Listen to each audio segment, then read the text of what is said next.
said.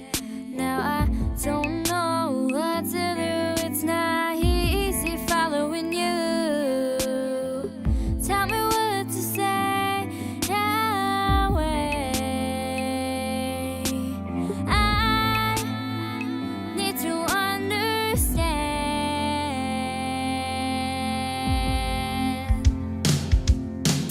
I'm just trying to walk this walk, but I'm at the edge of my rope, and all these people trying to talk the talk. I don't know what they're saying. I just look up at the heavens to call your name, Yahweh, Yahweh, Yahweh.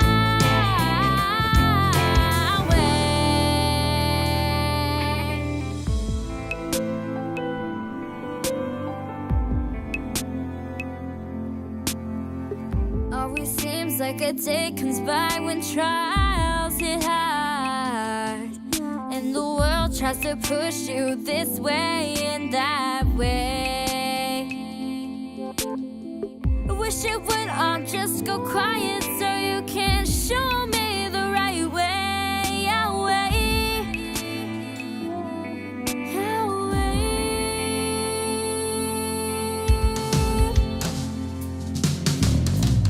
I'm just trying to walk this walk, but I'm at the edge of my rope, and all these people trying to talk the talk. I don't know what they're saying. I just look up at the heavens to call your name, Yahweh, Yahweh, Yahweh.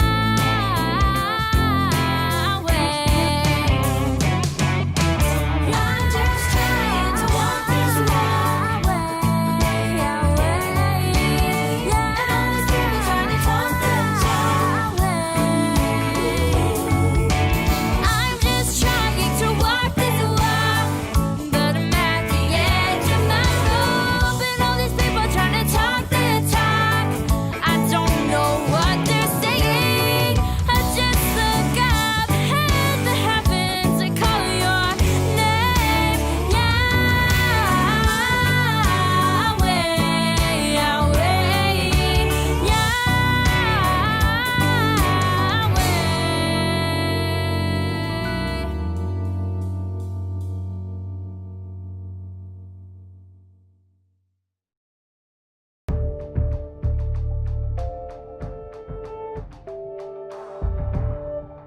So he says here, circumcise yourself and the foreskin of your hearts. So the heart's the problem. I'm not saying we don't have to do the other one because it's still required, but the heart, what does it mean circumcise the heart? It means you have to cut away the things that are in your emotional makeup and your preferences and your wants and your desires that are inappropriate, that aren't going to get you in line with him. You got to cut those things out. Look, when you came into this, you all recognized to some degree, okay? Maybe not to the fullest degree, that there were things you could no longer do. Just like when you got married, if you got married, you realize there's things I can't do anymore. I'm not single. I'm not even talking about like sleeping around with other people. I think there's just things that as a single person in your house you could do that now you have another person in your house, you just can't do them like you did before.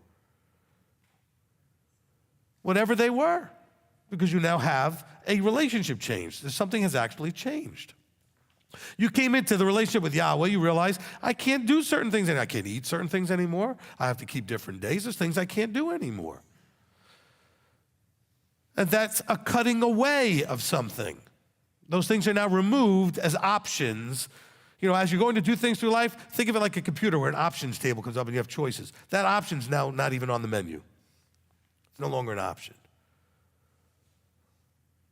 See, one of the reasons why when people get married, we make them do it in public with vows is so that everybody else in public knows you're no longer on the menu. You're not an option. Okay? You're not available as an option. And so, you know, some of you with diet issues, you know, you understand. You can't eat gluten. You can't eat this. You can't eat that. It's not an option anymore. But you know what? Until you realize just how much it was hurting you, you probably still ate it. And sometimes you probably still do. Why? Because we're stubborn. We want. You didn't cut it away. If you cut it away, you'd never do it again because you cut it away. He says you got to circumcise your heart. Cut it away. If you leave any of it, it will metastasize back and grow back and you have a problem again. You need it to be fully surgically removed. When people quit smoking, it's because they literally cut that away. When they try to quit and can't, it's because they haven't cut it away. I've watched people do both. I've watched people try and never get there, and then one day they finally just quit and it worked. I was like, what was the difference? Because they cut it away. They made a decision. The word decision actually has the idea of cutting away other choices. All right? Are you ready to make a decision, though? Oh, all these churches, they love to say, oh, if you haven't made a decision for Messiah, now's your opportunity. I don't want you to make a decision for Messiah. I want you to make a decision what to do about now that you know there's a Messiah. You already know there's a Messiah, but now make a decision to covenant. That's a decision. To obey, to submit, to be a slave to whom you serve and choose the Lord of Lords, the Master of Masters. You got to circumcise your heart, though. Why did Israel do all the things that they did? Why? Because they wanted to. Why do you do all the things you do? Because you want to. Oh, Rabbi, I keep doing this stuff and I hate it and I don't want to do it. Then why do you do it? Because you want to. No, I don't. Yes, you do. Well, you wouldn't do it. There are things I know that if I figured out which ones they were for you that you don't want to do, I couldn't beat you to make you do them. There's foods you would never eat if I tried to crank open your mouth and force you. The things you still do is because there's a part of you that still wants to do it, okay? Own that and then cut it away, all right?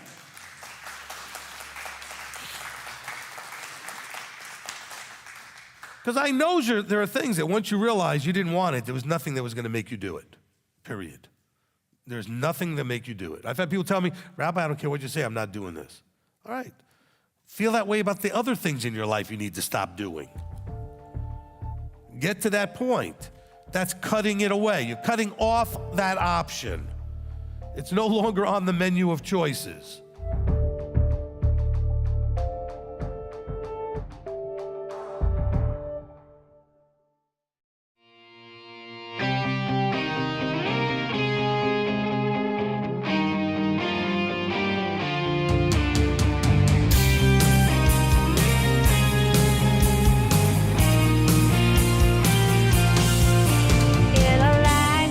Cracks in the path, and hard times come.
right. Shabbat Shalom, everyone.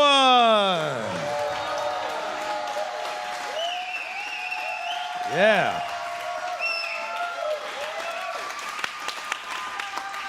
Awesome. Fantastic. If you'll all rise, we'll begin with the sounding of the shofar.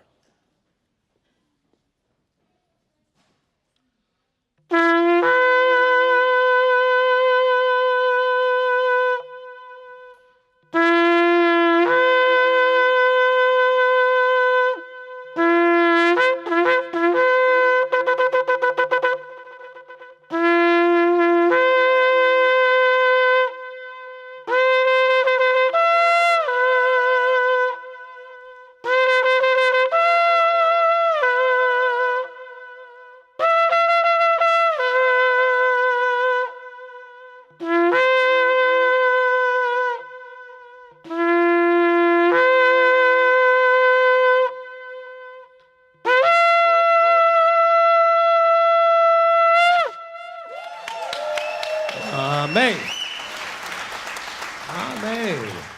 All right, we're going to go ahead and sing praises to our King. Amen.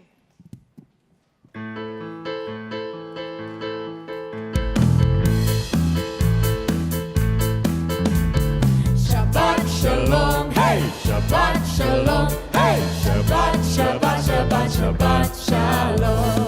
Shabbat Shalom, hey, Shabbat Shalom, hey, Shabbat, Shabbat, Shabbat, Shabbat Shalom. Shabbat, Shabbat, Shabbat, Shabbat Shalom. Shabbat, Shabbat, Shabbat, Shabbat Shalom. Shabbat Shalom, hey, Shabbat Shalom, hey, Shabbat, Shabbat, Shabbat, Shabbat Shalom. Avinu Shalom Aleichem, Avinu Shalom Aleichem, Avinu Shalom Aleichem, Avinu Shalom, Shalom, Shalom Aleichem, Avinu Shalom Aleichem, Avinu Shalom Aleichem, Avinu Shalom Aleichem, Avinu Shalom, Shalom, Shalom Aleichem, Shalom, Shalom Yerushalayim, Shalom, Shalom Yerushalayim, Shalom, Shalom Yerushalayim, Shalom, Shalom Yerushalayim, Shalom, Shalom, Shalom, Shalom, Shalom, Shalom, Shalom Yerushalayim. Pray for the peace of Jerusalem. Pray for the peace of Jerusalem. Pray for the peace of Jerusalem. Jerusalem shall live in peace. Shalom, Shalom, Shalom, Shalom, Shalom, Shalom, Shalom, Shalom, Yerushalayim. Shabbat Shalom, hey, Shabbat Shalom, hey, Shabbat, Shabbat, Shabbat, Shabbat Shalom.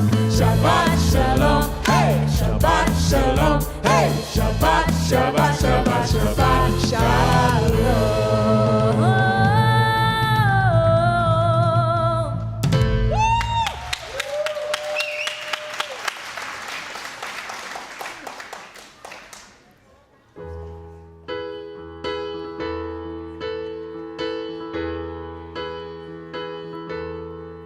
You're the Lion of Judah, the Lamb who was slain.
on the Lamb who was crucified. With wisdom and mercy and justice you'll reign at your Father's side. And the eyes of all men will be fixed on the Lamb who was crucified. With wisdom and mercy and justice you'll reign at your Father's side. And the angels will cry, hail the Lamb, hail the Lamb, who was slain for the world, and power. And the earth will reply, you shall reign, as the King of all kings, as the King of all kings, as the King of all kings, and the Lord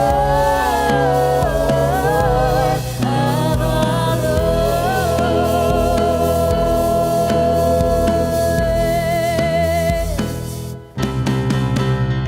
These are the days of Elijah, declaring the word of the Lord.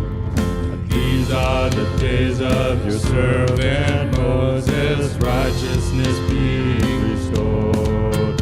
And though these are days of great trials, of famine and darkness and sword, still we are the voice in the desert crying, prepare ye the way of the Lord. Behold, he comes, riding on the cloud, shining like the sun, and the trumpet calls. So lift your voice, it's the year of Jubilee, and out of Zion's hill salvation comes.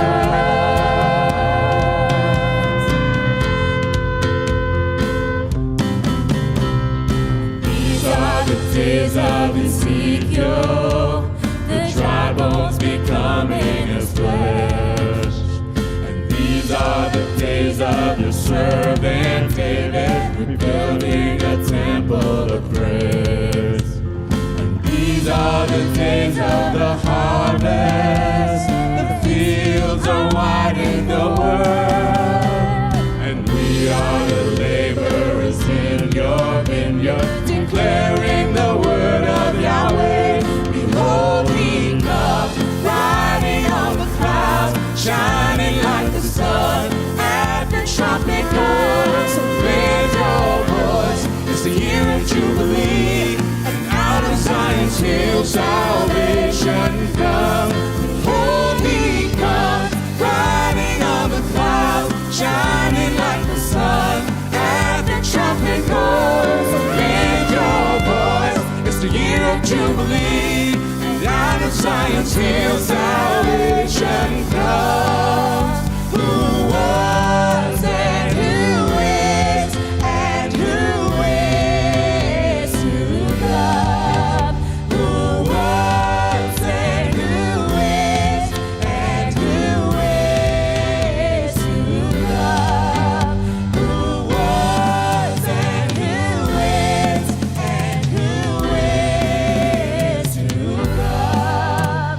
Who was and who is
let us praise the Lord and sing him a new song.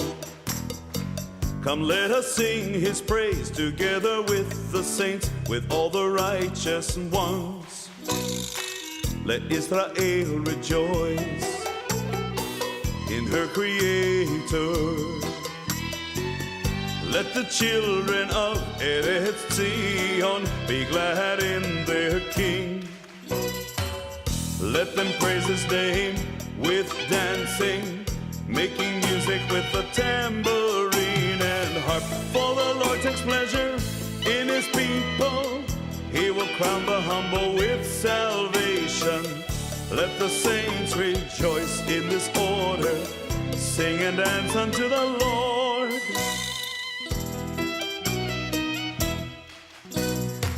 Come, let us praise the Lord and sing him a new song. Come, let us sing his praise together with the saints, with all the righteous ones. Let Israel rejoice in her Creator. Let the children of Eretz Zion be glad in their King. Let them praise his name with dancing, making music with the tambourine and harp. For the Lord takes pleasure in his people. He will crown the humble with salvation. Let the saints rejoice in this order. Sing and dance unto the Lord.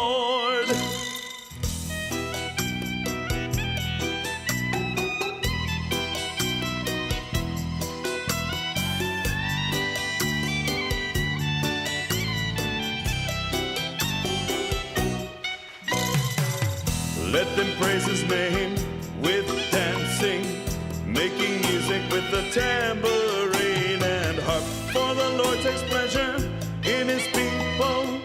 He will crown the humble with salvation. Let the saints rejoice in this order. Sing and dance unto the Lord. Sing and dance unto the Lord. Sing and dance unto the Lord.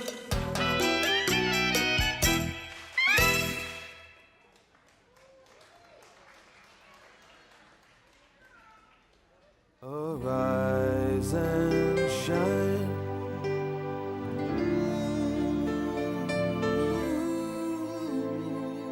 Arise and shine.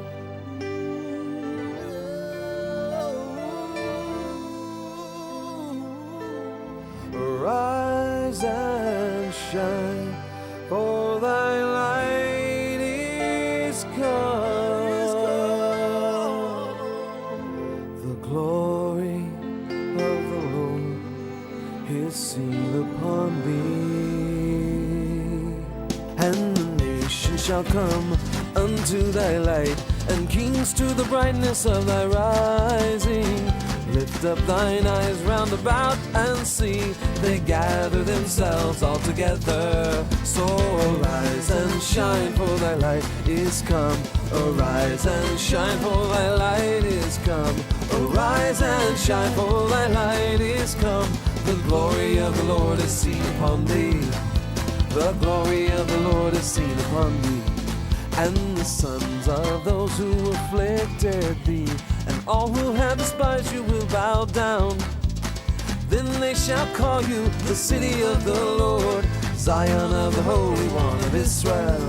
So arise and shine, for thy light is come. Arise and shine, for thy light is come. Arise and shine, for thy light is come. The glory of the Lord is seen upon thee. The glory of the Lord is seen upon thee.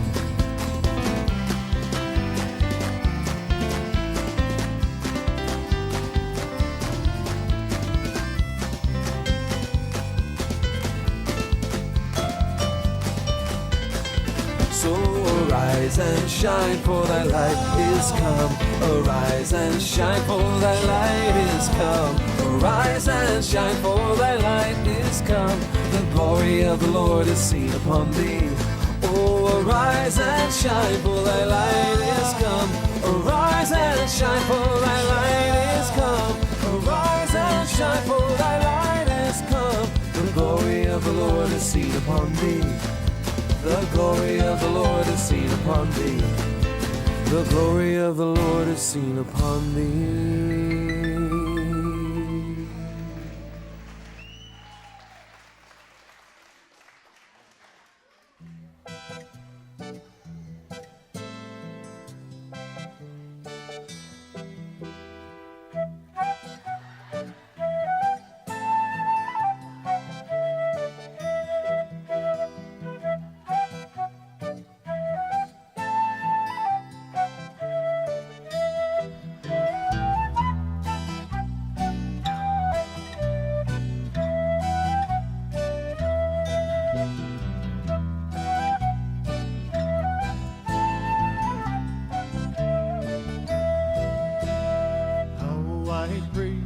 Praise you, Lord, you're the rock of my salvation.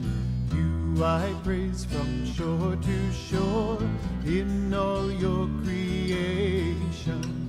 Let it ring from mountain tops, let my voice proclaim the tender mercies of my Lord. Yeshua is his name. Messiah of Israel is he, restorer of our nation. The hope of David now we see, bringing us salvation.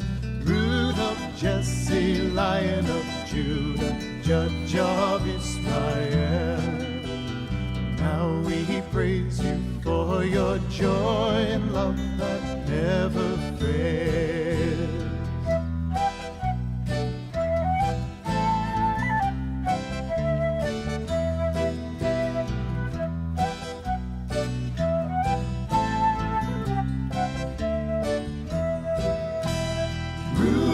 Jesse, Lion of Judah, Judge of Israel.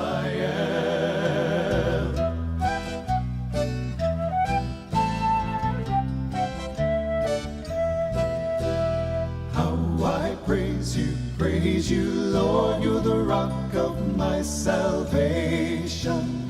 You I praise from shore to shore in all your creation. Let it ring from mountain tops, let my voice proclaim tender mercies of my Lord. Yeshua is his name. Yeshua is his name.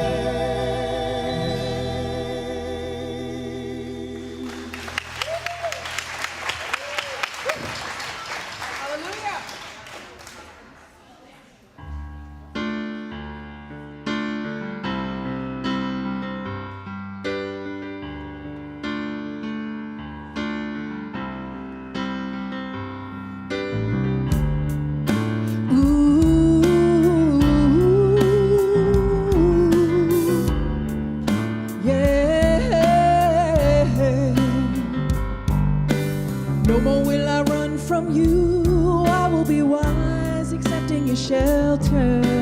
No more will I have to fear, 'cause I will be here in your arms. No more will I run from you. I will be wise, accepting your shelter.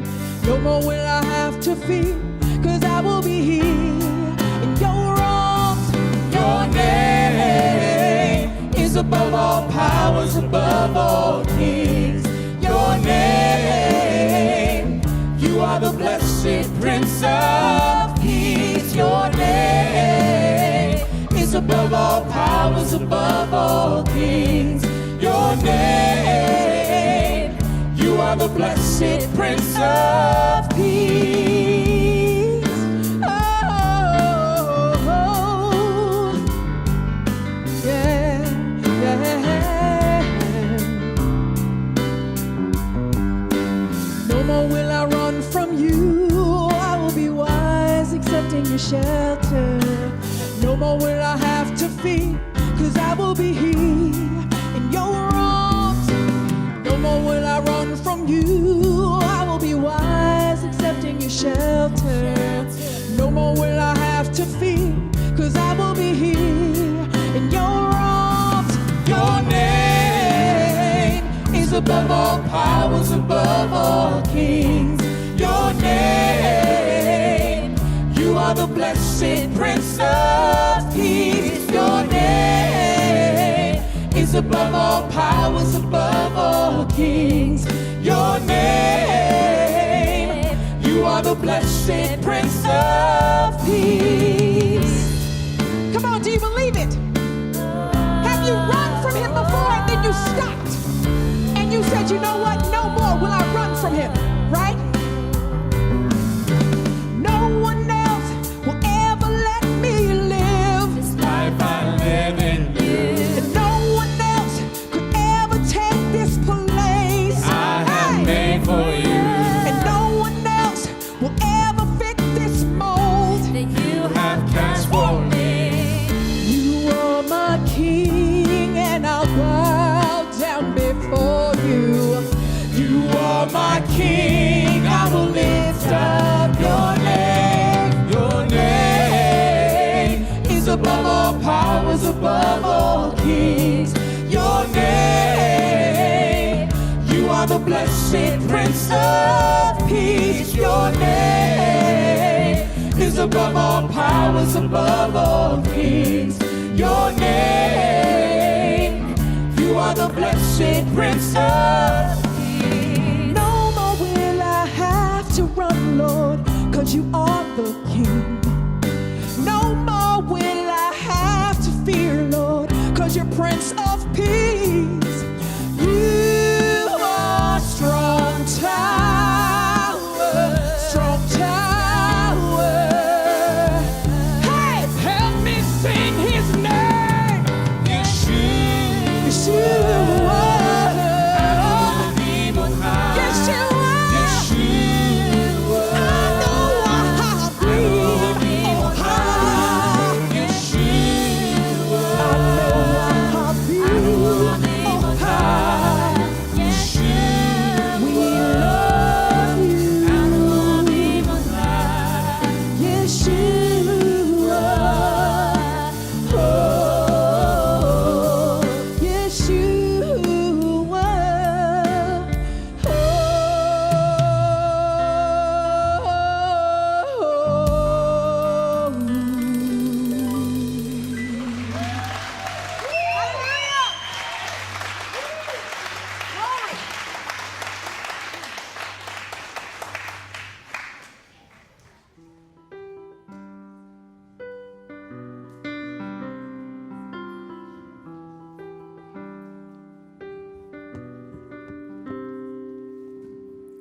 have not commanded you, be strong and do not fear.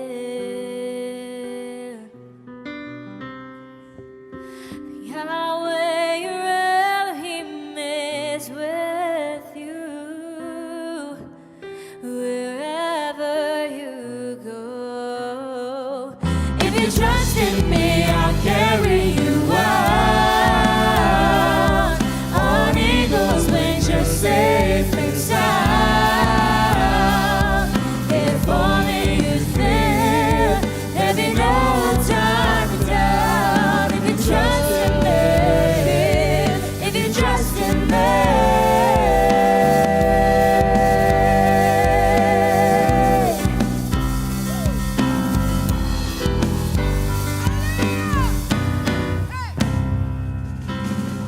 Have not commanded you, be strong and do not fear.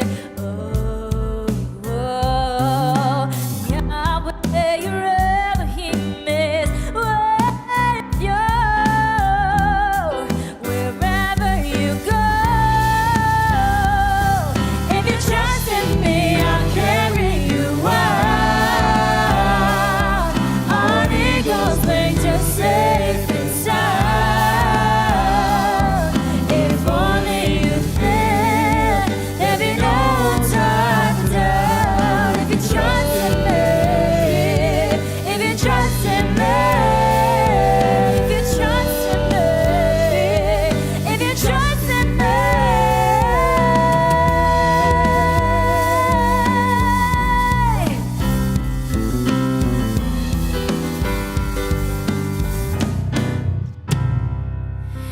you trust in me,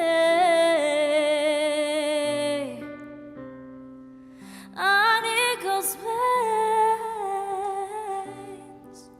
Oh, if only you'd fear. If you trust in me, if you trust in me, if you trust in me, I'll carry you on. On eagle's wings, you're safe and sound. If only you fear, there'll be no time to doubt. If you trust in me, if you trust in me, if you trust in me, if you trust in me, if you trust in me, if you trust in me.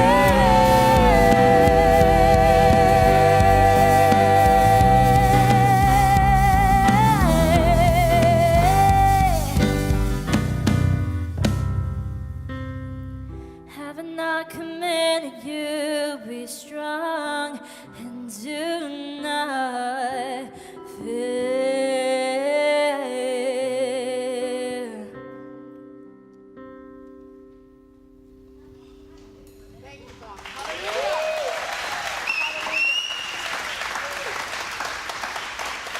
You know, I just want to say something real quick. That song gets me every time, and the reason why it does is because it's almost like a love letter that he's singing to us. He's like, if you just trust him, if you just don't fear, if you just allow him to lead you into all things, you'll be fine. You'll be better than fine. You'll be spectacular. Hallelujah. You just have to trust him, even when you don't see it, even when it doesn't, you don't understand it, even when you can't hear it. You've got to trust him, whether it's a physical thing, whether it's a work thing, whatever it is, a relationship thing. You have got to know that he's saying, trust me. Trust me. Trust me. Trust me. Just let that sink in you. Trust me. Trust me. Trust me if you don't do anything else. Trust me. Hallelujah. Because I am that I am. I am the Alpha and the Omega. I am the beginning and the end. I am the Prince of Peace. I am Elohim. Hallelujah. The great and mighty, awesome God. Hallelujah. Trust him. Hallelujah.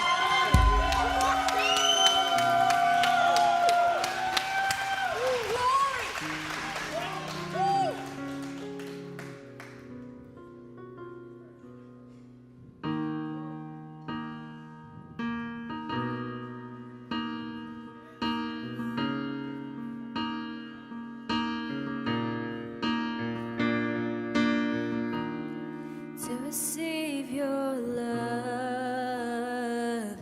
gonna put us through it all to see if we fall. To receive your guiding hand, gonna take us through the wilderness, see where we land. You're taking us through the fire to see.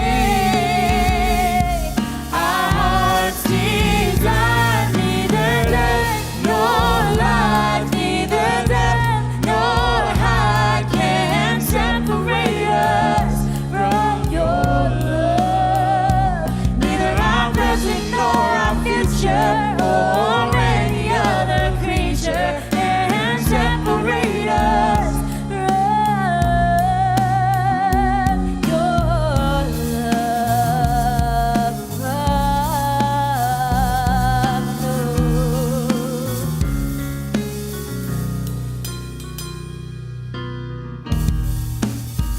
To receive your love, gonna put us through it all.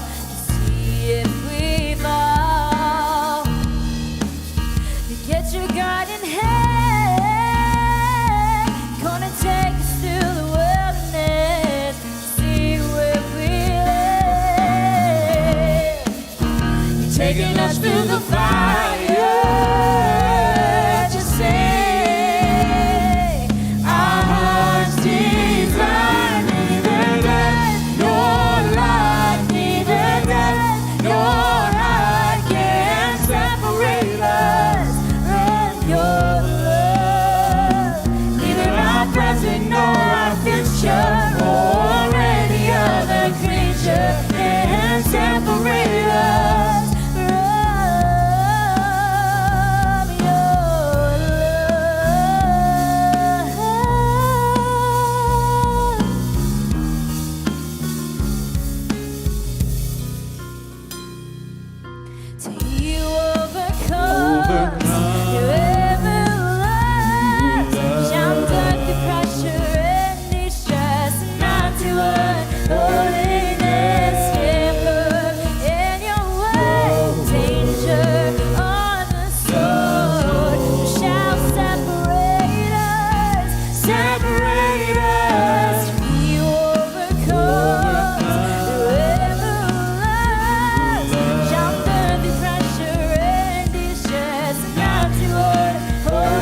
And Mercy's pumped up today. Trust me. Trust me. Trust me. Trust me, she said. Amen. Father, we come before you. And Father, we're all pumped up. We're all excited. We're all just so blessed to be here on Shabbat.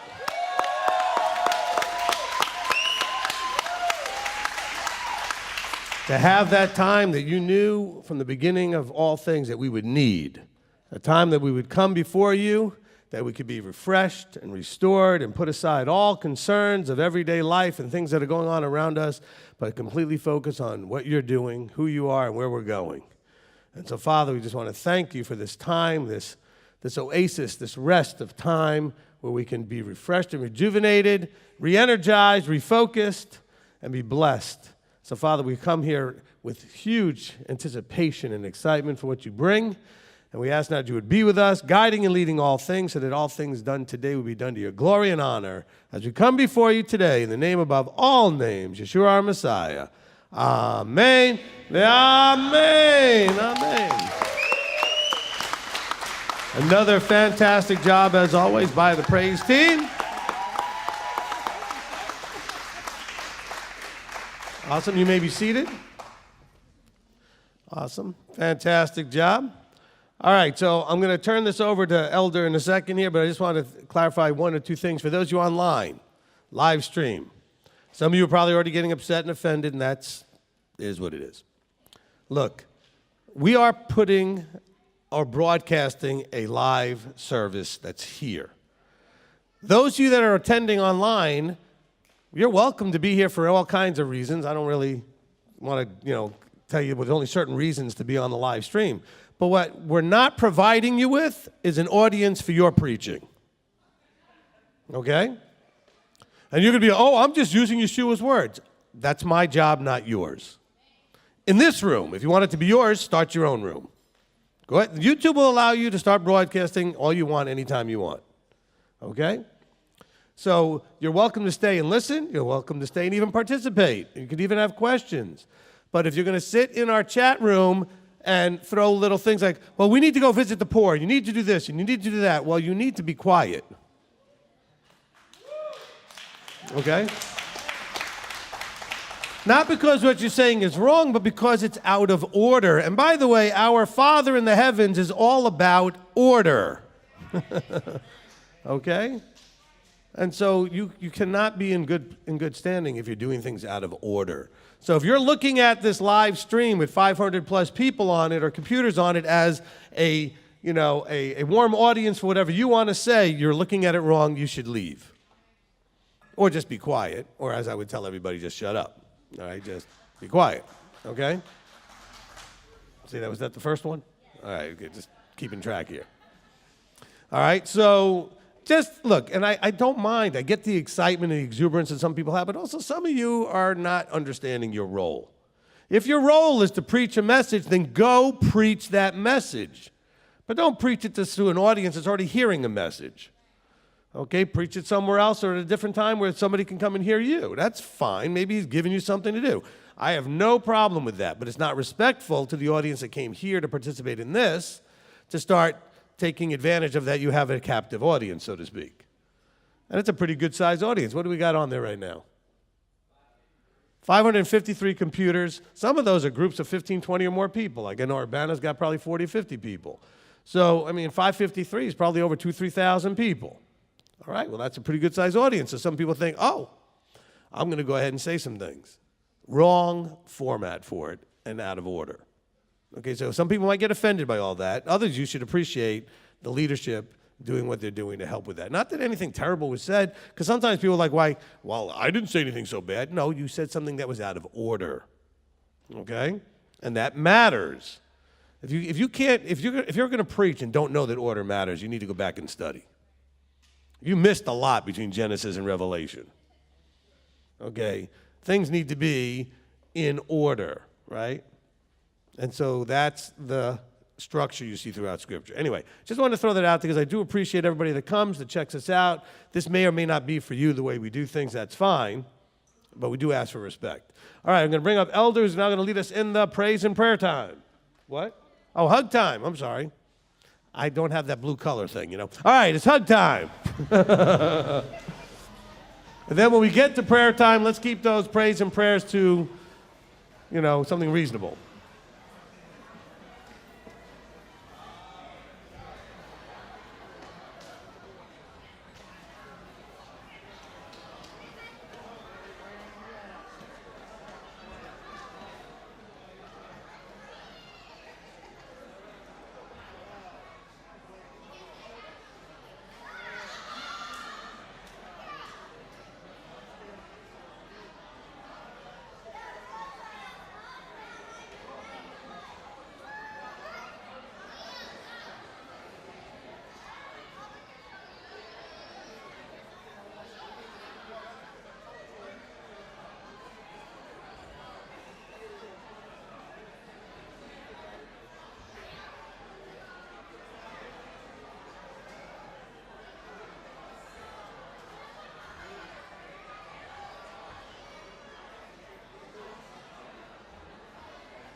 All right, let us try to make our way back to our seats.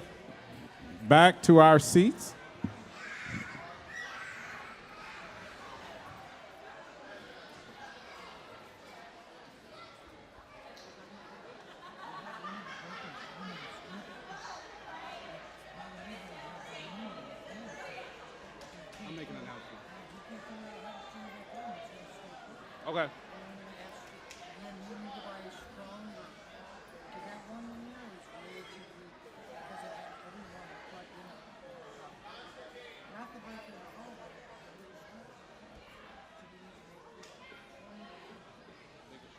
Stronger.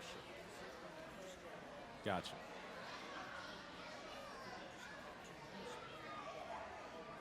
Shh. Let's find your way back to your seat.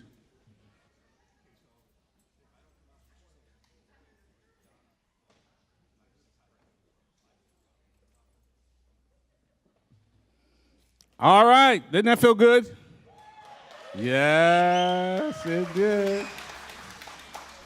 Yes, it did. All right, so this is a time in our tradition where we take up the prayers and the praises, but before we start, I want to just give some guidelines. I think it's, as we grow, we need to have some guidelines. You know why? Because we're growing. We're growing. Amen. So let me explain what the most urgent prayers, I think we all know what that is. I don't need to explain that. But the praises, the most praiseworthy praises, I know everybody thinks that their praise is praiseworthy. I'm sure it is. But not everybody has to get up on the mic every week and say and give a praise or a prayer. I'm not saying that to be mean. I'm saying that as Rabbi talked about the man in the room, I'm saying it because we need some order. All right? So Rabbi had a suggestion that maybe we get the safety team some punch cards, and once you use up all your punches, you can't get up again.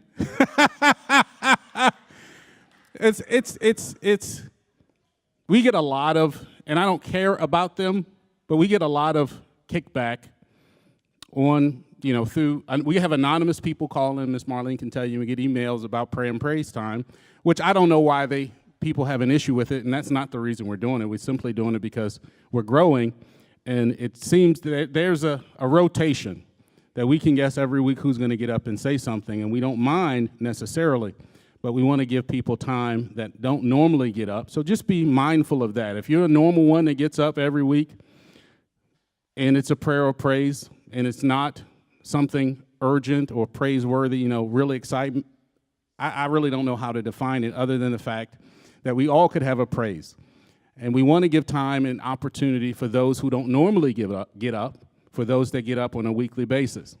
So if you're one of our regulars that get up for prayer and praise every week, give somebody an opportunity that may want to get up, that may be threatened or they feel as though there's not enough room or they're aware of the time so they don't want to get up. But just give them an opportunity to get up, our visitors. We do that especially during feasts for our Torah readings. We ask that the locals give the opportunity for the visitors to get up and say, and read. So we want to have the same consideration during prayer and praise. Not only do we want to limit it, because we do have a time that we try to stay in, but if you get up on a regular basis, and it's not to be mean, it's not that we don't want to hear from you, we just hear from you often. So we want to give others an opportunity that may want to have a prayer and praise and don't want to get up in the long line to do so. All right? So please.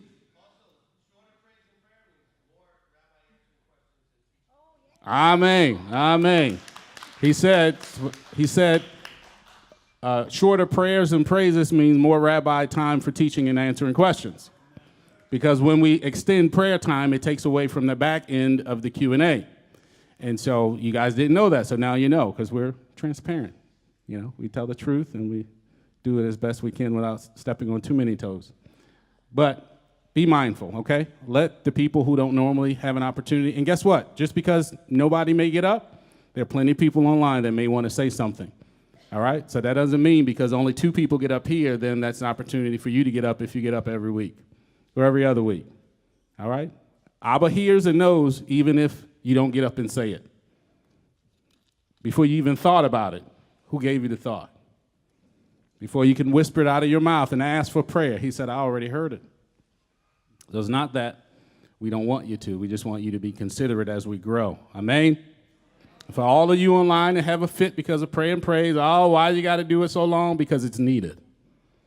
And because you have nothing else to do but to do that, to spend time with Abba. So if you got to hear what somebody is going through, then we take the time to have that heard and rejoice with those while they're rejoicing and celebrate and go through and praise as they're going through their trials. We want to be here for one another. Amen? Amen. All right. So Rabbi Tom is up. Rabbi. No, I'm kidding. Shabbat Shalom, Rabbi. Thank you, Older, and You're Shabbat Shalom. welcome. First of all, I want to thank everybody who prayed for my wife while she was in the hospital. Amen. But I'm going to ask for continued prayer because she's not quite out of the woods. This Thursday, she has to go back into Erlanger for more heart work, whatever they're going to do. We don't know the extent of it, but we'll find out. But I also would like to ask, and I hope nobody takes this wrong, don't tell you just, okay?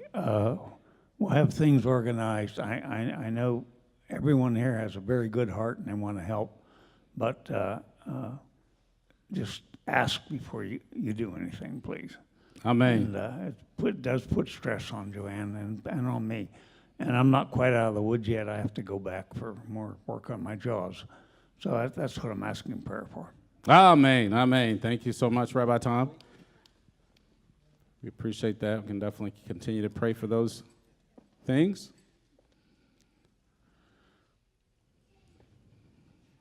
We have Brother Mark. Shabbat Shalom. Good to see you. Good to have you back, you and Miss Kelly. Shabbat Shalom. Praise Shabbat Yahweh. Shalom. Praise Yah.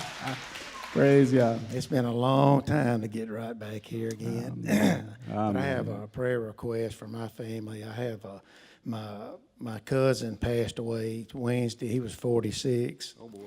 And he was young. He was a good guy. And I got to go to the funeral Tuesday. And I just want to pray for them and have a praise because, I found out, I've learned a lot about myself in the last 7 months that I have, heart disease, reflux, anxiety, panic attacks, but at least my back quit hurting.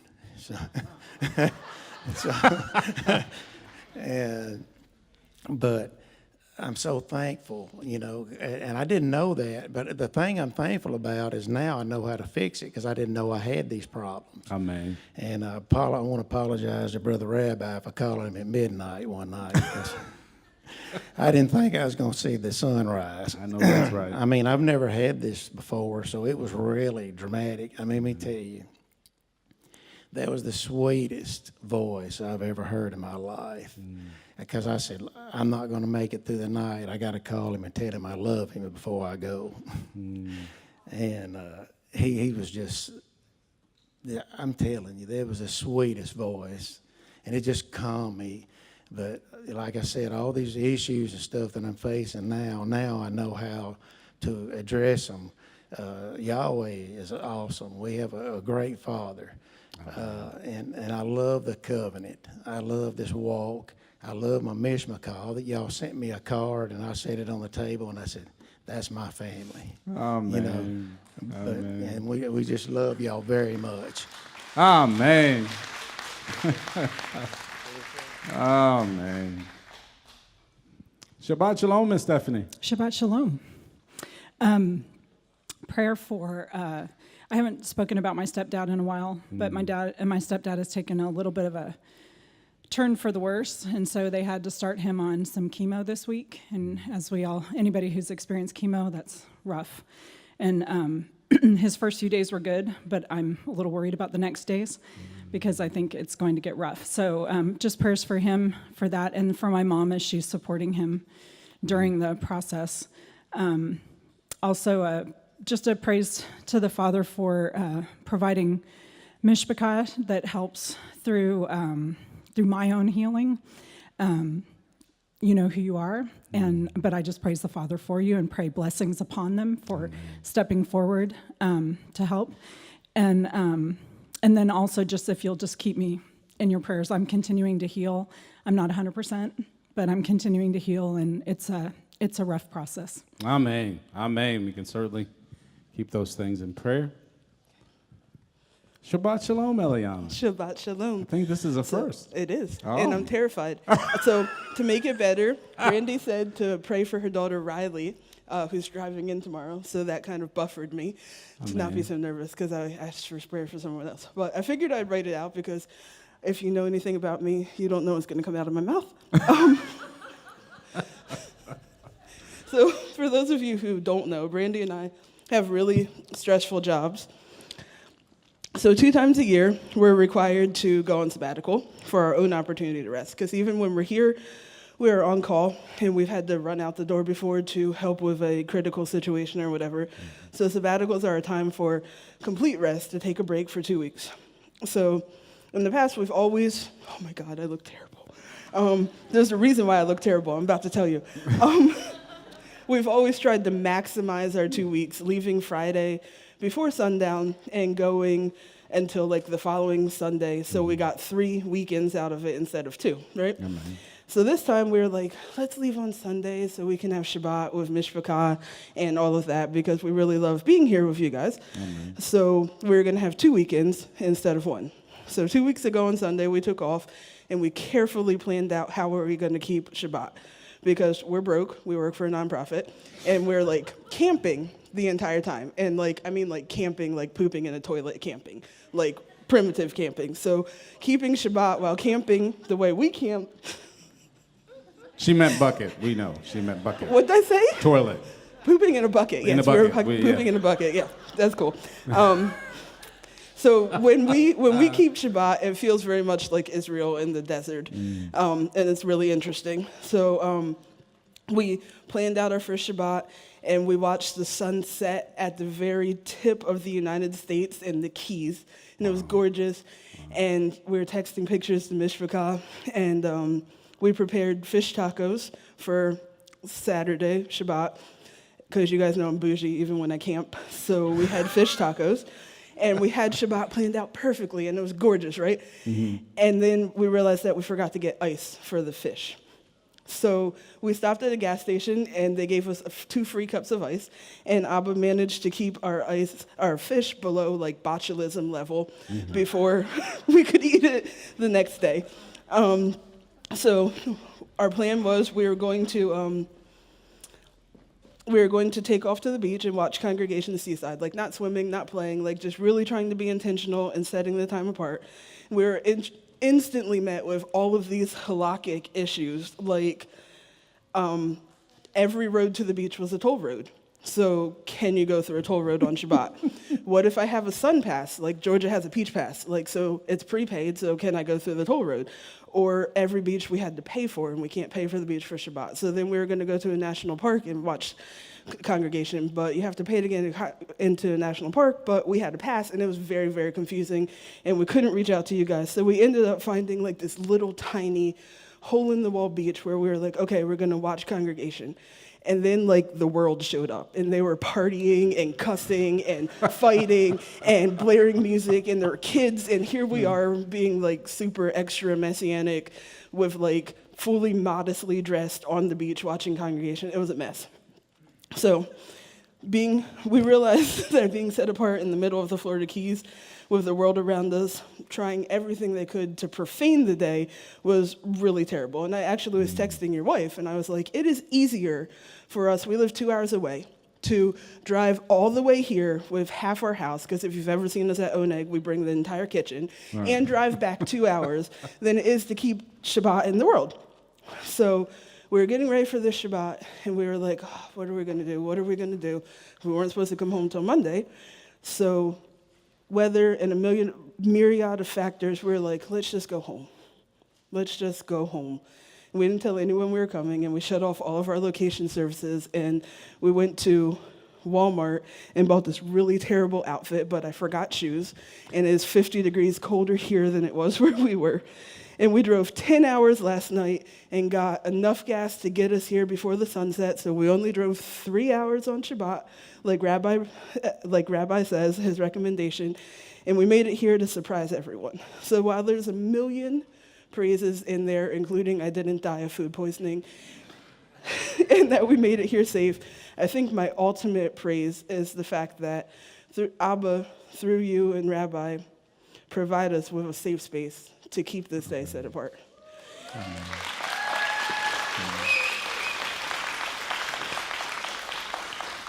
And my prayer would be that none of us take that for granted, and that we never become complacent or forget how lucky we are to have this, or that we have leadership that can answer a question about whether I can drive on a toll road on Shabbat. So, Shabbat Shalom. Amen. Shabbat Shalom. Praise Yah. Praise Yah. She's trying to get that half a tear, but I think it's might fall out before the day's over with. Oh, my gosh. Shabbat Shalom, Michael. Shabbat Shalom. I came up here yesterday for me, but I came up here today with him. He's got something he wants to say, if he can have the mic for a moment. Here you go, bud. I forgot what I was going to say. You forgot what you were going to say? He forgot. What was going to say? Where's the light? No, it's like there's no light.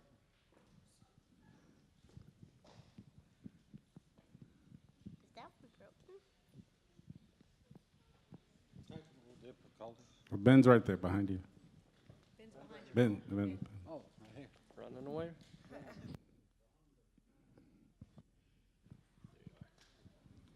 Okay, I guess I don't know how to push a button. So he wanted to come up here and make a prayer because we've had a lot of difficulty with pediatricians pretty much since we moved here, locally anyway. They're hard to find. They're hard to find with availability and their patient load. And, when you do find them, they don't always, they're not always accommodating to, your request for how you want to raise your family. And so we finally found a pediatrician who we think we're going to be able to work with. They're not local. And so we're going to go up there, and he's going to, him and his sisters, they're all going to see the same pediatrician because they're going to try to get the referrals that we need to get a lot of things taken care of. Agnes has some things we all know about, Adar, but Constantine also has something that he wants to, that we need to get taken care of, really. And do you want me to tell everybody what it is? Okay. Sure? Once I say it, I can't unsay it. Okay. So prior to coming into this walk, we were in a walk that was much different than this, much different than Christianity. We were doing something different, something far more profane, I promise. And part of that walk is circumcision is not required, and so we never circumcised him. And coming into this walk, I was really distraught about it. Sought counsel from Rabbi. He said, wait till Constantine is older so you don't traumatize the boy. Okay? But he's sought out information. He's been asking about it. He's been asking us to get this done for him for 2 years. He's been asking. He's even gone so far as to, once he had access to technology, to go on YouTube and search out videos for exactly what happened so he can understand the process.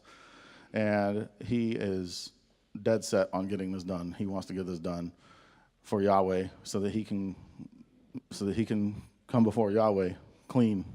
Amen. And we're excited about this because he may be able to get this done before Pesach. Amen. So we're just asking for prayers that this struggle that we've had with the medical community forever might finally actually come to an end. And we're just filled with praise, filled with prayer that we were able to find this particular pediatrician who might actually be able to take all the kids, and filled with prayer also that we can get all of them the help that they need. So, hallelujah. Amen. Amen. Good job, Constantine. All right. Miss Maisie Hill, Shabbat Shalom. Shabbat Shalom. I'm sorry Elder. for saying your whole name, but I'm so happy to see you. I can't. It's okay. I just lost it. Shabbat Shalom, Mishpachah. Shabbat Shalom. My name is Maisie, and I don't know what I think I know or thought I knew. I want to give Abba a huge praise Amen. for this ministry and this family. If it had not been for Abba's mercy, I would be on the street right now, homeless. But Rabbi Steve and this ministry and the leadership here opened up their hearts to me and welcomed me with open arms. Amen. And many of you have, and I'm sure many more will. Amen. Thank you. I love you back. I love you more. And that's my prayer. Amen. That I will keep an open heart, an open mind, and I will be receptive and open for everything that Abba has to teach me. Amen. I'm here to learn.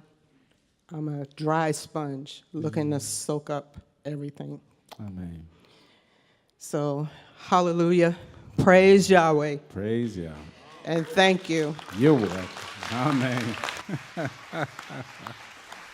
Amen. Amen.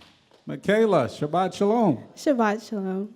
All right, so I just want to have a praise. I've been dealing with lots and lots of self-hate and just mental issues, and I feel like I've come to a place and grown so far that I have so much joy, and I'm just thankful for every Shabbat. I just feel like I can be myself even when it was really hard and I didn't want to be myself, and I can actually come here and praise Yah and just be with everyone. And I'm very appreciative of just being here. And I was like, I'm not coming up here. Let me, save time and whatnot. But I'm actually really thankful. I was like, okay, let's make this the best Shabbat. So, praise Yah. Amen. Amen. And you got to dance with Remington last week. That was super cool. Awesome. It's a good when we can get together and be ourselves, that we don't have to come in with a mask or sit with a mask. We can just be who we are. Salty, nutty, whatever, chocolatey, and caramelly, whatever the trail mix has that day. But it's so good. It's so good when we can dwell together, fellowship together. Amen. All right, live stream.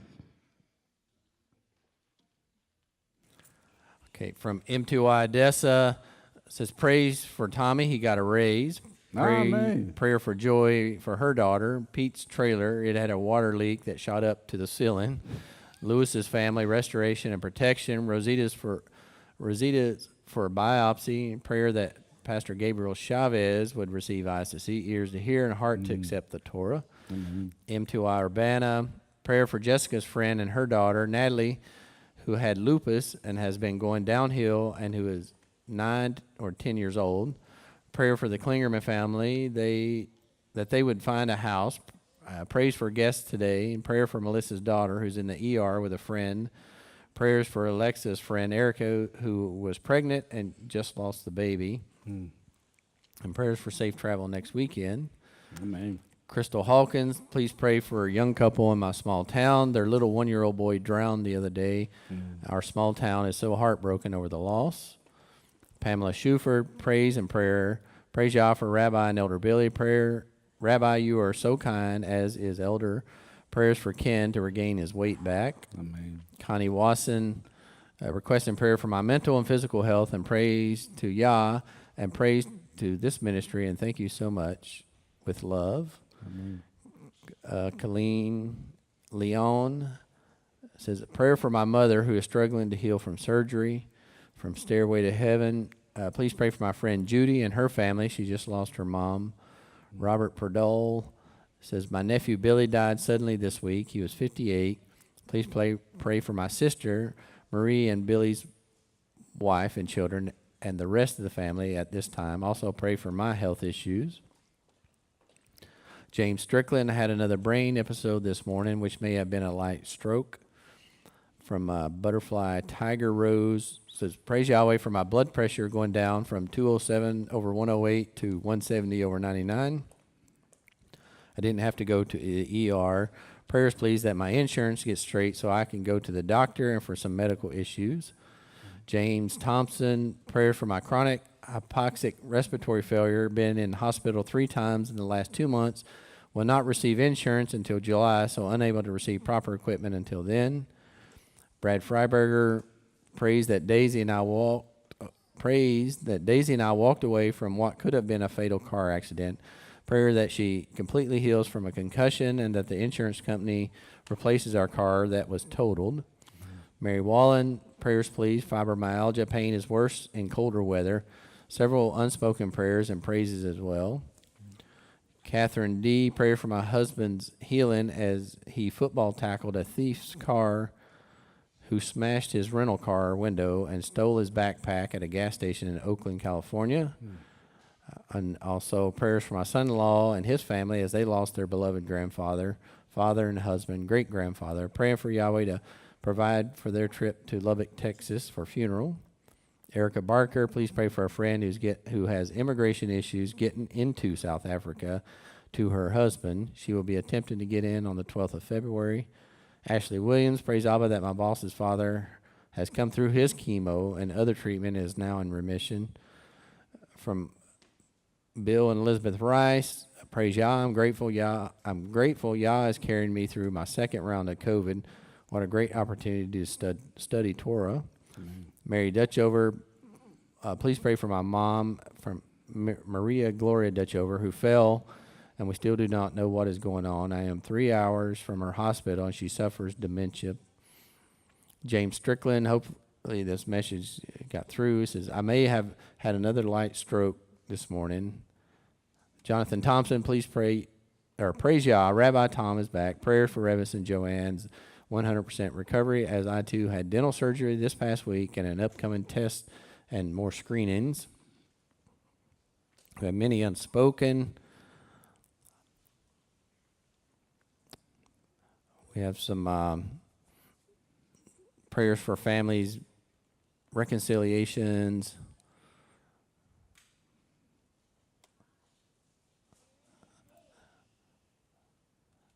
Betsy Mantic says a prayer for a family member who is diagnosed with bone cancer. Has several prayers for some work issues or some employment opportunities.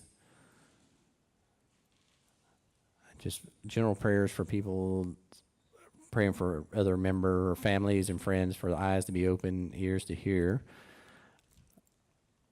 Stephanie Henderson, prayer for upcoming tests regarding rheumatoid arthritis and lupus.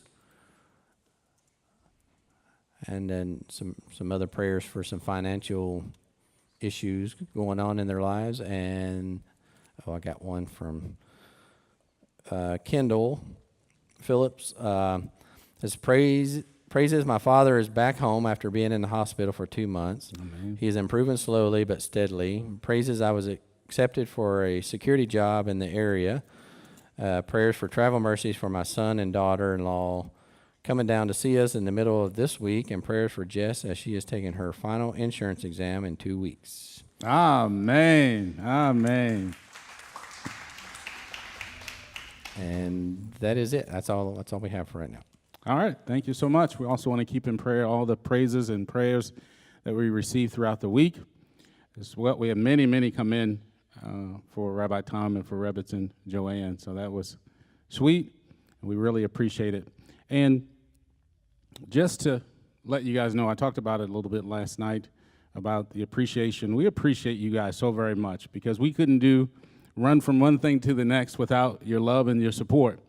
Yes, we have awesome, amazing wives that help us, and we couldn't do our job without them. My wife, Rebbitz and Joanne, Rebbitz and Julie. Me, Rabbi Tom, and Rabbi Steve, we really do appreciate the help of our spouses, the love and support, but really appreciate the love and support from all of you. We call Mondays Manic Mondays and Fridays Chronic Fridays. And many of you know why, because you come in when you need it, and we're available. And I just praise Abba for the opportunity to serve in such a capacity that most people wouldn't understand or would want to do. But as Rabbi Tom said earlier this week, we were called to do this. We were called to do this. So we appreciate it, because without you needing the help, the guidance, the counseling, the leadership, the structure, we wouldn't have anything to do. Well, we have plenty to do with somebody else, somewhere else. But all of you, especially those here locally and our congregations online, we really appreciate all of you, and thank you for all of your support and your love, because we do definitely need it and appreciate it. All right? All right. Come on, give Abba praise. Amen. It's something about a praise. I think about Brother Mark's praise report. It's something about a praise when you don't know what the other side, or you don't know what the end is going to be, or you don't know when the end is coming. And he thought late in the midnight hour that his end was coming. And he didn't say he jumped up and called 911 and had a fit or fell out on the floor. He simply said the first thing he thought about was to call Rabbi and hear that voice. And it's funny, because Rabbi told me about that conversation the next day, the next morning. And he was so encouraged that he thought enough of the anointing of Rabbi Steve to call him, not to say, could you save me? Not to say, could you intervene or intercess for me, but simply to say, I wanted to say goodbye because I love you, and he's here. We talked about miracles last week, and that's another walking miracle. Amen? Amen. Eliana's testimony, apparently there's about 5 or 6 miracles over there. But we appreciate the opportunity to serve. All right, let us pray. Abba, I just want to say thank you. You didn't have to do it, but you did. You loved us. You called us. You cared for us. You protected us. You fed us, you clothed us, you kept blood running warm in our veins, and we just want to say thank you. We don't want to ask for nothing. We just want to be available to be used by you. We want to hear you say, well done. But while we're yet working, we just want to be available to be used by you. So, Abba, I pray that this set-apart time remind us to be set apart to you, that you are the great I am, and all we have is from you. We pray that you would open our heart and our minds that we might receive all that you have for us as we strive to keep this time, this moment, set apart unto you. We bless you, we honor you, we love you, and we say thank you in the name of Yeshua, our Messiah. Amen, amen, amen. Brianna is coming up to lead us in the morning's Kaddish. If you're mourning the loss of a loved one, we invite you to stand. If you want to support those standing, you're welcome to do so as well.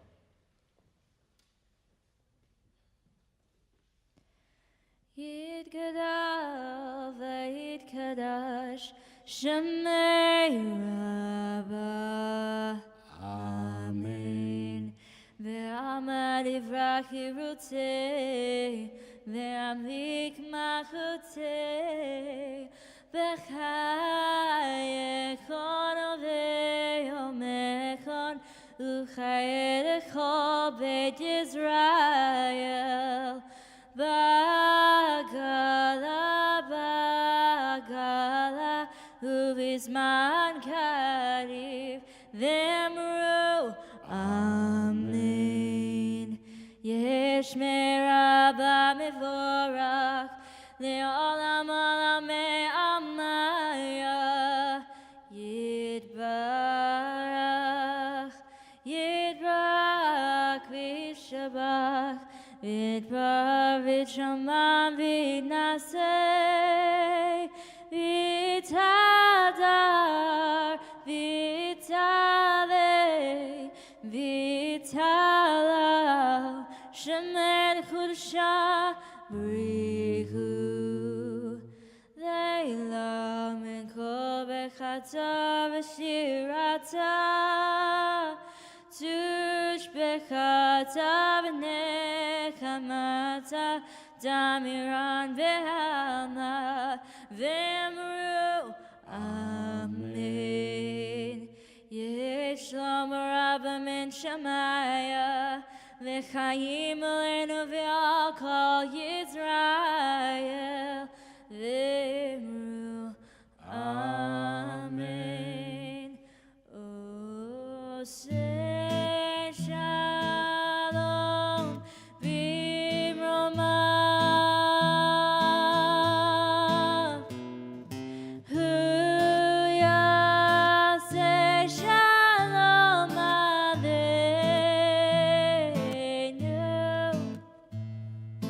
V'al Kol Yisrael, V'emru, Imru, Amen. Glorified and sanctified be God's great name throughout the world, which he has created according to his will. Amen. May he establish his kingdom in your lifetime and during your days and within the life of the entire house of Israel, speedily and soon, and say, Amen. May his great name be blessed forever and to all eternity. Blessed and praised, glorified and exalted, extolled and honored, adored and lauded be the name of the Holy One. Blessed be he. Beyond all blessings and hymns, praises and consolations that are ever spoken in the world, and say, Amen. May there be abundant peace from heaven and life for us and for all Israel, and again say, Amen. He who makes peace in his high heavens may make peace for us and for all Israel, and again say, Amen. Abba, we thank you that you are our source of peace and comfort. And Abba, we ask that you will cover and keep all that mourn in the name of Yeshua, our Messiah. Amen. Amen. Amen. Would everyone rise for the liturgy by Brianna?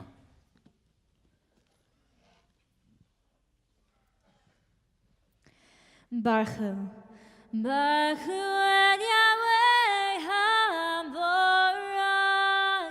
Baruch Yahweh HaBarak Ve'olam Vayed. Bless Yahweh who is blessed. Blessed be Yahweh who is blessed forever and ever. Matovu.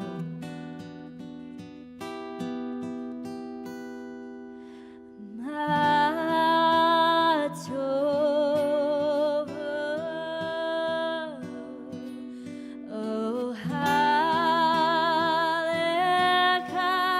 Yaakov.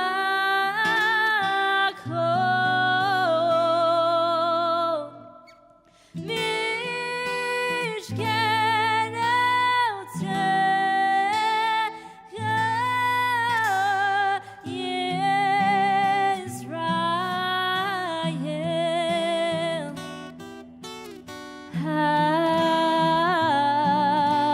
goodly are thy deeds, O Jacob.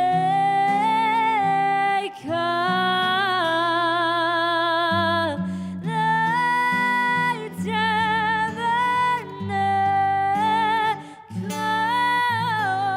Yisrael.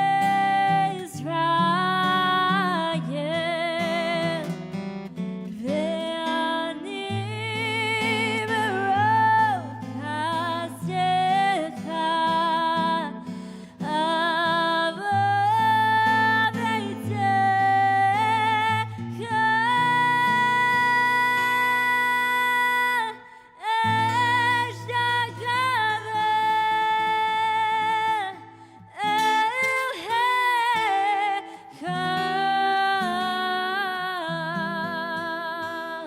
Kadsheka ba'ira techa.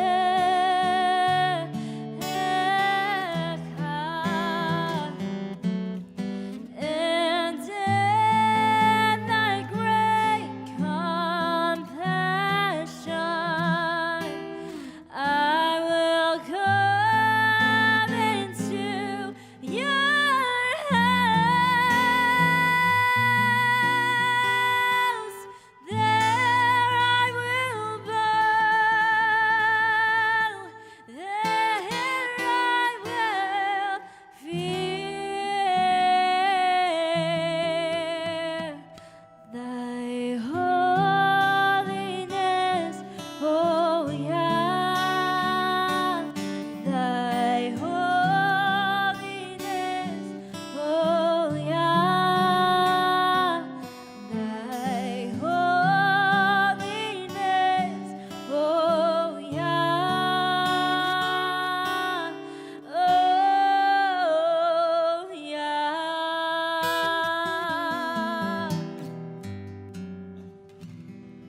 Shema. Shema Yisrael, Yahweh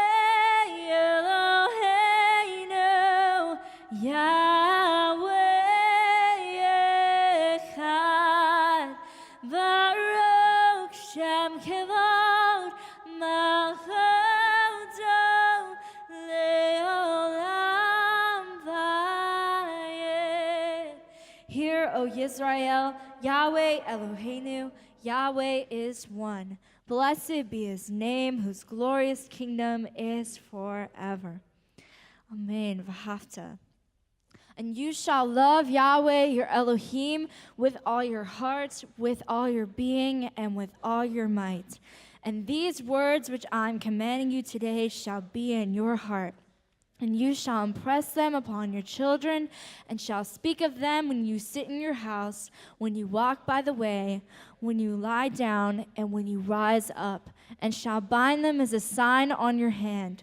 And they shall be as frontlets between your eyes, and you shall write them on the doorpost of your house and on your gates. Amen.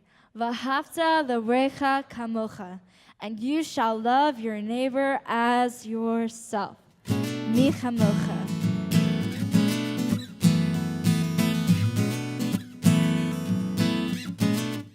Mi chamocha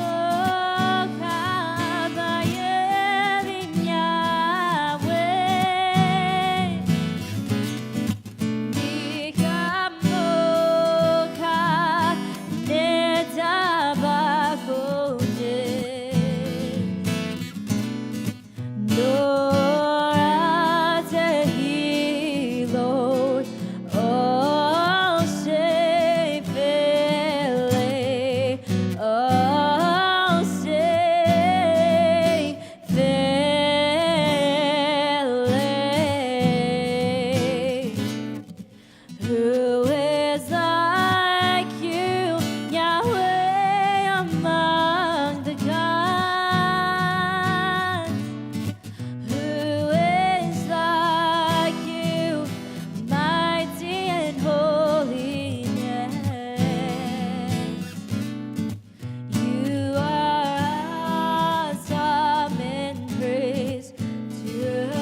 ושמרו.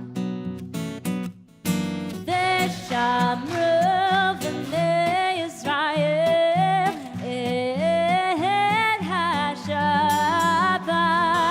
לעשות את השבת לדורתם ברית עולם. ושמרו בני ישראל את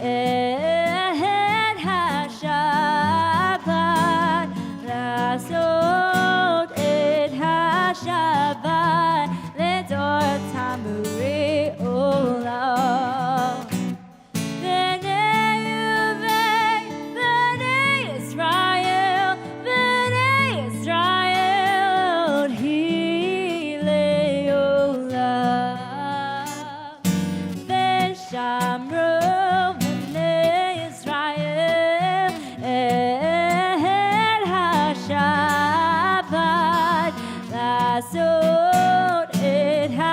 Shabbat לדורתם ברית עולם. כששת ימים עשה יהוה את השמיים ואת הארץ. ושמרו בני ישראל את השבת, לעשות את השבת לדורתם ברית עולם. ליום השביעי שבת ונפש, שבת ונפש, שבת ונפש. ושמרו בני ישראל השבת, לעשות את השבת לדורתם ברית עולם. Amen together. And the children of Israel shall keep the Shabbat to make the Shabbat throughout their generations an eternal covenant. Between me and the children of Israel, it is a sign forever, that in 6 days Yahweh made the heavens and the earth, and on the seventh day he rested and was refreshed. Amen. Amen. Amen. You may be seated. I'm going to bring out the chuppah. I had a quick, urgent announcement while they're setting up the chuppah. One of the strips in the kitchen, one of the strips went out that had about 8 crock pots plugged into it, and they can't get them back on. They don't know who they belong to. They don't want to touch your crock pot. So if you got a crock pot in the kitchen, you might want to go check while we're getting the chuppah set up and make sure yours did not get cut off. All right? So we will work to get that remedied, and if not, guess what? We'll just go to cold food. Then we have to worry about the power strips going out. Apparently there are some circuit issues in there, so. All right.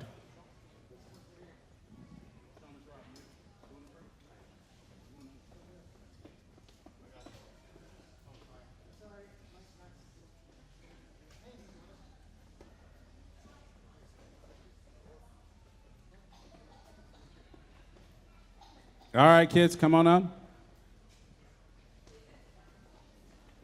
We're going to be led in a prayer by Shamash Rob Wyatt.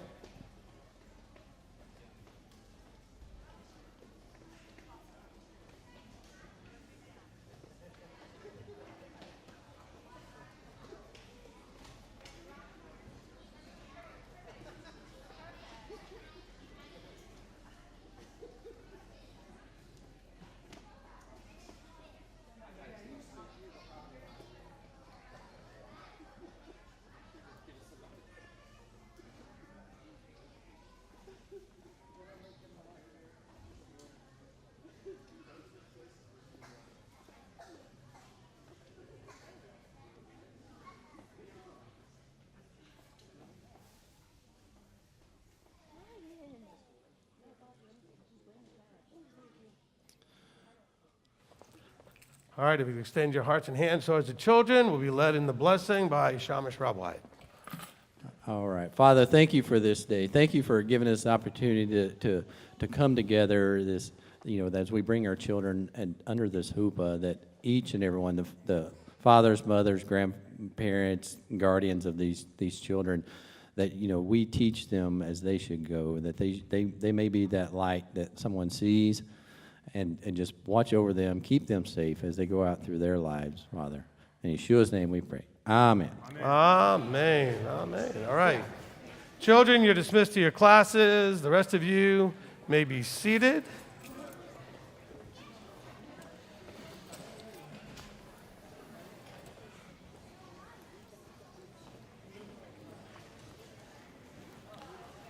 I apologize to the live streamers for walking right in front of Rob while he was praying. Didn't realize where the camera was.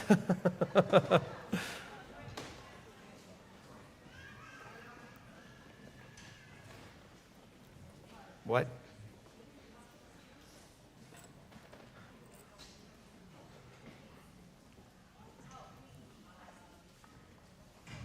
All right.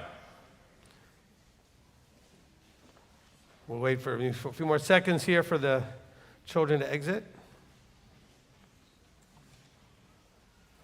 All right. Hamaseh v'hatruma, the tithes and the offerings. Okay, we don't take up a formal offering here at the congregation. We do have a box in the back of the room. We also have donation buttons on our website and on our app that you may, take advantage of and make use of. But we do want to kind of focus on and understand what this is all about. So the purpose of tithing and offerings, okay, these things have very specific purposes. First of all, they're commanded by Yahweh. So the purpose of tithing is to teach us something, to teach us to always put Him first in all that we do. Okay, it's just one of those aspects of our lives, our money, which is one of the more challenging ways to put Him first. Of course, our time is another one that's really challenging. Okay, but we have to learn to put Him first in all things. And then, of course, the offerings are an expression of our appreciation of the abundant blessings that He pours out on us on a regular basis. All right, now some people online may be thinking, well, we don't have any Levites, so why are we tithing? I don't know. Go explain that to Melchizedek. Okay, because Abraham, when he was still called Abram, gave Melchizedek tithes and offerings before there was a Levite. Okay? And so the purpose of tithing has always been for you to learn to put Yahweh first, but also to support the full-time servants before Yahweh, those who were serving before Him. Okay, the Melchizedekian priesthood or Levitical priesthood, doesn't matter. Those who are serving in that capacity. All right, here's the blessing. Blessed are you, Yahweh your Elohim, King of the universe, who commanded and made promises to us concerning the tithe and the offerings. May you open up the windows of heaven and impart a blessing that cannot be contained as we walk in these mitzvot and these commandments. Amen. Amen. Okay, so we do have our Givelify. I'm still using Givelify. Our Subsplash app, okay, which is on our MTOI app, so we use Subsplash now. So if anybody is still using Givelify or PayPal, please switch it over, okay? We still have a few of you using PayPal, not as many as before. If there's a reason why you need to use PayPal, please let us know. We'll try to find a different way to work with you if we can. I really would like to finish that whole PayPal thing and the Givelify thing and just kind of move everything over.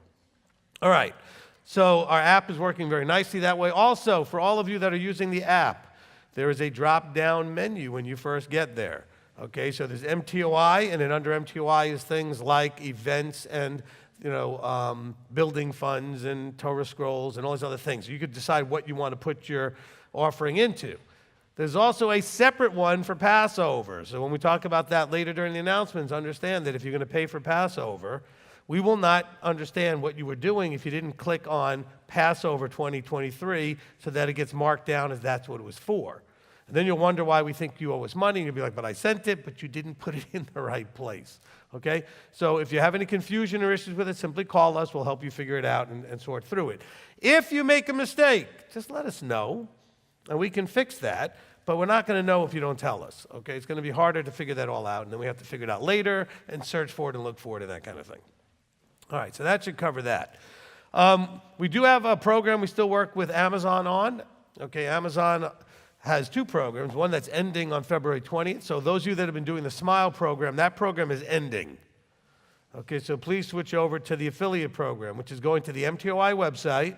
Under the support tab, you'll see Shop with Amazon, and you click on the little thumbnail of the picture of something that Amazon gave us to put up there, and you click on that, it takes you to Amazon. They'll know we sent you, and they will give us a referral fee based on what you do, okay? So it's a referral fee program for us recommending people through our site to go to them. So if you do your shopping that way, that'll help benefit the ministry. This is money that I'm hoping would be something you'd already be buying anyway, all right? And that it's, Elder, this is for you, and that was in your budget. Okay, so there you go. He put up 2 hands for that one, okay? Because some of you still spend money that's not in your budget. All right. The Smile program is going away, so I don't want to talk any more about it except to tell you that if you're already doing it, please start switching over because they said the last day of the program, it will be discontinued as of the 20th. So we've only got a little over 2.5 weeks from now for that, okay? About 2 weeks. So we're just, almost to that ending point. All right, so let's go ahead and hopefully do the other way. All right, so that's going to cover it for those financial things. I'm now going to bring up Brianna to do the announcements.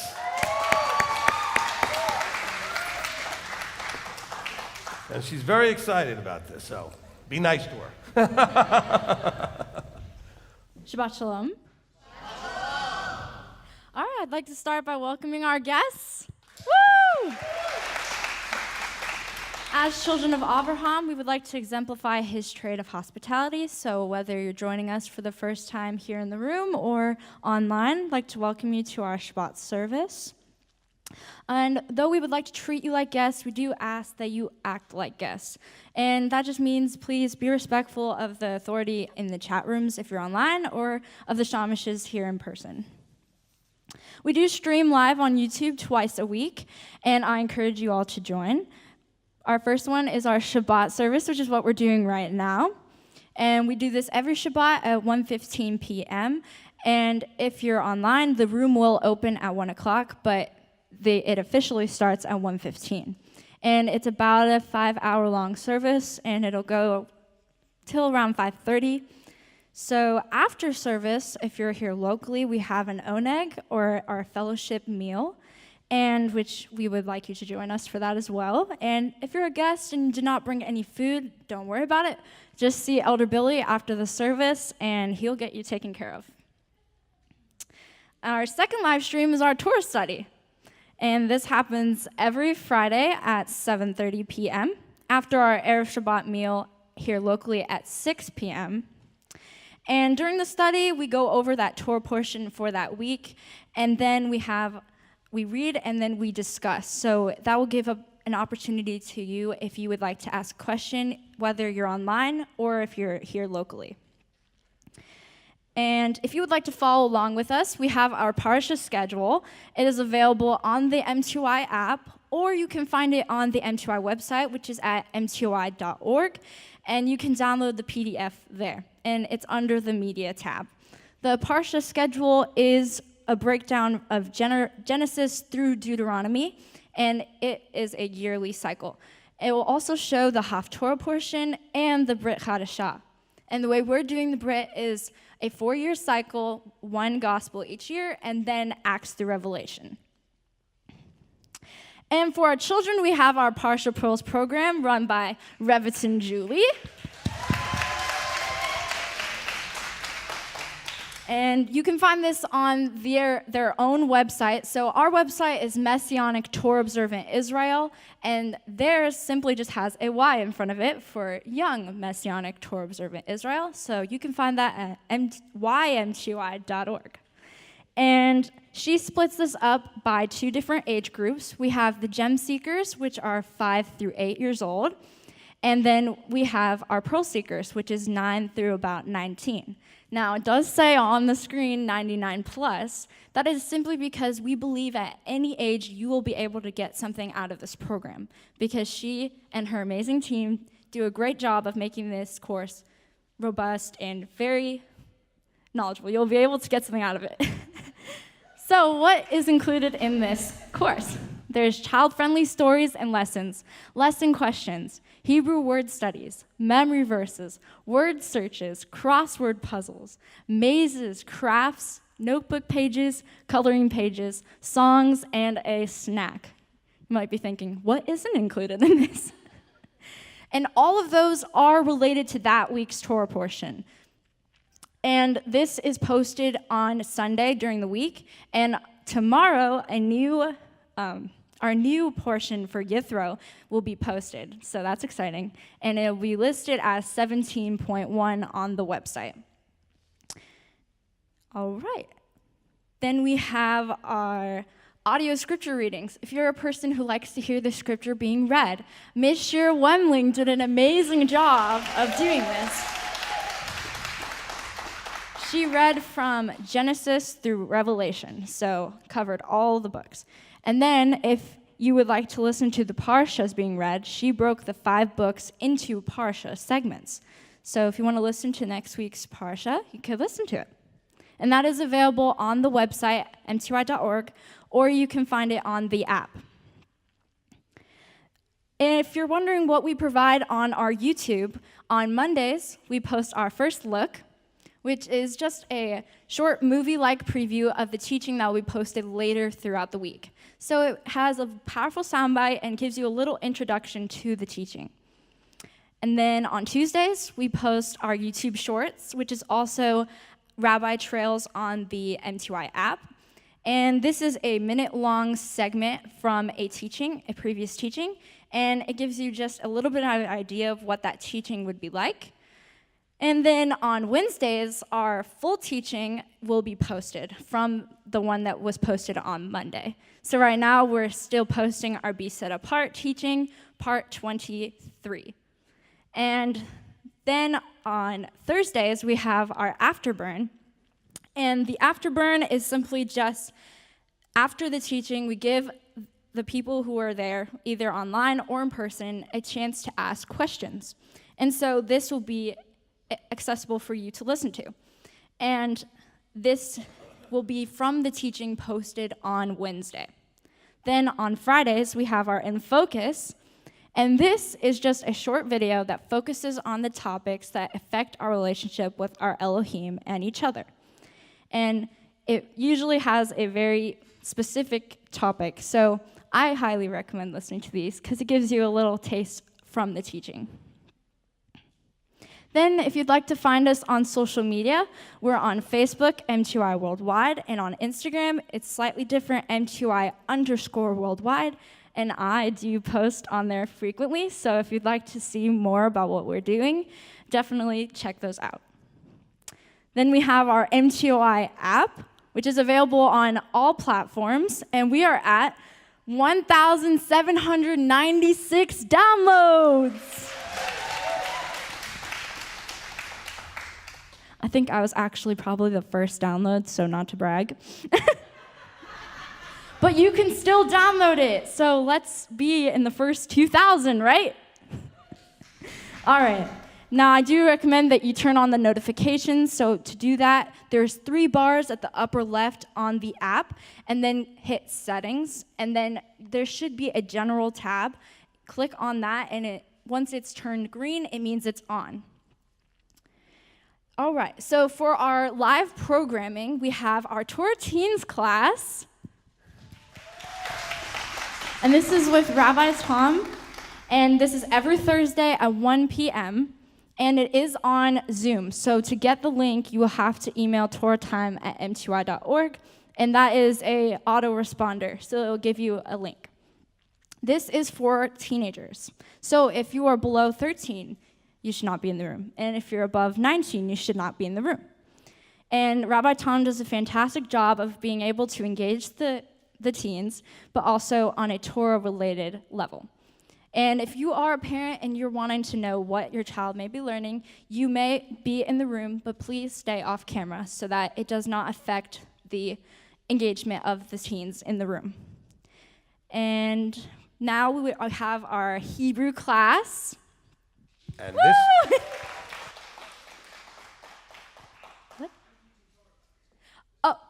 this week, Rabbi Steve is teaching Torah time, so that's exciting. Even more reason to join. And I forgot to mention, there's around 25 plus teenagers in this class, all from around the world, and it's just a fantastic class, and they really do get a lot out of it. And now for our Hebrew class. This is for locals only, so it will not be live streamed or recorded. So this takes place today, actually, and every other Shabbat after Oneg. And I hope you've been studying, because Grayson would have said that, so I'm going to say it. And then we have our zone meetings. So we are an international ministry. In an effort to engage those around the world during their Shabbat, rabbis split the world into different zones. And each zone is grouped with countries that have similar time zones. So today is our Zone 1 meeting, and this, yes. And this will be for those who are here locally at Beth Shalom. And then next month, this will be an opportunity for the ones online to ask questions. So Zone 1 is for those who are in the United States, Canada, Mexico, South America, and Central America. And then we have our Zone 2 meeting, and this will be on Zoom. So the Zone 1 meeting is here on live stream on YouTube, and it will take place during the teaching time. Zone 2 and Zone 3 is on Zoom. So if you would like to join this meeting, you'll have to email zoom@mtoi.org, and it is an autoresponder, so it will automatically send you the link. Zone 2 is for United Kingdom, Europe, and Africa, and that is not limited to just those countries. It's those countries in that time zone. So this will be happening February 11th at 10 a.m. Eastern Time. And then we have our Zone 3, which will be Australia, New Zealand, Japan, Philippines, Malaysia. And since this time zone is the furthest away, it will be taking place Friday, our time, and then Saturday, their time, which would be February 17th at 10 p.m. EST. And so to remember it, Zone 1 would be the first Shabbat of every month. Zone 2 would be the second Shabbat of every month. And Zone 3 would be the third Shabbat of every month, but here locally it would be Friday. And I highly, strongly recommend you come to these meetings, because he will say something that you will never get to hear again, because these are not recorded. So it's a blessing to those who actually join and get to hear things that he might have never said up here on the mic. So I strongly recommend you come to these meetings, because they're always a blessing, and getting to hear others' questions, they may be something you've always wanted yourself, and then there you go, he has an answer for it. And if you have questions but you don't want to ask them on a zone meeting, you can contact questions@mtoi.org, or you can fill out the Contact Us form at mtoi.org/contact us. But I will say probably the most effective way of communication will be through calling. So if you'd like to get a question answered fast, probably should call the number at the website. Then we have our Rosh Chodesh for Adar. This will be taking place Tuesday, February 21st at 7 o'clock p.m. And there will be no meal for here locally, but you can bring a dessert to share for later, after. Then we have our Leadership Council meeting, which is February 12th. And this will be taking place at 12 p.m. EST. And this is a meeting that happens once a month, and about 25 different men from around the world come and join these meetings. And they all are there for the purpose of serving the body, working together to serve the body in honor of the Father. So we should be praying for these meetings, and that Abba would inspire them in these meetings. So we should mark this day on our calendar. Then we have our Purim celebration. This will happen on Tuesday, March 7th at 6 p.m. And we'll have a dinner, and then following a Purim play. This has not yet been decided if we're going to live stream it yet. If Grayson memorizes lines, maybe we'll live stream it. If not, who knows? But we have an exciting Purim play. Maybe it'll be live stream, maybe not. Either way, it'll be a lot of fun. Then we have Pesach 2023. So this will be April 5th through April 13th, and you can get your registration down at mty.org/Passover. And when you do fill out your registration online, you do have to make sure that you actually send it in. You have to download it onto your computer and then send it in. Or if you have any complications, you can call the phone number that was on the screen, or it's online, and talk to Marlene, and she'll make sure that you get registered. Well, that is all for me. If you're welcome up, Rabbi Steve.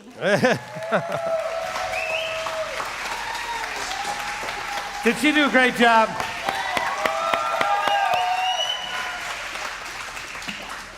Excellent job, Brianna. Fantastic. I'll tell you what, that girl puts her mind to doing something. Grayson reminded me yesterday that he's up doing a kids class today, so he helps teach the Katan B class, which is a 9 to 12-year-olds. And so I looked at her like, hey, you want to do the announcement? She's like, sure. Then struggled with it a little bit last night, stayed up till like 2 in the morning practicing, because she was determined. And she's like, Dad, I can do it. I said, yeah, I know you can. That's great. So she did a great job. All right, excellent. Okay, so a couple of things to clarify and add into the mix. Okay, so and some of this is something that she wouldn't have known. So with the MTOI shorts that we put on Tuesdays, well, first of all, you could have mentioned that there's 10 of them. Okay, we put 10 out there, but I just found out that the ones on the Rabbi Trails on the app are not the same as the ones on YouTube. We're going to kind of give different content in 2 different places. So you're actually getting more content. So if you go on YouTube for the YouTube Shorts on Tuesdays, you get 10 new 1-minute videos, or you can also go onto the Rabbi Trails on the app and get additional 10, okay, from previous teaching. So that's something I didn't know until today, so that's great. All right, so what else do we have to kind of mention here? So this is the last time I'm going to mention it, hopefully. So the giving statements went out. For anybody who was looking for a giving statement, they went out from a third-party accounting firm, so you should be getting that in the mail. If you didn't physically get it in the mail, you can contact us, and then we can find out what happened. If you got yours in the mail and it doesn't add up to the right number for some reason, you can contact them. There will be a card in with your letter telling you how to contact them. Okay, we'd already discovered one of the problems. It's called rabbi error. When I enter the data in that we send to the accounting firm, if it's a check, I don't always put the same. If there's 2 people on the check, sometimes I put the wife, sometimes the husband. Sometimes I'm distracted because of who signed the check. And the reason that is because we do have some of you here that even though you and your wife or you or your husband are on the check, both of you are not necessarily part of what we're doing. And so some of them don't want to have their name involved and just want it to be the one and not the other. And so I almost always will go with the one that signed the check as opposed to whose name's on it. So if you get something that's like maybe half of what you're expecting, because maybe the other half was under your spouse's name. And really, you should have gotten a letter for them too. But you can contact them and they can fix that real easily, okay? But that was my fault, so I apologize. Okay. And then with the emails, okay? There are scam emails going out, people trying to claim they're me and asking for funds or whatever they're trying to do. I don't send out emails, period. All right, so you will never get one as some sort of bulk email to the whole ministry or whatever. If I want to contact everybody, I'll do it on the app. You'll get a message on your app from me, okay? But that wouldn't even be probably the way I would reach you unless it was like a last-minute emergency, like we're canceling service because, you know, our tornado wiped us out or something. I mean, it would be one of those emergency things. Otherwise, everything's going to come like it is right now from this microphone. So if you get emails claiming to be from me, unless you were expecting it because you and I are corresponding, it's not from me. All right? Should have been a big clue, too, because I saw what the emails looked like that said it was from church office. The person clearly doesn't know anything about what we do here. Okay? All right. And then, of course, the last thing is tomorrow is Level Up. Oh, we're going to get a lot of work done tomorrow. So all you guys be excited. Come ready to start close to on time as we can at 1 o'clock tomorrow. Okay, that's our Level Up class. For all of you online, we're getting a little further along the class. As soon as I see the light at the end of the tunnel, so to speak, and know when it's going to end, then I will start to tell you guys when the online ones will be available, okay? When we'll start doing online. For all of you in the Level Up class, okay, the Level Up page has now on it not only all of the paperwork that we've been giving out, all the handouts, but it also has the first 2 classes video. Okay, so it's a YouTube link. Do not give them out to anybody. It's for you guys only who access it through the page. If those of you online are going to look for it, it's not on YouTube in a public way. You can't find it, okay? But you have to click the link that's on the password-protected page. So if you're in the class, you should already know how to get to the page. All right, that being said, I think that's going to cover it for my announcements. You guys ready for Zone 1? All right. Okay, so this is, as soon as they give me the timer going, I'll announce it's official. All right, so this is Zone 1 for the month of February. All right. So these zone meetings, for somebody that's new, doesn't really understand what we're doing here, we came to realize fairly early on that because of technology, the ministry that we were given to do would be international. We would reach people all over the world. And so we also then realized that people live in different time zones in the world. I mean, so right now, it's 3 in the afternoon here. It's like, 2, 3 in the morning in the Philippines. It's a couple of hours into the afternoon later in like New Zealand. So things are all different going forward, okay? Okay, so it's a matter of how many hours, actually, 2, 3 in the morning. It's 3 in the afternoon, it's 3 in the morning in like the Philippines. That's like 5 or 6 or 7 in the morning in like New Zealand, whatever, because of the time zone ranges. And we wanted to meet the needs of the people wherever they are. That's what I felt like he was telling me, fill those gaps. People are disenfranchised, they're disconnected, they're isolated. And so one of the best ways we believed that we could do that was to do something on Shabbat while it was still Shabbat where they are. Because obviously we're doing it on Shabbat now when it's Shabbat where we are, but that doesn't mean it's Shabbat where they are. For a lot of them, it's already after sundown. It's already, even the Zone 2 people, like in Europe, etc., they're 6 hours ahead. It's already 9:15 or later. It's after sundown. So there's a lot of the world that it's already into the first day of the week. So we do these zone meetings so that everybody, wherever they live, within these ranges of time zones, I broke it up into sort of 3 sets of those, can interact and get questions answered from me, their teacher, on a monthly basis, okay? And we all know everybody has questions. That's one of those things that's not a surprise. People have questions. I know that sort of Christianity tries to teach in some of the Messianics that, well, no, we don't ask questions anymore. We have the Spirit. Well, then why do you still have questions? And it's not because you don't have the Spirit. It's because you've been taught wrong what the Spirit does, okay? Spirit, one of the verses says it brings to remembrance. You know what you can't remember? Something that wasn't already there. You cannot have something brought to remembrance that you didn't have in the first place. And so most of the questions and most of the confusion that comes up has to do with things that you do not know or did not know and need, to understand and so that you can know it and do it. And so we have these meetings, these zone meetings. Okay, so this is Zone 1, which means that we do it 2 different ways, alternating months. The Zone 1 that we're doing this month is for the people right here in this building. So if you're in the building and want to ask questions, you can line up right here by the podium. If you're online, if there's time, I'll take some online questions. Otherwise, you guys have to wait till next month. Next month, it'll all be the Zone 1 online people, okay? Zone 2 and 3, it's all of you in those zones every month the same because you're all going to be online. Okay, so there's no differences there. Okay, so we're going to begin with Mercy. Thanks, Rabbi Steve. So I have 2 quick questions. The first one is, when we talk about Moshe and Aharon is part of the Kohanim. Right. And I know that we always talk about Moshe as being Melchizedek, right? Well, of the Melchizedekian order. However, something I thought about was, if they're brothers, wouldn't he also be part of the Kohanim? Okay, so the Kohanim, when it was established, starts with Aaron. Okay. Not with Levi, with Aaron. Okay, remember, the other Levites had other roles. Mm-hmm. Okay, you had the Merari and the Kohathites and etc. We had these other roles. It's the Aaronic ones, the ones that were from Aaron, that had very specifically the Kohanim role. So it starts actually with him. Okay. Okay, now Levi as a whole is given priestly duties, but that high priest role, that Kohanim role, was given to the sons of Aaron. So Moses is a brother of Aaron, not a son of Aaron. Okay? And also, from the Melchizedekian point of view, genealogy makes no difference. Okay, so you can have 2 brothers. They could have both, let's say they were both sons of Aaron. One could still end up doing the Melchizedekian role, and the other could be doing a Levitical role. But in this case, with Aaron and Moses, you have actually the high priest of the Levitical and at that point the high priest of the Melchizedekian happen to be brothers and working together. Interesting. Okay? Excellent. All right. Thank you. And then the second one, I don't want you, I'm going to say, here's my disclaimer. I'm not trying to get you to go into eschatology.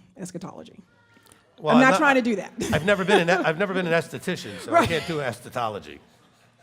But I do want a facial.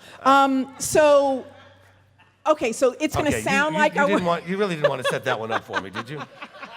Come on, we can play tennis. Boop. It's going to sound like I do, but it was just an observation that I had. All right. So, if we know that the greater Exodus is going to, like I said, be greater than the one that's accounted for in the Torah, then when we're talking about the two witnesses, I was watching a movie last night, and it was one of the Bible movies that I have not seen. I don't know how that was possible, but I hadn't seen this Bible movie. And they showed Moshe and Aharon really working in concert together when they were coming before Pharaoh, which was something different that I hadn't seen. So if we're talking about the greater Exodus, which is supposed to be like the first one, only greater, so then the two witnesses, is that why Yah had Aaron and Moses working together? Because he knew that in the greater Exodus, there were going to be these two witnesses? If it's supposed to be the same, like, you know what I mean? No. No? Okay. No. All right, look, I think you're going to find that the two witnesses has to do with the idea that to establish something, you need 2 to 3 witnesses. So you need 2 saying the same thing. That's probably why you also have Moses and Aaron doing it, okay? But it's for that reason, not for the fact that there's going to be these 2 witnesses at the end.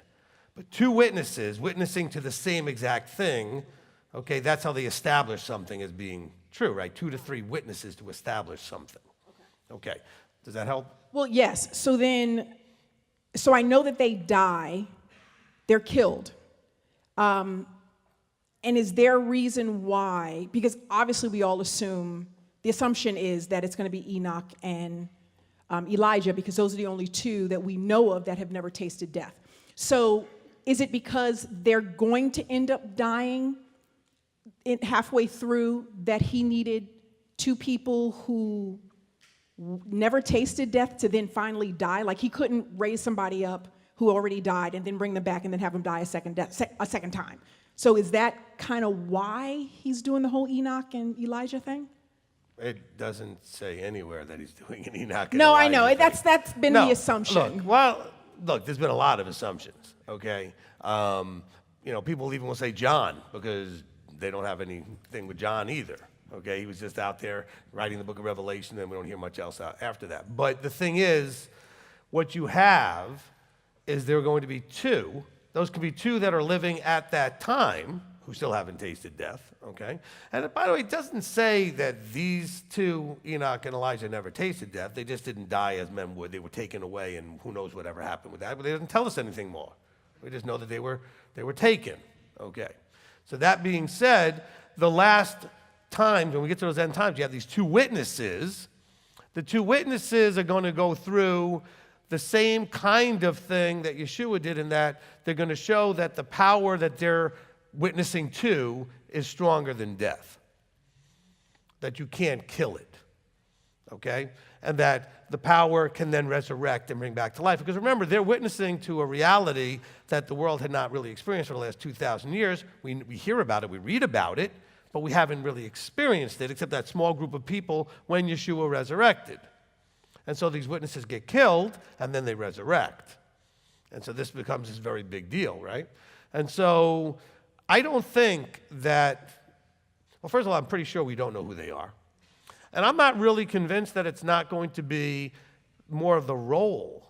In other words, you're going to get whoever's in that Elijah role, likely, okay, to be one of those witnesses. I don't know who the other one might be. But I think you're going to see, because we're told about pre-Yeshua, there's always this Elijah role. There was before he came in the flesh, there will be again before he comes again. And so I can see that being, a part of what's coming, okay? But I could also see it being a person. I'm not claiming it's me. My wife's very happy I don't do that. Only especially because she doesn't want to see me get pointed the finger at and killed and everything, which you all know I could care less. But the thing is, the point of the end time is it's going to be whoever is given the role to stand up and say at the false one, he's not it. That's not Messiah. While the rest of the world is bowing down and worshiping him, which is what gets them killed, because he blasphemes against the blasphemer. And so it's got to be somebody, or two somebodies, who are working in harmony with each other, as you said, Aaron and Moses, who is going to stand up there and say, do not be deceived, that guy ain't it. Don't look, I know he's doing signs and wonders and all this other, he's not the one. Repent. And all the other message that goes along with that end time message that you get the witnesses talking about. And then they get killed for their efforts, like all the other prophets. I don't know why anybody would want to be a prophet. They all get killed, pretty much, because they're always so popular. But it's going to be a role, I believe, more than let's try to figure out what person in history that already existed it's going to be. People like to go to the Mount of Transfiguration and say, oh, well, look, we saw these ones here on the Mount. That's maybe something. You know, I know a lot of people want to use that as their justification for what they think. I don't know. I don't think it matters. I think what matters is what they're saying. That's how you know who they are. Not because you'll recognize and say, oh, look, it's Enoch and Elijah. How do you know what they look like anyway? Okay? Well, you know, in Genesis there's a picture. No, there's no pictures, okay? All right? So I think it's going to be that you need to know how to recognize the role. Now, you know where they're going to be. It says where they're going to be doing this. You know the message generally that they're going to be sharing. So you should be looking for that. And by the way, for all the end time people that are all talking about all these things, they're all going to fall short and fall for the false one if they're not waiting and looking for the ones who will be standing there pointing at the false one. Now, of course, whatever the phony false one might be, they might get their own little mock-up of witnesses trying to point at them, but you have to know the truth. You have to know what you're really looking for. Go listen to that Beware of False Prophets teaching over and over so you kind of know what I'm talking about, so that you know what to expect. Okay, but it's a good question. It's not really one of those eschatology things, because, look, I don't get into the naming of dates and trying to say this and this and this, but I think it is important to know that there are going to be two incredibly powerfully anointed witnesses to that the false one is the false one and not Messiah. Because they're not witnessing Messiah specifically because he's not there yet. They're the ones witnessing the one you think is Messiah is not him. And that's a role for the ages, really, because you're going to be doing that when the whole world, with the technology we have and everything else, is believing this guy's the Messiah. And so this is going to be why they don't care that he sits in the Holy of Holies and creates the abomination of desolation and sets himself up as God, because he'll be doing such amazing things. And then you're going to stand up there as a witness and say, but he's not it. But not even that gentle, because you're falling for that false prophet, for that beast power. That's going to put you right in the fire. And they're going to stand out there at the top of the lungs saying, please don't do this. Don't buy into this false thing. So why do people buy into it? Why are people going to buy into this false one? Because he's going to do the things he wants them, that they want him to do. Okay? If there was another choice other than Yeshua that started a military, upheaval, kind of like Bar Kokhba or something later, had there been one at Yeshua's time, that's where Judas would have gone. Okay? Because he would have gone to the one that was going to do it the way he was hoping and desiring it to be done. So this false Messiah is going to come and please everybody, at least initially, before you're totally enslaved and trapped and screwed up. What is happening to the camera? Okay, because on my screen, it's like all over the map. So I don't know what everybody else is seeing. Okay. That's fine, it just looked really bad. So I'm assuming that what's going across is what I'm seeing. All right, that being said, now that I totally lost my train of thought, You need to understand that your emotional immaturity ultimately is going to get you killed, because that's what's going to be susceptible to the false. So you have to grow yourself emotionally, because it's the emotions that are going to get played on by the false. Does that make sense? And so it's that level of emotional maturity that is going to make all the difference when you see the false and your emotions go, yeah, and then somewhere in the back of your mind that small voice goes, no. I know it looks like you're going to get everything you always hoped for and wanted, but no, that's not him. And that's the key. Okay, we have to see that. All right, Shama Steve. Okay, let's talk about, I saw something on Facebook the other day that kind of got me a little riled, because I know the person and I know they know you, and I felt that their post or what they had done kind of was geared toward you. But I know I like the meat and potatoes that you serve, so rather than the milk. So let's talk about how you're serving what Abba has given you, rather than coddling us to baby feed us and stuff like that. I know there's a lot of people maybe are new to you or new to your style, but I like the strength that comes from the mic from you, and even in counseling or at other times that I've dealt with you for, almost 9 years now. So why don't you tell people how you are and how we should see you, even though I know you're not perfect. I was shocked when I found out I wasn't, so. None of the rest of us were.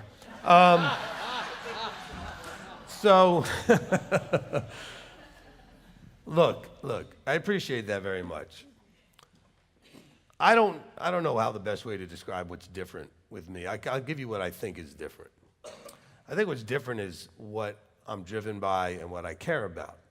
I don't care about your accolades. I don't care about being popular.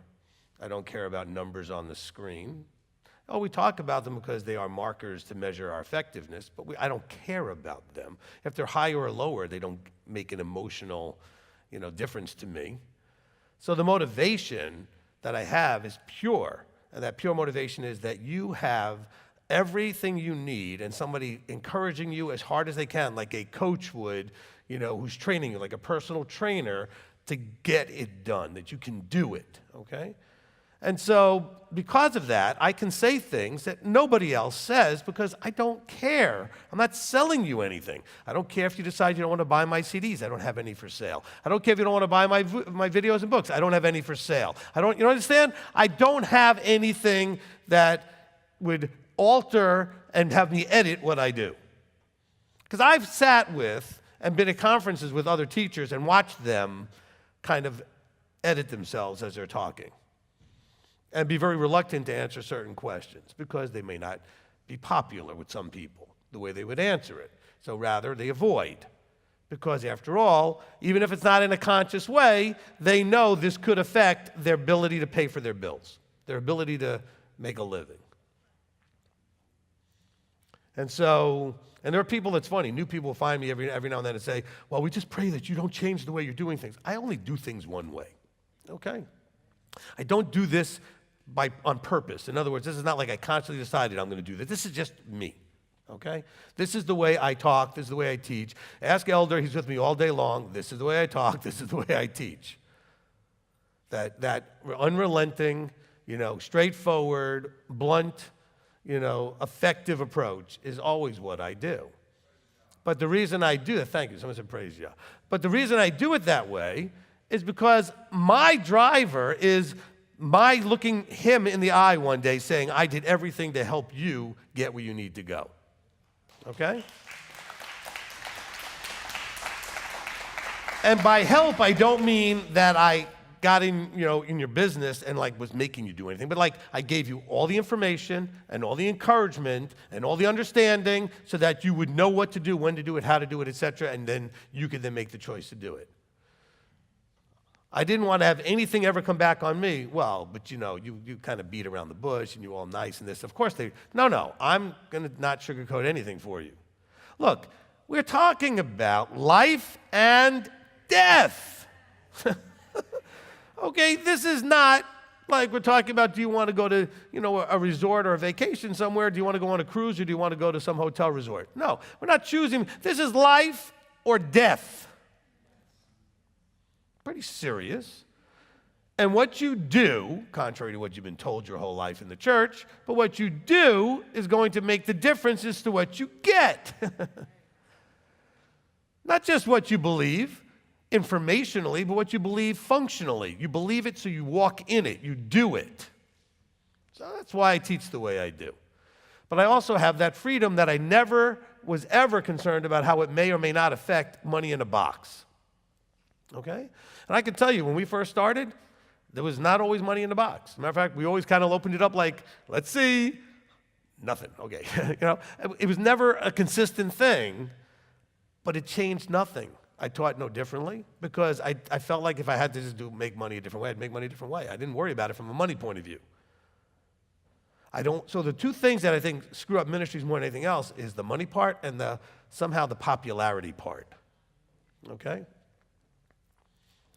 I love the praise that I get from people saying how much they appreciate that I was blunted in their face. That's different than saying, we just think you're so wonderful.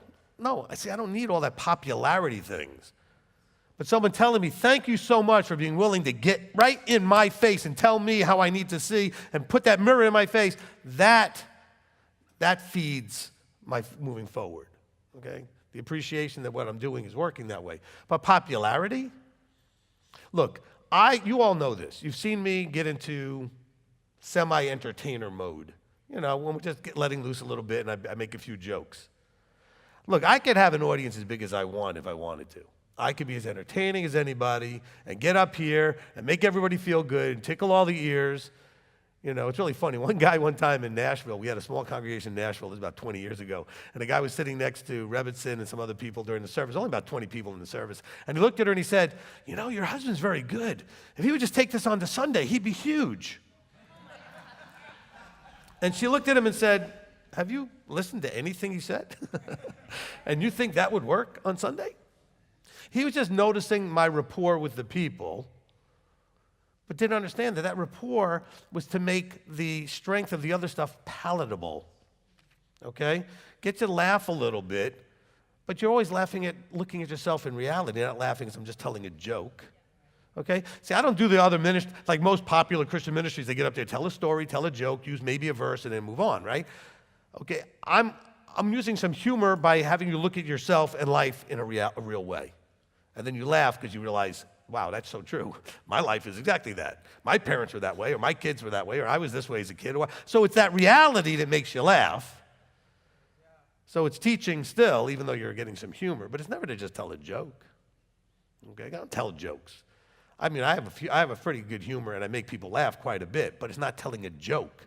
It's getting them to look at things in a certain way, and especially when I say things that they just don't expect to come out of a microphone. That's what I usually get Elder with. And he sits there going, he just like, And if you're ever counseling with the two of us, just know at least one of those is coming sometime during the session, because I always like to sit there going along, and he thinks it's all good and comfortable, and all of a sudden, bam, and I look over and he's like, he just like, and I just, because that's part of my entertainment. Okay? But you gotta understand that that's rare. I'm not saying that in any bragging way. I'm saying it's rare. Look, to be blunt, I teach the way I'd want to hear it. Okay, if I was sitting where you are, I'd want someone talking the way I do. I'd want someone to speak straight in my face. Don't beat around the bush. Don't sugarcoat it. Don't just tell me what it is. All right? What am I doing wrong? What do I need to do right? How do I do it? What's the right process? What matters? What doesn't matter? Give me that straight stuff that I can apply right now. Okay? Because I did have somebody the other day mention to me, like, yeah, we just found you a couple of months ago, and we noticed you were different in that, we could actually remember what you said, and it actually affects our lives every day. I said, because I don't teach things that are just interesting. I don't cover things just because they're required to cover because they may be fascinating to somebody. Everything is about you becoming him. Okay? Everything. Which is why if you listen to a teaching, it will affect you when you leave if you were paying attention. It'll affect you the next day. You'll still be thinking of some of the things that you heard.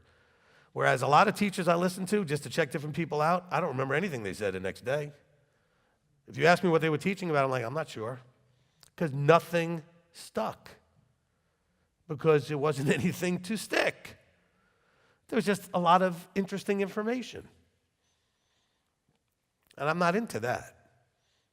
Okay? We do the color code things, the personality things. I'm all about accomplishing things and results, right? That full red color thing. Well, guess what? The result I want for you is, well done, good and trustworthy servant. Okay, so teaching you a bunch of fluffy, interesting things isn't necessarily going to get that. Okay? You got to become him, and I got to keep encouraging you that you can and what you need to do it. All right, Sarah Beth. Okay, so I think I made a connection and saw something I'd never seen before. I'd like to ask you to correct me if I'm wrong. Connecting how you as a leader have given us so much freedom to grow at our own speed, and you're not controlling, and you've taught us to be our authentic self, and then you've taught on the man's role is to create the safe space for the family, the woman, the children to flourish, and how the vertical shows us the father is supposed to. Then am I correct in saying Abba's done the same thing as the man should be doing in creating this world, this space for us to grow into what we can be, and that's what free will is about? Yes. When we look at this from a role point of view, right? The reason that the Creator uses the term father, okay, to refer to himself, is because of the role that we would understand. So that leadership, headship of the man has a role of providing. Now, don't we think of our Creator as the ultimate in providing? We also think of that role as protector. Well, is not the father, the ultimate protector? And so then, if we're going to be in ministry, or within our own families, we have to then try to do those roles as he would have them done. So we are providers and we are protectors. But we're also providing not just things like food and shelter, but the space that is protected to do the growing in. I mean, he created a world that he gives us the space to grow in. Now, it's not always safe because he's allowed the world now to not be his world, because and go listen to the teaching, right? Peace in the world, not his. So this world, he's allowing it to be ours right now and showing us how bad that works, because this is a leadership world, a leadership-less world, okay? It lacks that role in most of our lives. Almost every woman and almost every man, actually, that I counsel with has had tremendous damage done, or they're suffering tremendous deficiencies in understanding how to be what they're supposed to be because they didn't have role models. Their fathers weren't role models, their mothers weren't. They didn't have role models. They didn't know what this is supposed to look like. Who did they have in their life that did this well, that they could look at and go, oh, that's what it's supposed to look like? And we wonder why the world is in such a mess when there's so few role models to look at. I mean, the amount of women that I talk to, and again, you would not know these things unless you either had the problem and started doing research online or unless you were counseling, but the amount of women that had just horrific father figures in their lives, if there even was a father. There may not even have been one in so many cases. Or there was one, but they weren't really there, so even though it was, but they wasn't. And then you could take it to the next level where there was actual verbal or emotional abuse, or to the next level where there was physical abuse or even sexual abuse. All coming from the role that was supposed to be providing and protecting. And then you marry one of them and you wonder why they have so many issues. Not their fault. I mean, you're now the man trying to come into their life, and all they know is men are really messed up. At least they've messed up their lives, the men in their lives. And now you're supposed to now come in and be like, but I'm different. And maybe you are. But how do they know? They don't know what different is. Because maybe they've already had 4 or 5 experiences with men and they were all similar. Because those men all imitated what they saw and what they learned and what they knew. So they don't know how to do it. Then you don't know how to do the women's side because you didn't have any women. Two things. You didn't have A, women examples, and B, a man to give you a role, to give you the flourishing place to become the woman. Well, you have the freedom to go ahead and be that. What a terrible mess we live in. And so, yes, when we look at the things from the above, we're supposed to be imitating them in the below. And that's why, it's almost like a running joke, but it's not a joke at all. I take very seriously the fact that I've got, like a half a dozen daughters that are not my daughters, of all different ages, because they need a papa, or whatever some call me dad, some call me papa, whatever it is, but they need that. And they've never experienced it before. And it's a very big blessing for me to be able to do that. I know it might sound weird to some people, but you know what? I'm watching some people come out of tremendous pain and suffering because of it. Just knowing they have someone to be there. And by the way, it's not like I go and take them on daddy-daughter dates and things. I'm just saying I'm there, that they know there's someone they can call. There's someone that can give them the counsel. There's someone that could give them encouragement in the strength that a father role can give them. Okay?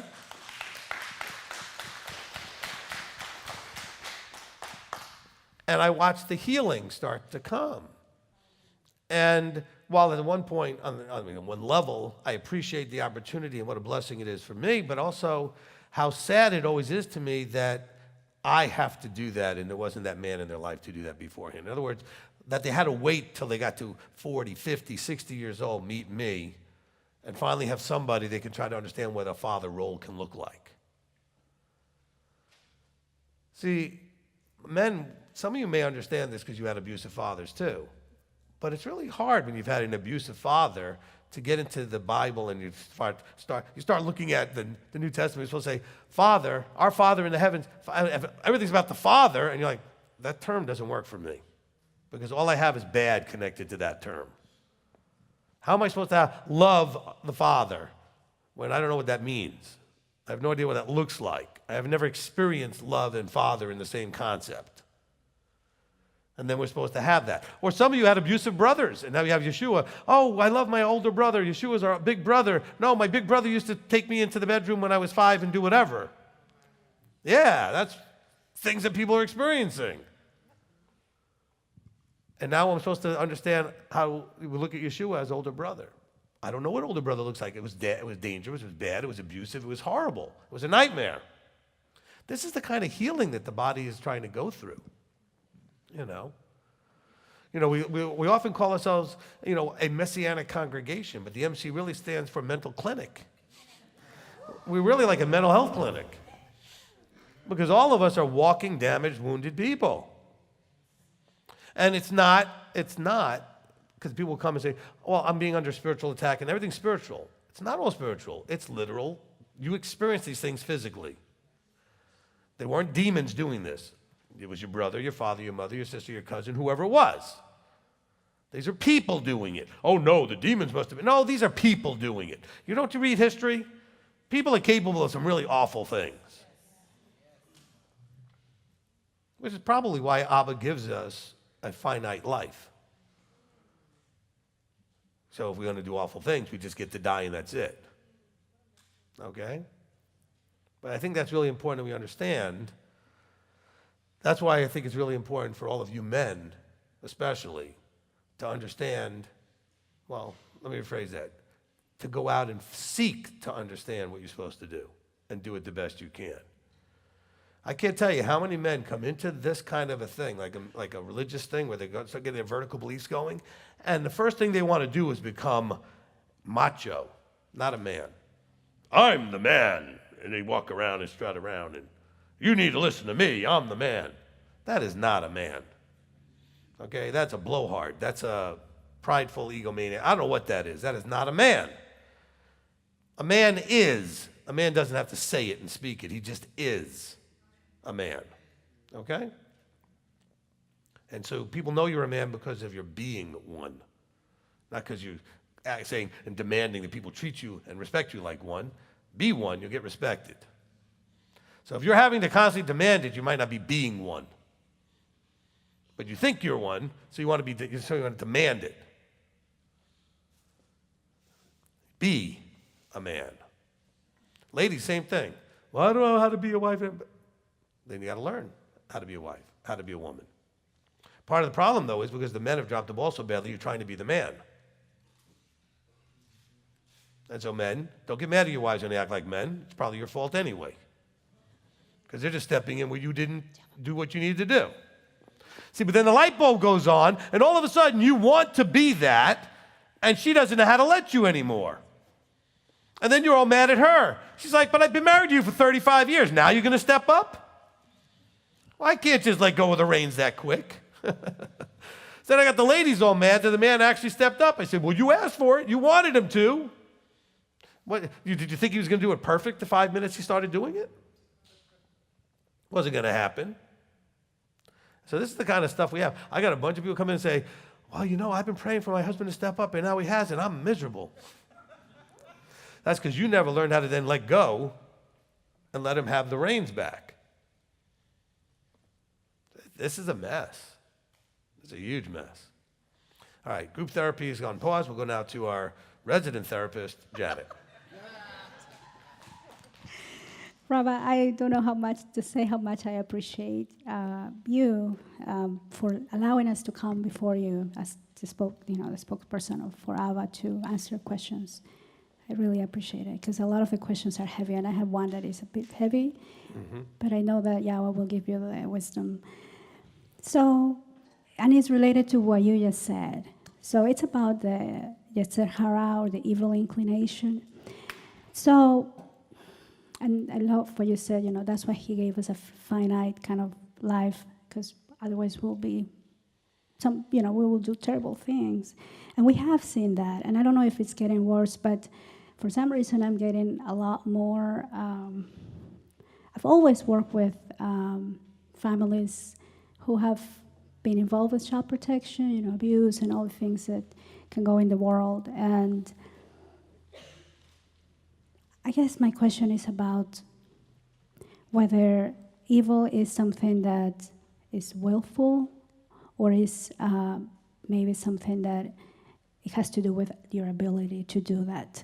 Why I'm asking that question? Because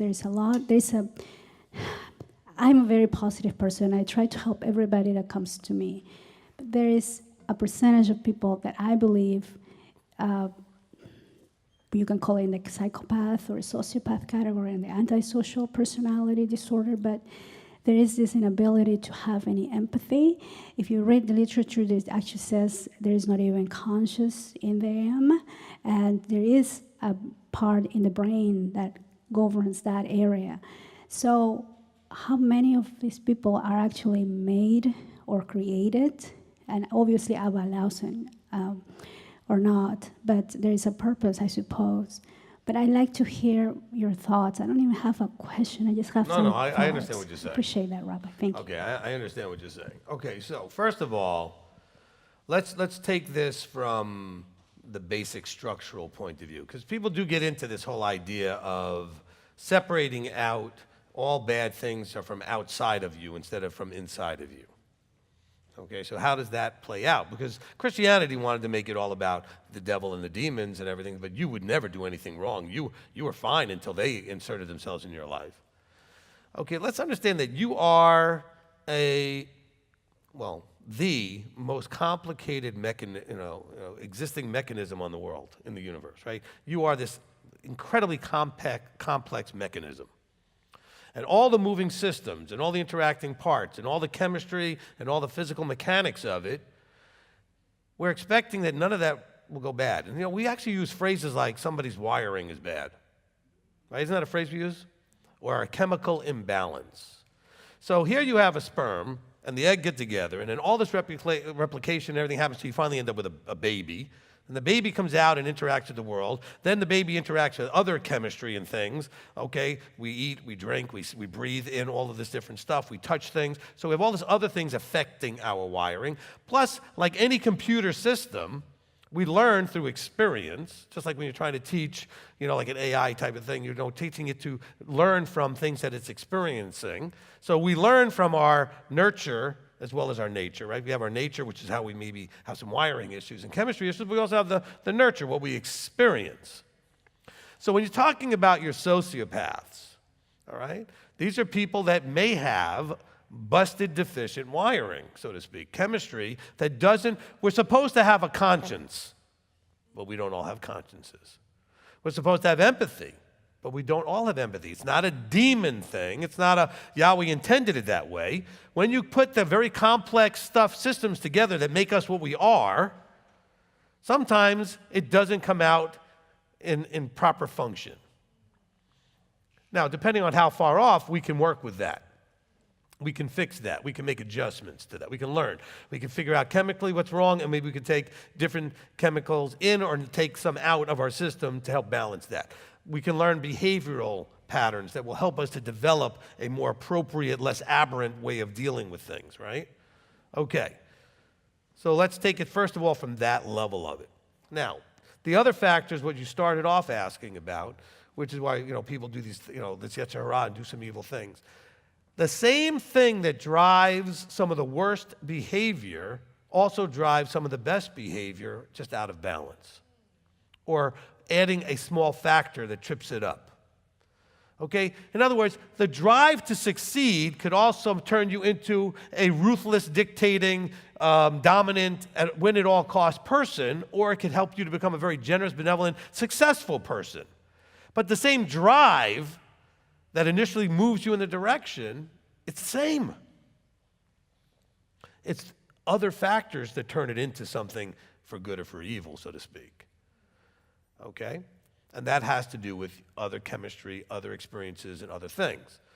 Okay? There are people, and you see this, I don't want to say movies are real life, but there are lots of movies I'm sure you've seen, and in the movies, there's a character in the movie, and some real horrible thing happens in their life, and because of that horrible thing, they go in a direction obsessively to try to do something or accomplish something, and sometimes it's good, sometimes it's got evil in it because they're going to make somebody pay for what they experience, even though clearly they can't make the actual person pay, so they're going to make everybody pay. And so these are those connections that are made through nurture and nature. Some of it's chemistry and the nurture and the nature, how you were made. Some of it's the experience and what you attach to the experience. The demons are opportunists because the one who is in charge of them, the devil, is an opportunist. I don't believe, you don't have to agree with me, all right? I don't believe that they are initiators. In other words, they only can work with what's already there. If you don't want to do something, you're not going to do it. Now, unless they came to you and forced you, that's there. I'm saying, but you're not going to get inspired to go do something you never really wanted to do and then blame, well, the devil made me do it. No, he didn't. Something in you still wanted to do that. Now, I know there have been people that have had experiences in a much more direct way where maybe they were threatened and made to do something. I'm talking about the general popular, experience of people is to end up doing something and going, well, I didn't want to do that. Yes, you did. That's why you did it. And the devil and the demons are there to cheer you on doing what you shouldn't do that you still want to do on some level. That's why I call them opportunists. Because if you don't have it in you, there's nothing to work with. And don't let that depress you thinking, wow, I had that in me. Yes, you did. We all have terrible things in us. And thankfully, most of us, most of the time, restrain all that. But we all have that in there. That stuff that's all about me and not about you, which makes me hurt you, makes me take advantage of you, makes me abuse you, makes me do whatever it is because it became about me and not you. And so all that's in there. And so it's like the alcoholic thing. I always use as an example. I've never been an alcoholic. I never cared to drink. I mean, I'll have a drink very rarely. I mean, like really rarely. A couple times a year maybe if somebody is having something at their house or whatever. And I never had the thought to get drunk because it was never in me. That doesn't make me better than all you alcoholics. All right? It just means that particular thing, which I'm using as a very sort of benign thing to point out compared to some other, really aberrant behavior, but that's a simple one to understand. So guess what the devil never does? And the demons, they never try to get me drunk. And by the way, that doesn't mean that I'm not having a lot of it offered to me on a regular basis, especially when I was younger. I go to parties where it's everywhere, and I just didn't want it. I don't know why. I didn't have any real good reasons necessarily. I just didn't want it. I think part of it is that I'm such a go guy. The one time I did drink some beer when I was younger, all it did was make me tired. Okay?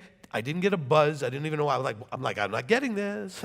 I'm drinking. I'm not feeling any different because I was always so, you think I'm hyper now, forget it. You should have seen me back then. So all it did was slow me down, and I didn't like being slowed down. So I guess that's maybe the one main reason why, But the thing is, the devil can't do anything with that. He can lay it in front of me and put it in front of my face as much as he wants. I'm not going to drink it or take it because it's not me. I don't want it.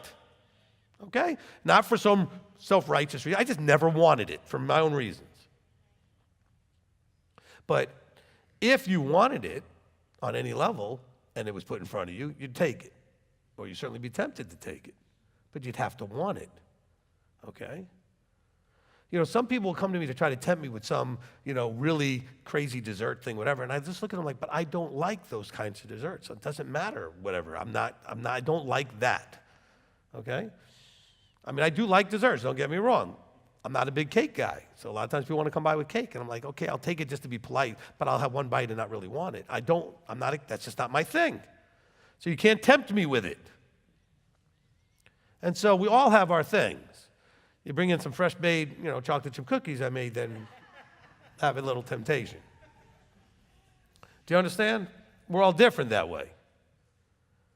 So the opportunist that the demons and the devil are is to take residence where they know you're already living with that lust, that desire, that behavior that's not appropriate, that you still, for whatever reason, don't tell me you don't want to do it. I know on one level you don't. But there's a part of you that does, and that's the only reason you do it. Because if you really didn't want to do it, you wouldn't do it. And we all know that's true. Everything in your life that you really don't want to do, you don't do. People say, well, I do things all the time I don't do. Well, you don't want to, it's not a strong enough feeling yet. You don't really care to do it, but it's not like, I don't want to do that. I don't like it. Then you're not doing it. And people say to me, well, blah, blah, and I say no. And they'll try to give me other time. I say no. And they look at me like, I say, I don't want to do it. Some of you have seen that when it comes to the, sometimes after services, after we eat, then we go out later. And someone will say, hey, well, come out with us. No. Oh, well, we're going to go to this place. Doesn't matter. If I don't want to go, I don't want to go. Okay? And I'm not a very social guy when it comes to that kind of stuff, so I have to be in a very specific mood to do it. And almost always it has to be my wife asking me or I'm not going. Because I only go really because she wants me to go. And it's nothing personal to you guys. I just don't have that, that inclination, so to speak, right? Okay? I don't have that desire. So what it really comes down to is balancing what needs to be balanced in your life, emotionally and chemically. The emotional stuff could be you were raised in such a poor nurturing environment, or nurturing you in a bad way, but like you learned from what you experienced in such a bad way, you got to retrain yourself now and get new experiences. That's what some of the people that kind of call me dad, who never really had a good father, are learning how that can help them to have someone they can call dad. And I've watched incredible changes come upon them when they go from just thinking it's a good idea, I'm going to try and call you dad, to when they actually see me as their dad. And how the turnaround is tremendous. And it's not because of me, it's just because they have something they've always needed that they never had. And all of us can do things like that for people. You could be something they need that they never had. Some people haven't had a real friend. Some people haven't had a real sister. Some people haven't had a real brother. Even though they may have 4 or 5 sisters or 4 or 5 brothers, but they didn't have a right one. Okay? Some people may not have had a big sister, but they've been a big sister. Maybe they need one. Maybe they've never had a little sister, but they've been a big one, and they've had only a big one, but they'd like to be able to switch the roles. Same thing with the brothers. You could say the same thing, a big brother versus being like a little brother. There are things that you could really benefit from in life if you allow other people in your life to come into those roles naturally as they kind of evolve into it. All right? I don't mean go around like I do offering. And I only offer it to ones who, when it becomes obvious, their big problem is they never had a dad, and they need a dad. And then I say, if you'd like, I can do that for you. And so that's how that works out there. So Janet, hopefully that makes some sense, because the sociopaths and the people with the disconnections, if they don't find ways to fix that, they're going to just end up in the garbage heap, so to speak, because they're the wiring that just, there are defective items. I'm not talking about like birth defects type of things. I mean defective items up here more than just physically. The physical defective stuff, that stuff is something Abba will fix that into the millennium, into the kingdom. Not worried about that. But it's when the wiring is all bad, sometimes it's not fixable. It's just that it was just one of those things that went through the factory and came together wrong. And it's sad. So I'm not saying that in any cold way. Because there are bad people. And they're bad because their wiring is bad. And nothing is going to rehab that for a lot of them. They're just wired poorly. There are things that are missing that would balance out. So when I say wired poorly, by the way, I don't want you to say I want to do this. Okay, I want to make this distinction. I don't want you to think that their wiring's bad, meaning the bad things are there that shouldn't be. What they're missing is the stuff that would balance it. We all could kill somebody. We all could murder somebody, right? We could all have sex with somebody we shouldn't. We could all steal something. We could all, whatever commandment you want to point to, we could all do anything. But we have, most of us, a strong enough balancing thought process and emotional position to say, no, I'm not doing that today. Okay? And so the ones who I call are bad people, they're bad not because they're bad because they're missing good. Does that help? And so the bad's been able to flourish unchecked. Under the right circumstances, every one of you could be just as bad as any one of them. You could. Some of you already know that because you might have already been that, and now you're not anymore. I'm serious. So don't think that bad people are bad just because they're not bad because they're missing something good that would balance it that they just can't seem to get their wiring to connect to. But if you want it bad enough, you'll figure it out, and you'll find the workarounds, and you'll be able to bring that into, you can reprogram your system. Okay, the bad people generally don't do that because they don't think they're bad. They just think they're being. This is just who I am. I like raping and pillaging and murdering and whatever else they might be doing out there, which back, a few hundred years is what people literally did. And they loved it. They just go with a bunch of their other psycho friends, and they go into a town, and they steal everything, and they rape the women, and they kill everybody they want, set everything on fire, and then leave with whatever they wanted to take. And they loved it because they didn't have the balancing positive focus, and they had the reinforcement that they got some sort of pleasure out of the bad. Because you get pleasure out of doing good or bad. Matter of fact, some of you are wired in such a bad way because of the abuse you had that you find it really hard to receive good because you're used to only finding ways to get pleasure out of pain. I mean, how can somebody love me just to love me and not treat me badly? Because everybody who ever loved you, at least you thought they did, treated you badly. So you keep waiting for the person to treat you badly because you made wrong connections. So you got to fix the wiring. That's why you go to Janet and you go to me and you get some counseling. All right? Okay? And she'll do brain spotting or whatever, and I'm just going to look at your brain and tell you what's wrong.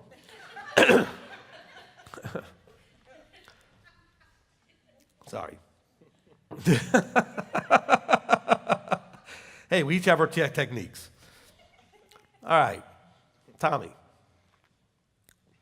All right. Thanks, Rabbi.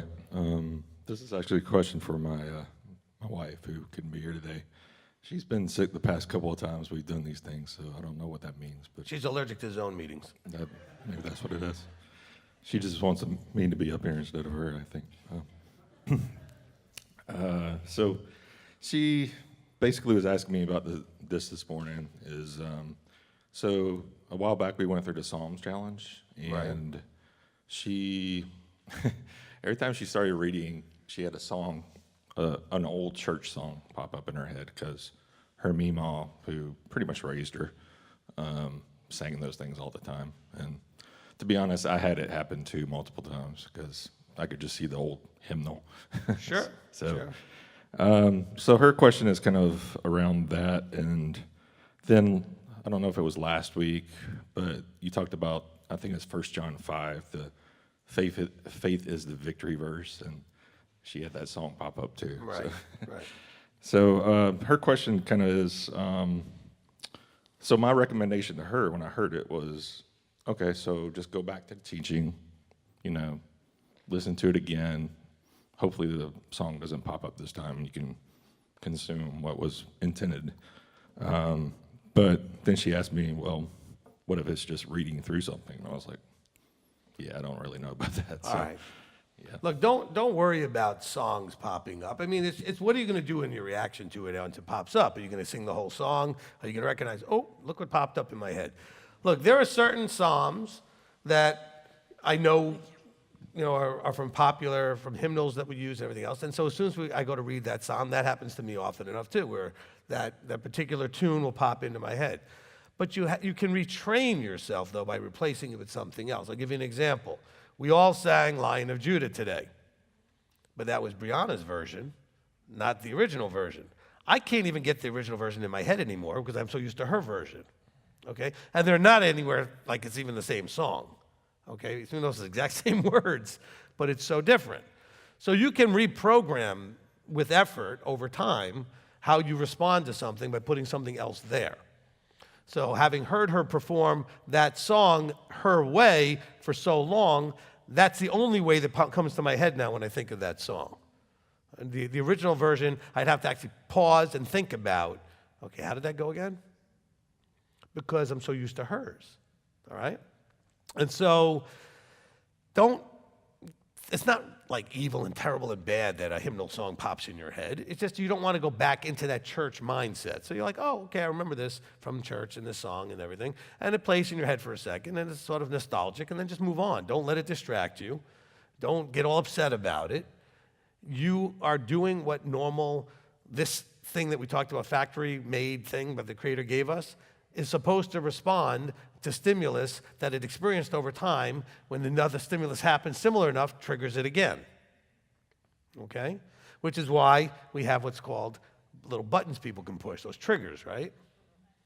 Because it's happened enough, and we've established that if this thing happens, it's similar enough to what happened way back when, it triggers the same response. So you start reading. When I was in Worldwide Church of God, there was the first song in the hymnal was also Psalm 1, okay? And so I knew that one. I knew it the way they did it. So if I was reading Blessed and Happy is the Man, blah, blah, blah, for Psalm 1, I'm hearing that in my head. So I know what Selena would be talking about, okay? However, I'm not going to sit there and just kind of sing along with it, because then it puts me back there. I'm just going to get back to just reading the psalm. And if I need to get the music out of my head, I can play something else in the background quietly so that does it if I need to. But I don't need to go back in the mindset to back in those days when I was in that building doing those things. All right? Okay.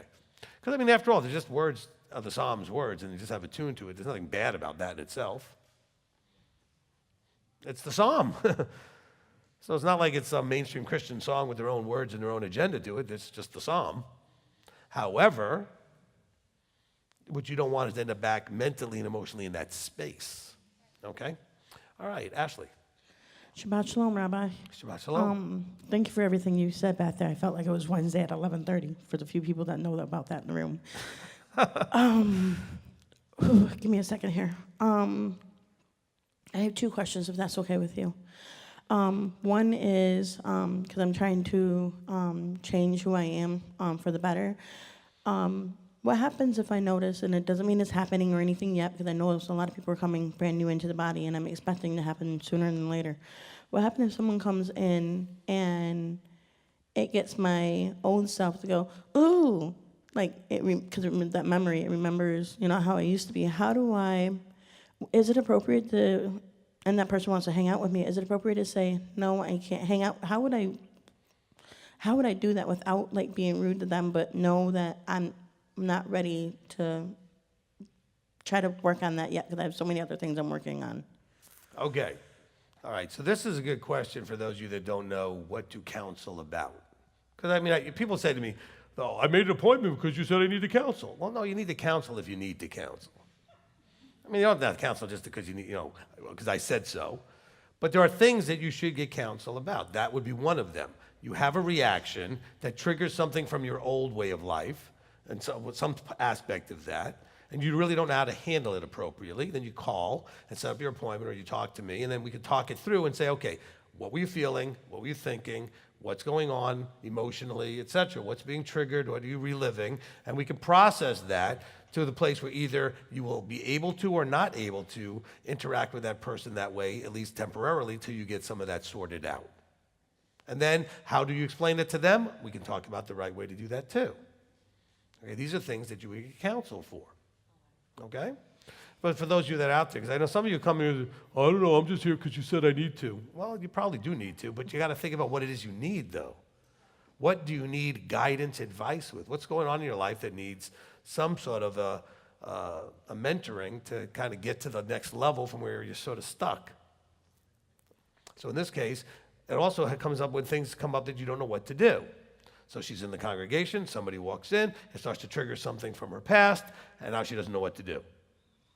So the best thing to do is be as polite as you can in that moment until you get a chance to talk to me about what you should do.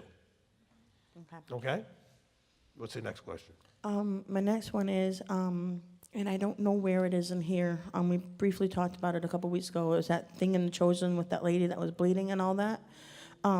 I guess that's a two-part question, sorry. Where is that one in the Bible? Because I want to read that story. Matthew 9:20. Remember that. The other, regarding... That's the woman with the issue of blood, right?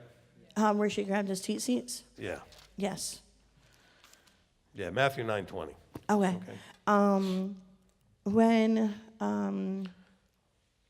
When Yeshua comes back, and if I don't know how that's going to look in the end, but if I'm still like this in the millennium or whatever have you, but if I am, how do I know, because I'm working on trying to figure out when it's appropriate to approach someone, and maybe this is another counseling question, and I apologize, but how do I know when it's appropriate to go up to him, because I can't wait for the day. If I'm not healed by then, I can just grab his teat seats. Okay. I don't think. Okay, as far as Yeshua, when you finally do get to see him, I don't think he's going to care how you go up to him. Okay, any of us, he's going to just want to hold anybody and everybody and just go up to him. Okay, whatever you think we do hug time wise, it'll be like nothing compared to Okay, so I wouldn't worry about that. All right. So as far as but anybody else in this fleshly world, you should get counsel about who you can approach and what's the right approach before you just approach different people. Okay, you already know how you can be with me, or you know how you can be with Elder, and there are different people that you already know how you can be with, okay? Did that answer the question? No. Okay, re-explain your question. He's going to give you the mic. What I mean is if I'm not have all this junk cleared in my head to where I can be not normal, but better version of me, and I see him, can I, if I see him on a mountain and I'm over here, can I just book it and when I catch up to him, grab a CC, or is that, would that be inappropriate? Whatever protocols will be in place, you'll understand them at the time. Okay, I can't say yes or no how that's going to work, where he's going to be, if he's sitting there in Jerusalem on the throne, and whatever protocols there are to interact, and who you may need to talk to first or whatever, but you'll know what those are. It will be clear to everyone what the protocols are. Okay, thank you. Okay. But what I will reassure you is you do not need to be, or think that you need to be perfect before you'll be able to interact with him. You don't have to have all your junk fixed. As long as you're still alive, there'll be time to fix your junk. Okay? So if you're in the millennium, you'll have the millennium to fix all that, okay? And if you're not there, well, then you're not there, you won't even know. Okay, because you'll just be sleeping, and that'll be the end of it. Okay. Michael?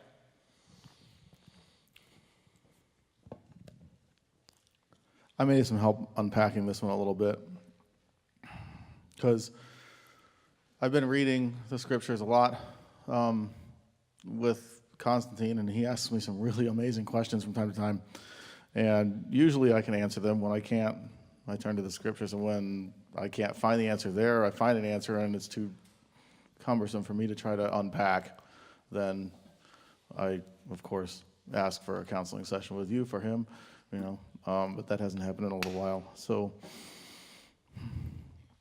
but I ended up in Galatians one day. I was actually reading on my own this time, but I saw this bit in Galatians 3, starting in verse 23. Before a belief came, we were being guarded under Torah, having been shut up for the belief about to be revealed. Therefore, the Torah became our trainer unto Messiah in order to be declared right by belief. Now, when I'm reading about the fruits of the Spirit, the works of the flesh, when I'm reading the Torah, when I'm reading about, stories like Korach and, like what we read just last night, for example, it occurs to me that when we are complaining, when we're feeling dissension, when we're feeling, rebellion, when we're feeling those things that can cause us to do things that are not going to be advantageous for our walk, it occurs to me that those originate from the heart, from the lust of the flesh, from the desire of the flesh to do whatever the flesh wants to do, and it is the mind of Yeshua that has to conquer that. It's the mind, that's been infused with Torah. And so just to kind of unpack this a little bit, like where I'm going with it anyway, because I might need your help with the rest of it, is that the Torah became our trainer unto Messiah in order to be declared right by belief. I don't know if I have this entirely correct, but I believe on a scientific level, or a more scientific level anyway, is the subconscious mind is the only thing that has the power over emotions in those who are maybe a little bit weaker cognitively, to be able to use their conscious mind to overpower their emotions, which I would be one of those people. So my subconscious mind is routinely stronger than my emotional mind. And I think that if one would study the Torah and actually live it and walk it and do it for long enough, then they become it on a subconscious level. So that when they run into a problem, where the inclination of the heart, is fighting against the mind of Yeshua, that they might actually be able to win over for Yeshua in that time. Is that correct? Does that make any sense? Do I need to have that unpacked a little more? Or? Well, all right. So he's trying to give us an understanding. I think you're probably in the right direction, and if I'm understanding you correctly, that let's take the word belief and change that to being. Okay? So before being came, we were guarded under Torah, having been shut up before for the being, for the belief being about to be revealed, for us becoming what we're supposed to. It's a becoming. So it says, therefore the Torah became our trainer so we could become Messiah-like, in order to be declared right by us being that. Because what's going to have it declared right is us being Messiah-like. He says, but after we become Messiah-like, there's no longer need for a trainer. That doesn't mean the law goes away, but you don't need a trainer. It's now what you are as opposed to what you do. Okay? You're being instead of doing. Right? You have to go from I'm doing Sabbath to I am a Sabbath keeper. I'm being Sabbath observant, right? I'm being Torah observant as opposed to I'm doing Torah. Okay, so you need the trainer to make you do because you don't want to do, to make you do because you don't understand, to make you do for all these various reasons, but when you become, you do them because you already understand all that. So you don't need a trainer. Okay, so like let's say I was your personal trainer and I took you to the gym and I met with you there once a week or whatever it was that we're meeting, 2-3 times a week just to get you going and started. And then once I've shown you how to do and what to do and the right ways to do and got you on a program, you would not need me anymore unless you decide to just be lazy-minded. Because then you're going to pay me basically to motivate you. You already know everything else to do. There's no reason to pay me. And I had clients like that when I was a personal trainer who literally just wanted me to babysit them. They already knew what to do, where to go, how to do it, how to use the machines and everything else. They just wanted to pay somebody, otherwise they were too lazy to do it. And the only reason they were doing it is because they paid me. But they didn't need me.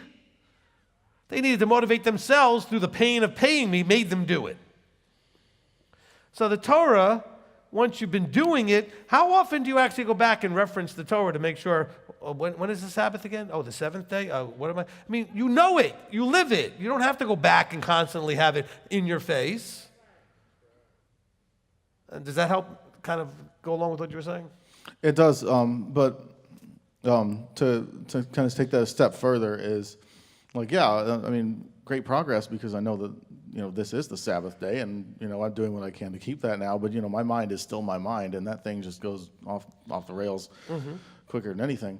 And so even like on Shabbat, I can routinely be thinking about stuff that's not Shabbat worthy to be thinking about. or having conversations that are not Shabbat worthy to be having. And so one of the biggest fears that I have, and this is, I've poured my heart out about this to a couple of people in the past, is that when I close my eyes and I think about my walk and I meditate on that, I imagine I'm in the end of days and the city is here and the king is seated on the throne and I'm approaching the gate. And I think about how it would feel if he said, "Depart from me." Right. And that just crushes me to take that in that way, to that depth. And like these momentary problems that I'm having, with things like the Shabbat or, pretty much anything else, the inclinations of my heart or whatever, or when I get angry or upset for reasons that, nobody else has any part of, So how do I reconcile? Are we going to get, basically what I'm asking is this, because we've had our eyes open, been called to this in this life, is this our only chance, or do we get an additional chance in the millennium? I just don't know. All right. Okay. That's a long way to get to that question. Sorry. Because the other questions, the rest of it was more, look, let's understand, before I get to that, let me try to kind of cover what you mostly were talking about, which is that we are still in need of a trainer. Okay, there's a reason why he commands us to have Shabbat services, not just keep the Shabbat. Because for all of those who stay home, who could be here, I'm not talking about the ones who are home that don't have any place to go. But some of you that stay home when you could be here, you're putting yourself in temptation's way. Because if you're home by yourself, when you could be here, you'll be much more tempted to do things you shouldn't do than if you're here. And so these are things he gives us as trainers, or things that help us to, handle where we could be weak. We're not really just ready to be off on our own. Because on your own, the more you have time to be by yourself, the more you have time to be in your own head, the more you have time to get in all kinds of trouble. All right, so that's part one of this. And so yes, we still need a trainer. But he's saying that ultimately, when you are completely being Messiah-like, which means keeping all the commandments and everything else, but you're doing it because it's who you are, then you would have less need of a trainer because you've already trained. And so now you do it without thinking. You don't need to be trained anymore. Okay, I don't know about you, but I can often find myself leaving this building and home and not remember the drive. I'm well trained. I know how to get in my car, turn it on, go from here to my house without really paying hardly any attention to it. Guess what? You can keep the commandments that way too, because you do. And I didn't drive badly or anything else. So it's not like I needed to pay attention. I don't have to pay that much attention to eat right and keep Sabbath and not murder somebody, not steal, not commit adultery, not do this, not do that. Okay, I've learned most of those things I can do by the fact that it's who I am now. Okay, not everything. And so that's part of it. The other part of it is you're transforming from receiver to giver. Because when you're needing the trainer, you're needing to receive. When you get well trained, now you can be useful to give as well. And so that's the transformation we're looking to make. Now, to answer your question, listen to the Millennium and Kingdom teaching again and again. There are no second chances. However, nobody on this planet is qualified to tell you whether or not this is your first chance. First chance means that your bubble was popped and that you've been revealed to you the choices lay before you life and death, as Moses would say, and that you made your choices. How that plays out into the millennium, you may be alive when it starts and you'll go right into the millennium. You won't be changed in that first resurrection. Maybe you'll be just going to have to live in the millennium and finish the process if you haven't finished it at this point. Those are way above anybody's pay grade for us here on this planet. Okay? I just know that he's a fair and just Elohim. He's not a respecter of persons. Everybody must get the same opportunity. So nobody gets 2, but nobody gets 0. And so that's why I said that for some people who have died throughout history and never even knew about a Messiah, never heard of the Torah, never heard any of that stuff, they didn't get their one chance. They lived a life, which is why we have a thing called the second death. Can't be a second death without a second life. So some people will get a second life, but it'll be a first chance. But for all of you that are right now, it says judgment is now on the house of Elohim. All right, well, let's take that seriously, like you obviously do from what you said, that scares you to death to think, you want to hear those well done, good. So let's work on all the things now that you need to do to become that person that he wants to use those words with. Tell you well done. Don't be banking on the millennium for anything. I mean, some of you might get that anyway, but I wouldn't be banking on it. Go, this is too hard. I'll wait for the millennium. That's the attitude he's going to be judging. He's going to be looking at your putting it off and saying, I don't know why anybody thinks the millennium is going to be so much better and easier. I mean, you have Gog and Magog and Hasatan at the end of it, and a whole bunch of people go with them. So clearly, the millennium didn't fix anything as far as that's concerned. People still made the same choices they're making now. And so it's just a different time frame and a different period, and some things are going on just a little bit differently because Yeshua was sitting on the throne, etc. But it is a period of time that is for first chancers or someone that hasn't completed their process. And Abba wants to give you more time to complete it because he's not about, well, too bad, I gave you your time and you were close, but no. The thing that I think gets you in trouble is quitting, okay? As long as you want it and want it and want it and try as hard as you can, he may give you more time in the millennium to do that and finish it, but you need to just always show him the Deuteronomy 8:2 test, that yes, you can be humbled, and yes, you can pass the test of showing him that it's in your heart to want to do these things. You may not do them all right, but you want to, which means you feel bad when you don't. Okay? Did that help? Greatly. Thank you, Rabbi. You're welcome. Last question, if I may. Go ahead, quick. All right. As a husband of one of your adopted daughters, who is making great progress, by the way, how, and I'm asking this more ambiguously rather than specifically, I'll see you for a counseling session for specifics on this, but how can I accommodate her growth as she's rounding this curve that she's rounding right now? Well, actually, that's more like two questions, because one has to do with me, one doesn't. So all of you out there need to understand that anybody that's working with me, I do nothing and will never do anything that usurps an existing male role. If you have a husband, I'm not usurping the husband role. Ashley needs a father, but she has a husband. And so I don't do anything that interferes with that. Michael knows that. He's been to the sessions and all that. Okay, but just so you know that I may be acting like a papa-dad role of some sort for that person, it has zero disrespect for the roles that already exist, okay? Because I will not do that, okay? And sometimes one of the daughters will ask something, I'll say, no, I can't do that. You need to go ask your husband. You need to go talk to the person that you're actually supposed to talk to. I'm glad you asked me, but I'm going to send you back over there. And if that doesn't work out the way, then maybe we need to all three have a conversation. Then we're just having a counseling session, okay? But it's not like I'm going to be your father and tell your husband what he needs to do. I can be your rabbi and tell your husband what he might need to do. That's a whole different thing, okay? All right. Craig. Shabbat Shalom. Shabbat Shalom. So I had a question, but first, if I can say something about the Psalms and the singing of various groups in the Psalms. Mm-hmm. I heard it once said that the Psalms are ours, that it doesn't matter who is singing them or when they're singing them. As long as it's just a psalm, then it's safe for all to consume. And that it's, it is part of the hymnal, but as long as it's just that psalm, that it's not added to, then it's still consumable for the body.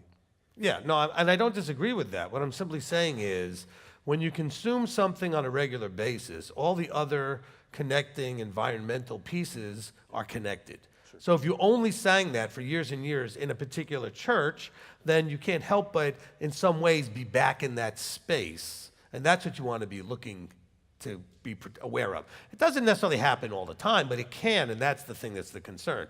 The consuming the psalm, like I said, it's a psalm. It's in your book. It's fine. And they were meant to be sung. They were all written as songs. Okay, the Levitical ones were sung going up the stairs to the temple. Okay, the songs of ascent. And so those are all psalms.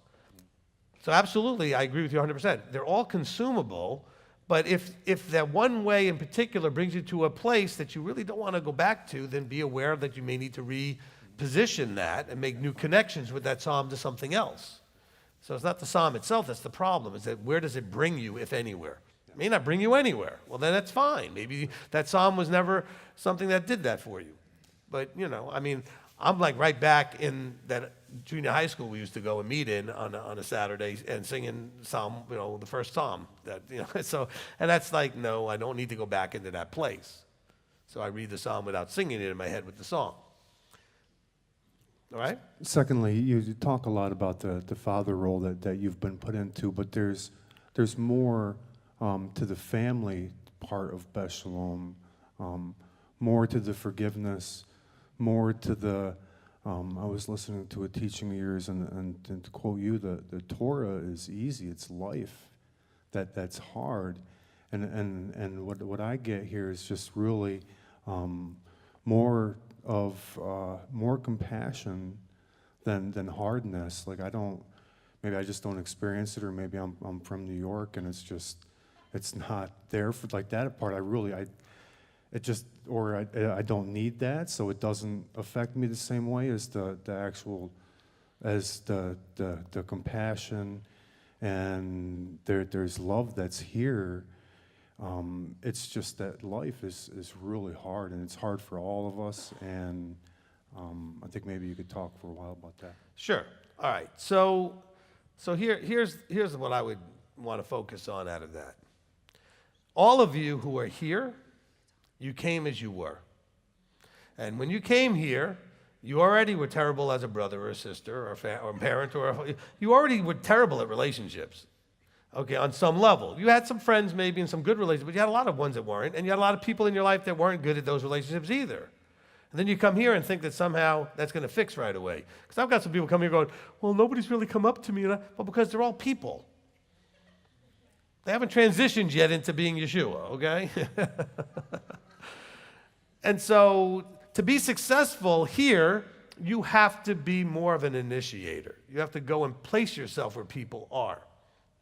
I've watched people do fairly well by simply seeing a group of people standing around talking and just walking over and standing there. And next thing you know, they see you standing there for a couple of weeks in a row, and they start involving you in a conversation, inviting you different things. We go out to that after oneg deal where we go to like a second oneg and we go and eat again later at night. So come. Oh, but I'm tired. Well, then you're not going to get to have the relationship building that happens at those times. You might have to give up certain things. Okay, I'll give you something from the Level Up class that you're going to have, that all of you can have right now. Just a little nugget, okay? When you're picking a target of something you want, something that you're not yet in your life, whatever it is, a relationships, or it's financially, or it's spiritually, whatever it is, one of the questions you have to ask is, what price am I willing to pay to have it? Okay? Because that's a reality that you will often skip. And then you wonder why you don't have it. Because it might mean, I'll take Shama Steve, for example. When he first moved here, this is a guy who gets up early in the morning and works early in the morning. But you know what? He would come at least for a little bit at night when we go out at night Saturday night, knowing full well he was going to start working 6 o'clock in the morning on Sunday to go work on somebody's kitchen or bathroom, whatever he's working on in his contractor work. But he would at least come for a little while just to try to have that social, family building, relationship building time.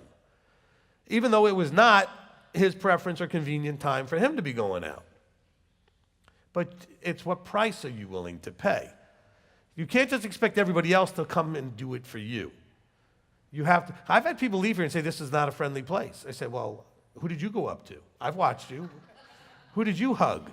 Nobody. Well, then what are you complaining about? All right? Look, let's go back to the color code for a minute, okay? And I'll kind of add an extra twist to it, because I also do a sort of my own little initiator responder thing. The white personality, I'm not talking about skin color here, right? The white personality type, which a lot of you have that either your first or your second color, is not going and actively putting yourselves out there. You're more by yourself, hoping people come to you, or even hoping they don't come to you, depending on how white you are. Okay, you just leave me alone and you like to sit by yourself. But you don't have that outgoingness that you might get more with the blue or the yellow or the red. It's the least social color, okay? And so that could be affecting you. Plus, you got to realize the world is made up in two groups that I separate them in as initiators and responders. The responder group is, I don't know, 10 times bigger than the initiator group. I'm just picking a random number. I mean, there's so many more of you responders than initiators. So many more.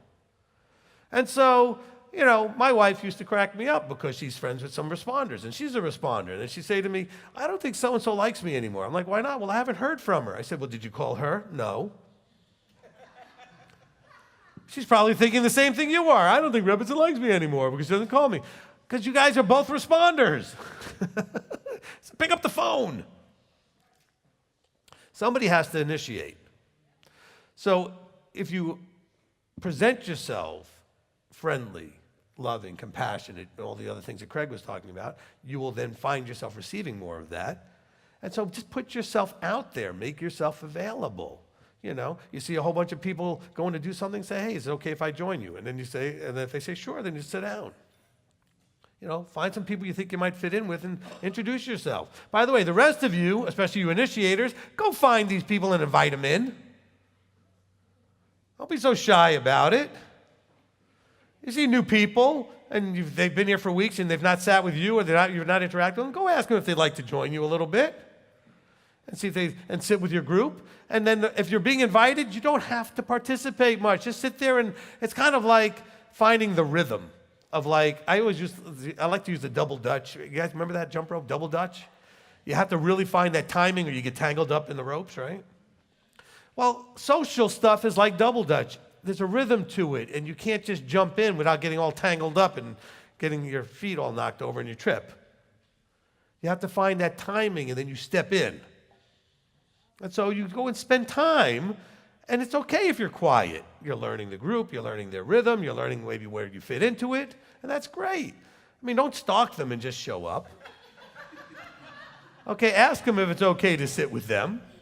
Hey, would it be okay if I sat with you guys, you know? I'm new, just thought it'd be, you know, whatever. Because after all, we're supposed to be family, so we should be willing and happy to sit with everybody. We're not forming cliques here. Now, yes, we do have people that tend to, because they have whatever similarities and things that attract them to each other, so they sort of fit together well. They tend to group to some degree, but nobody should feel unwelcome. Now, you may realize when you go and sit with them that you really don't fit with them, you fit with a different group, and you need to move on. Okay? That's okay, too. Not everybody meshes well with everybody. We have different likes and tastes and personalities, and it just doesn't all fit in. Some of you want to be like best friends with me. You know you don't. Because I don't think you'd be able to handle it. And I'm simply saying because I will rub you the wrong way and be all kinds of weird and different than you're not used to and very loud and everything else. But it's this thing that you have in your own head thinking what that might look like. All right? I have a best friend who talks to me very rarely, only sees me at feasts, and we do great. And I'm the initiator, so when I want to talk to him, I call him. And he's a responder, so he doesn't mind if that's months or weeks or whatever it is.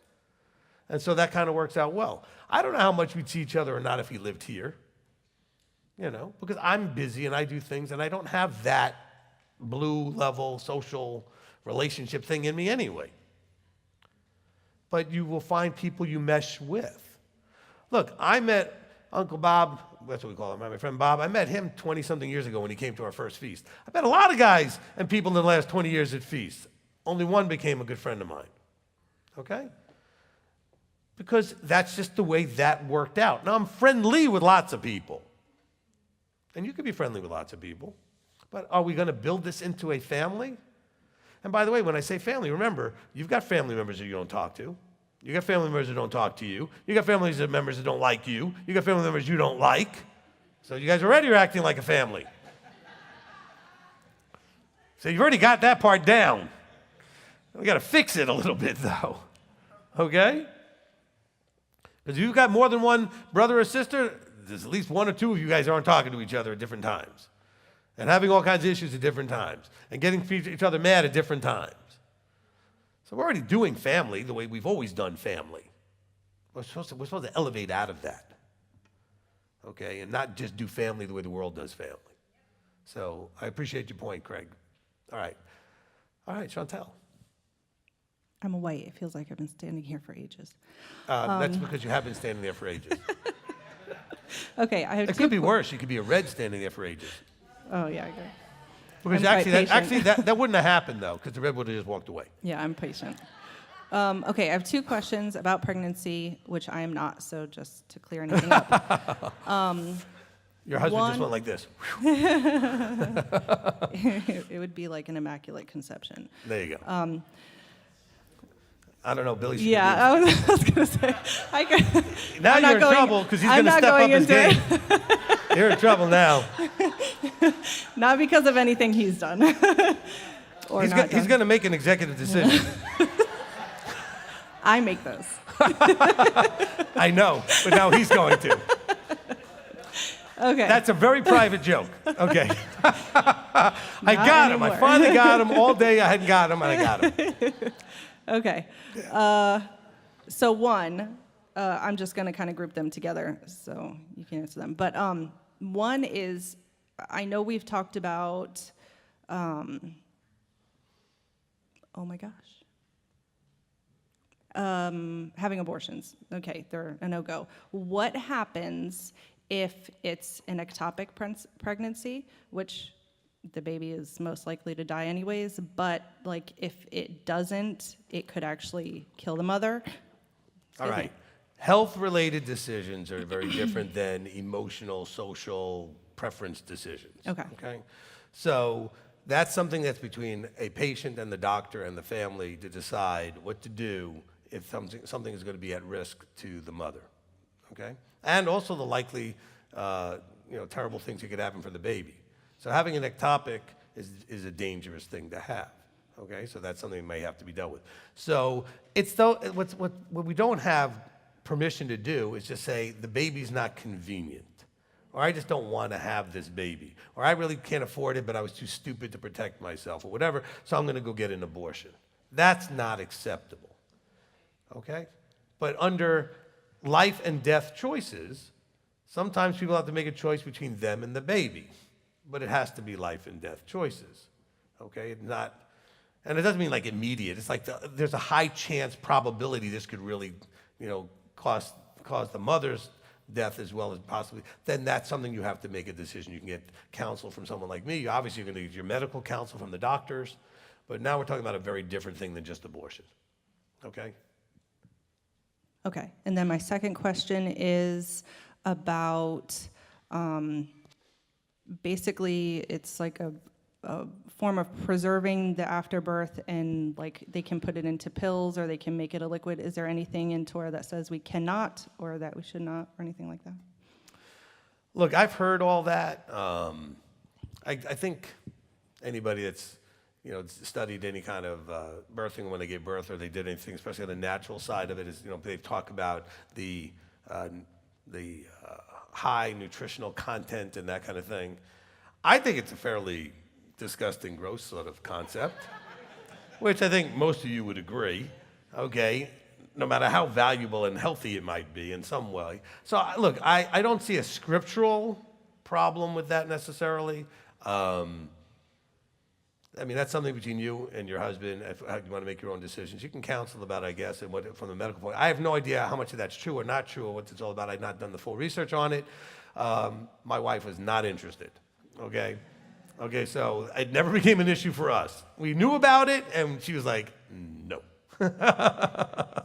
Okay, so, but I don't see anything necessarily scripturally problematic with that.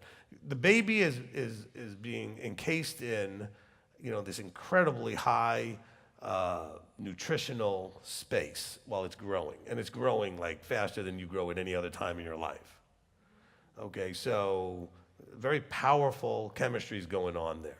Is it good to then take that as an adult or later or anything else? I don't know. I don't know what kind of research is really out there. It was meant for the baby. Okay, so now we're talking about taking something into you that was not meant for you. It was meant for the baby. It was meant for a baby that's growing in this incredible rate of growth. And so what may sound like a good idea may not even be that good an idea. I don't know enough about it, okay? But if you think about it, it wasn't meant for you. Your body threw it out, okay? Once the baby was born, it says, this is not needed anymore, and it comes out. Okay, it doesn't get reabsorbed into your body. It gets exited from your body. And so we chose not to. That's just simply my answer there. Okay, Kathy. Shabbat Shalom, Rabbi. Shabbat Shalom.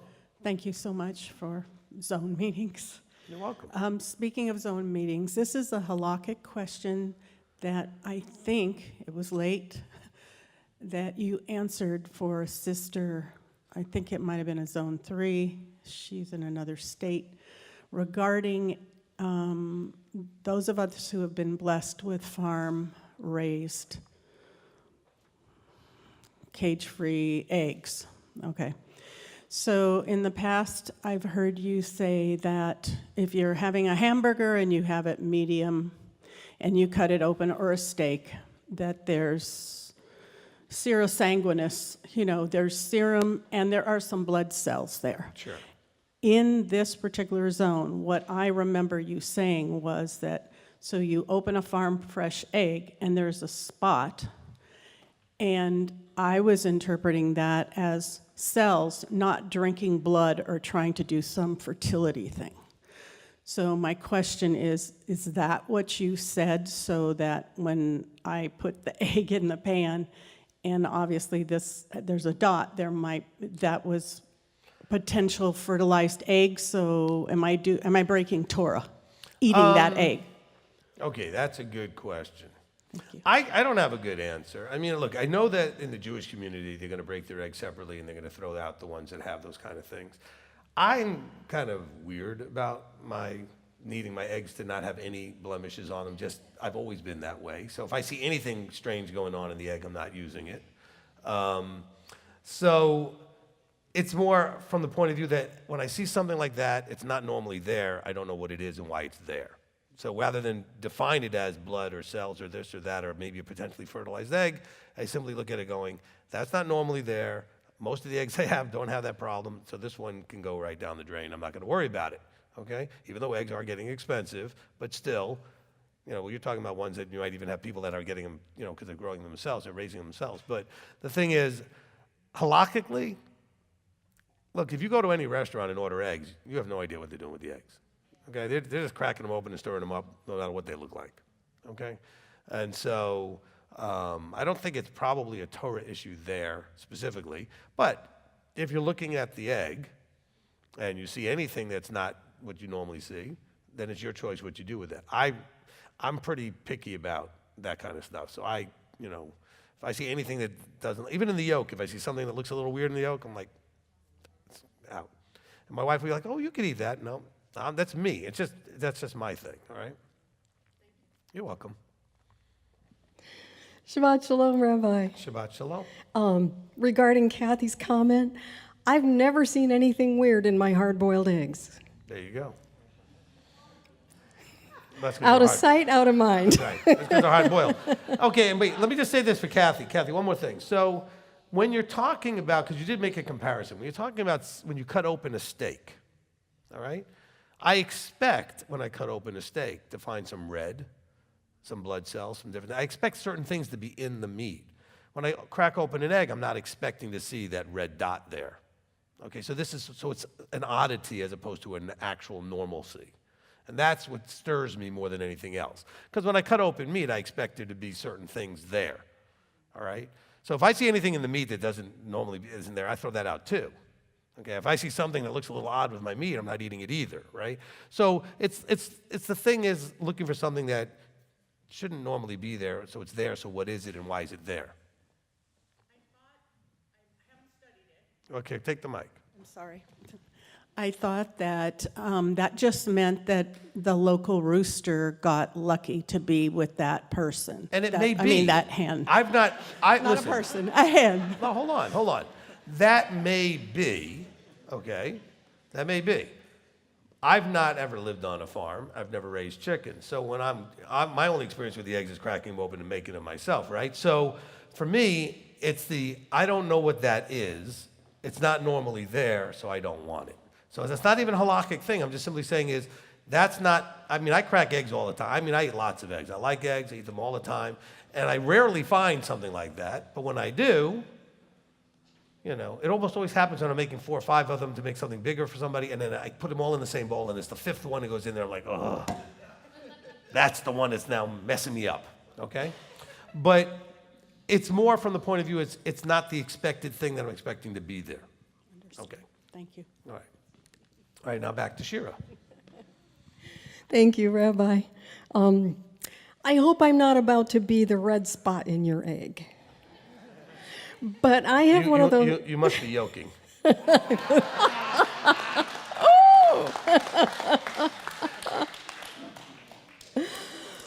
Yeah.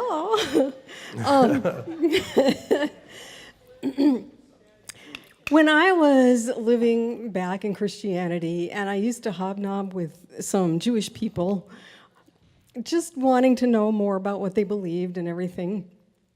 And I was told that, you know, I was, I am, and I will be, as we sang today in that wonderful song. They said, well, the way we translate it, the Hebrew actually says, I was, I am becoming.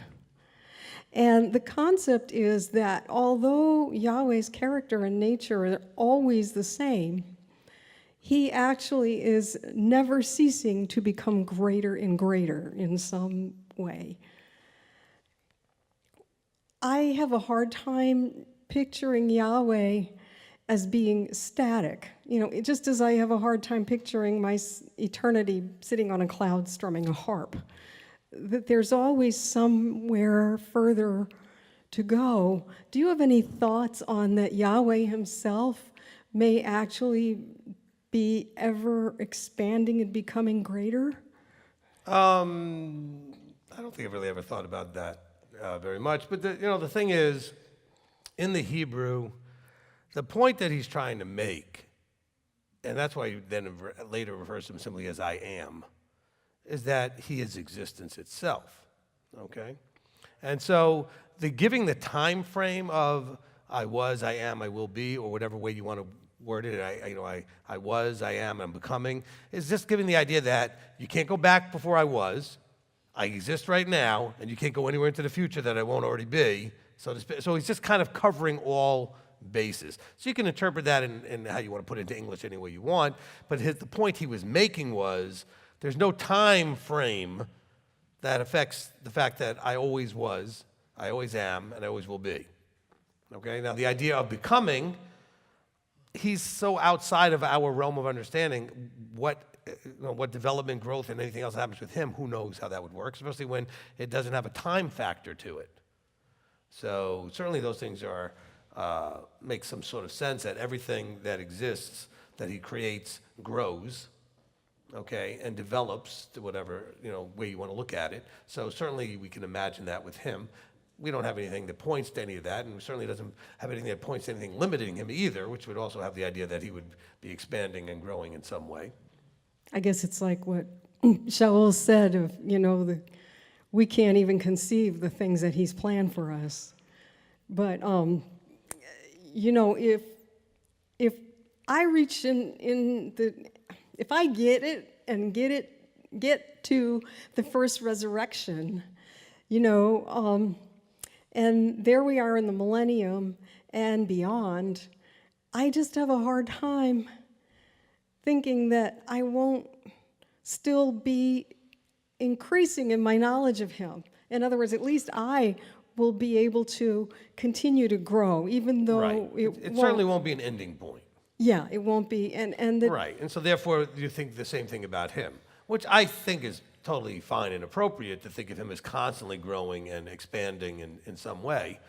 But even his starting point, where that expansion may be coming out of, is way beyond our ability to conceive. So conceiving more than that isn't any easier.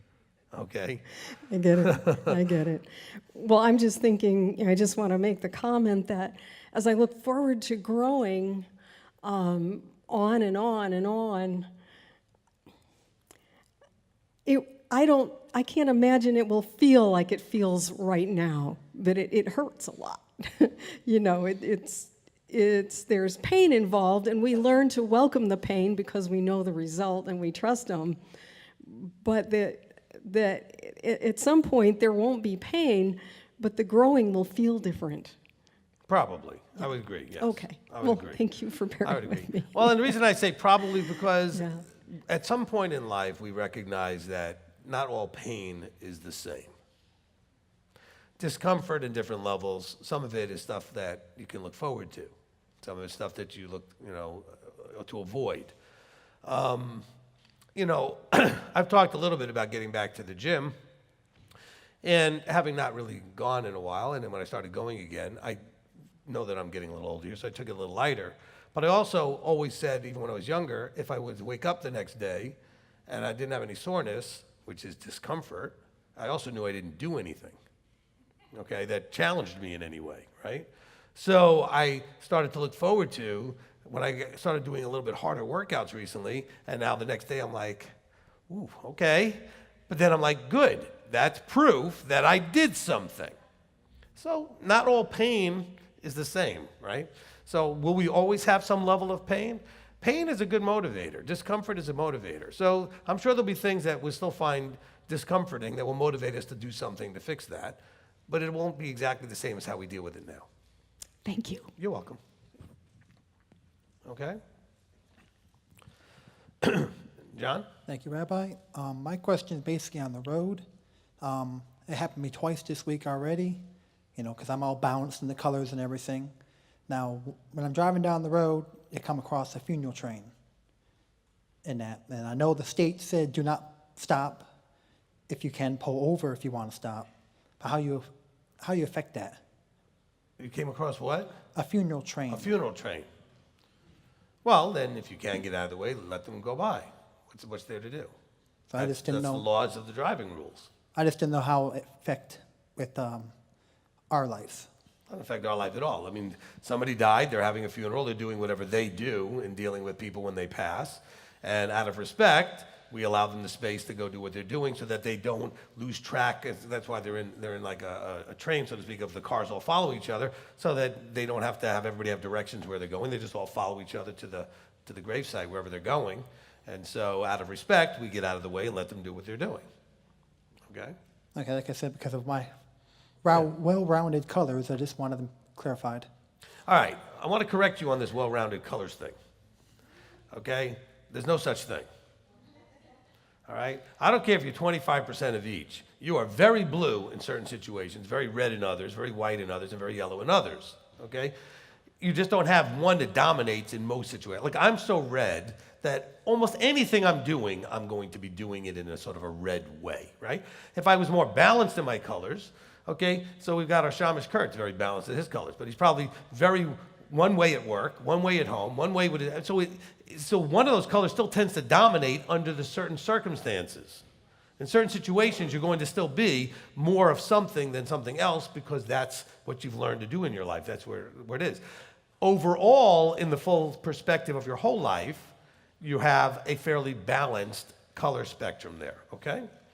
But don't think that means that makes you more balanced. I know some people that are pretty out of balance who have, no real super dominant color, but in that area that I interact with them, they're very one way, okay? See, with me, it's a little easier for people to know because I'm going to pretty much always be one way because that's all I have is two colors anyway, all right? So you're just going to get a sarcastic red because that's what yellow reds are, is sarcastic, right? So wise guy red, that's all you're going to get. But if I had some blue and white and etc., then in certain parts of my life, you would find me being very much white or blue more as that became my default behavior. So like you take somebody at work, I know some people at work, they're for some reason, they're much more red at work, they're much more blue at home, or vice versa, right? Or they're much more this here, and they're much more that there, even though they've got a fairly balanced, 25 to 30 or 20 to 30 range in their four colors. Okay, so they're all within a few points. So don't just say, I'm balanced. No, you have all of them in an equal percentage, but you're still going to need to find balance as they're stepping up and driving in different areas of your life, okay? Because sometimes the wrong one is driving and you need to fix that. Okay, so how you tell which one is the right color going on at that time period? Well, look, all of the personality stuff is about what drives you. So when you're in a situation, you got to ask yourself, what's driving right now? Is what driving relational? Is it result oriented? Is it looking for peace and avoiding conflict? Is it just wanting to have fun? Okay, what's driving? Those are your 4 colors, right? And that's what you're going to be asking yourself. And then you have to say, is that the right driver to be having in this situation? Okay? If you're at work and your yellow is driving, you're going to be in trouble. Okay? All right, so you got to be aware.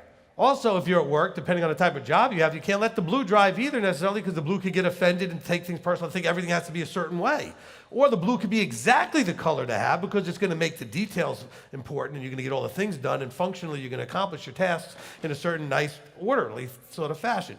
So it's just a matter of choosing which color makes the most sense in the situation so that you can accomplish it. So if you're smoothly accomplishing things, you're probably letting the right color drive. If you're struggling in any way, it's probably a color problem, or something wrong is driving. Okay, because when the right one's driving, things tend to go smoother in all situations. Okay? When you're dealing with a potential conflict, if you let the white get out there in front, you're going to avoid a lot of that conflict, as long as it doesn't go to the point where it's doing so much to avoid that it doesn't actually deal with the problem. It's the balance. Okay? All right, you're trying to, get a project done. Well, if you're supervising it, you need that red supervising. If you're actually doing the actual task, you need your blue getting the tasks done. So it's just a matter of what's going on. If you're having a good time with friends and everything else, and you shouldn't be thinking about what you have to do at your job or at your house. You should be thinking about having fun. Let the fun drive. Kind of a blue-yellow combination of social and relationship and fun. So really, just think of it that way, okay? Okay, thank you. You're welcome. I just want to straighten out, because I know a lot of you think, well, I'm all balanced because I have all my equal colors. No. Look, I'm more easily understanding out of balance, and I'm missing colors. I mean, that's clearly out of balance, right? Okay. Now you thought we were having a zone meeting during praise time. Yes, that's why I'm here. Because I almost came out. You saw me open the door. I'm thinking, those are for the zone meeting, but go ahead. Shabbat Shalom. Right? Shabbat Shalom. Compound question. Sure. Can I drive on a toll road on Shabbat? And I did hear your question. And is there a difference if I have a Peach Pass that I put $50 on 6 months ago and it's just slowly taking it off? I'm not actually exchanging. Yes, okay. I'm trying to remember. There must have been a zone meeting or something in the last few years where I've covered this before. So I know I've covered this before. All right, so the answer is this. All right, and it's not a simple black and white one necessarily. You should avoid all commerce, period, if you can. And I say if you can, meaning you have to then balance out, I can go to a service, but to go to that service, I have to go on a toll road. I had this problem in Orlando, because you can't go anywhere without paying a toll in Orlando. It's terrible. All right? And where I lived was right on the other side of a toll. So as soon as I moved out of my neighborhood, every time I had to go through a stupid toll. Okay? So there was a service I could go to when we were in Orlando that was on the whole other side of town, but I had to go through 1 or 2 toll roads to get there. So I had a choice. I could go through a toll road, or I could stay home. So you're trying to balance the commandment to be together and keep Shabbat versus, sitting at home. Now, of course, if you're on a vacation, there may or may not be a desirable place that you can go to keep Shabbat, but if there is an actual meeting space that doesn't require you to go through tolls to get there, you may just stay at the hotel or stay home, whatever you need to do. Because going to the park, I know you had a problem, and going to the beach, you had a problem. So, but you don't have to go and do any of those things. We didn't have service where we were.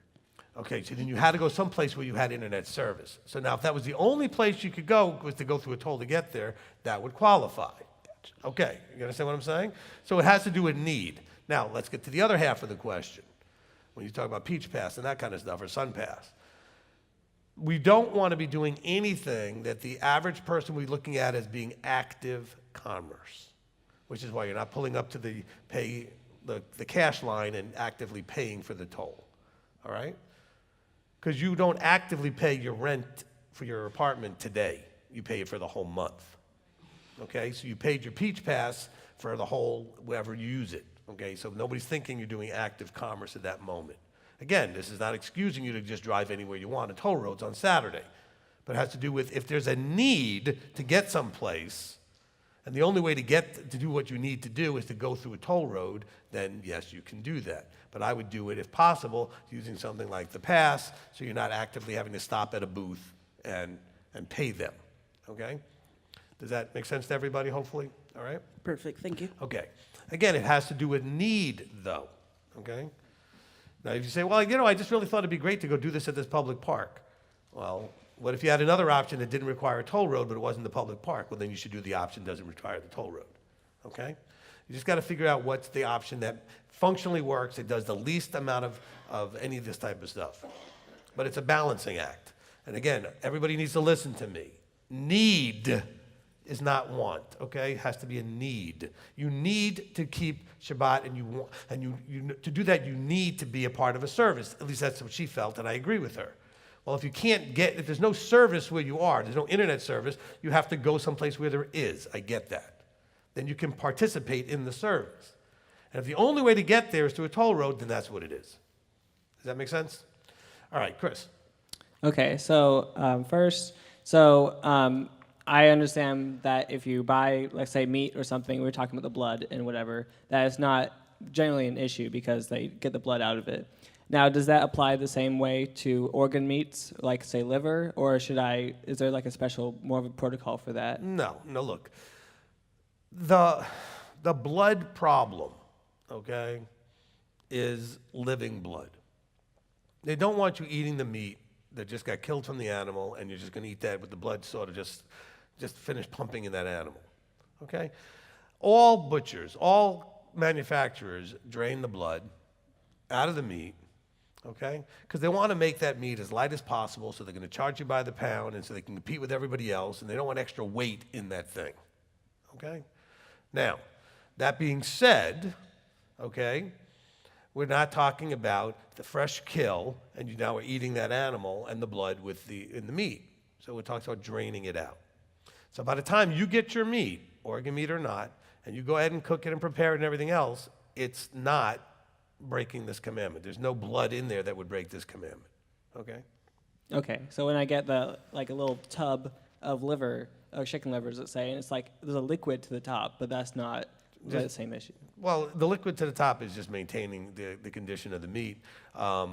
Look, just because you see red and liquid, look, I've seen nothing more wet, red, and liquidy than going and getting from a kosher butcher kosher meat. I don't know why that is, but boy, that's the bloodiest looking stuff you ever saw. But it's not the blood itself necessarily. It's part of that, but it's a lot of it's the other serum stuff that's in there that you get, okay? And so don't let that confuse you. It's not the same thing. Okay, now I wouldn't be drinking whatever's in that container. Okay, it's being used to maintain the condition of the liver that you're eating. But just eat the meat and don't worry about it. All right, next. They say the raw liver is even better because there's more vitamins or whatever, but yeah, I'd cook it. In Acts 8, I had a question about when Philip baptizes the Ethiopian. Yeah. And so when it says that he did that, in verse 38, and he commanded the chariot to stand still, and both Philip and the eunuch went down into the water, and he immersed him. And you teach that when you immerse someone, you are not the person who you immerse yourself. You're the person watching over the person who immerses themselves. Right. So why, in this case, is there any meaning why Philip would also go in the water while he was immersing the other person? No, I mean, look, I'm just trying to help you understand it functionally. I'm not saying that people never went in the water. But functionally, the person whose job it is to watch over. Remember, this is a spontaneous thing. Philip happens to be going by. He sees this guy reading scripture, and he doesn't know what he's reading, that kind of thing, and all that stuff, okay? So when you understand the historic, from an archaeological point of view, what a mikveh pool looked like and the position of a platform to watch over it, if you understand that John wasn't freezing to death going into the Jordan all day, baptizing hundreds of people and turning into a prune, okay? This is not the way that it was generally done. That didn't mean that somebody may not have gone in with you. Maybe he went in with them just to keep him safe. This is running waters, and he's going to be in there so in case something happened, he can grab the guy, going in this water. This is a stream or a creek, or whatever it was that they went into, okay? And so there was water that was moving. So it may have been something to do that is loving and caring to be there in case something happens. I might do that if I'm taking you by myself where there's a place where there's no place for you to, to be, we generally go over here to, it's almost like it's as quiet as a lake could be, and so the waters are not moving and dangerous from that point of view. They're very quietly sitting there, and so they're not stagnant, they're just moving, but it's not that kind of a thing, so I don't feel the need to do that. But if we were doing this and it was more of a stream or a creek that was moving pretty good, and I know I'm certified as a lifeguard, I may go in there with you just to make sure you're okay. So hopefully that answered the question. Yeah, because it says they were in the desert, in the wilderness, they're just out in the middle of nowhere before that in the verses prior. Right, it says and they came to some water, so who knows what kind of water this was. I'm just saying it could be lots of reasons. Look, and if it also could be, look, it's the desert, it's hot, and he went in too. Okay? I mean, it doesn't say why he went in. I'm just telling you that, yes, you can find examples like this, but there are other examples you're going to find that where they absolutely didn't go in. Okay. Okay, could I have one more question? Real quick. Okay.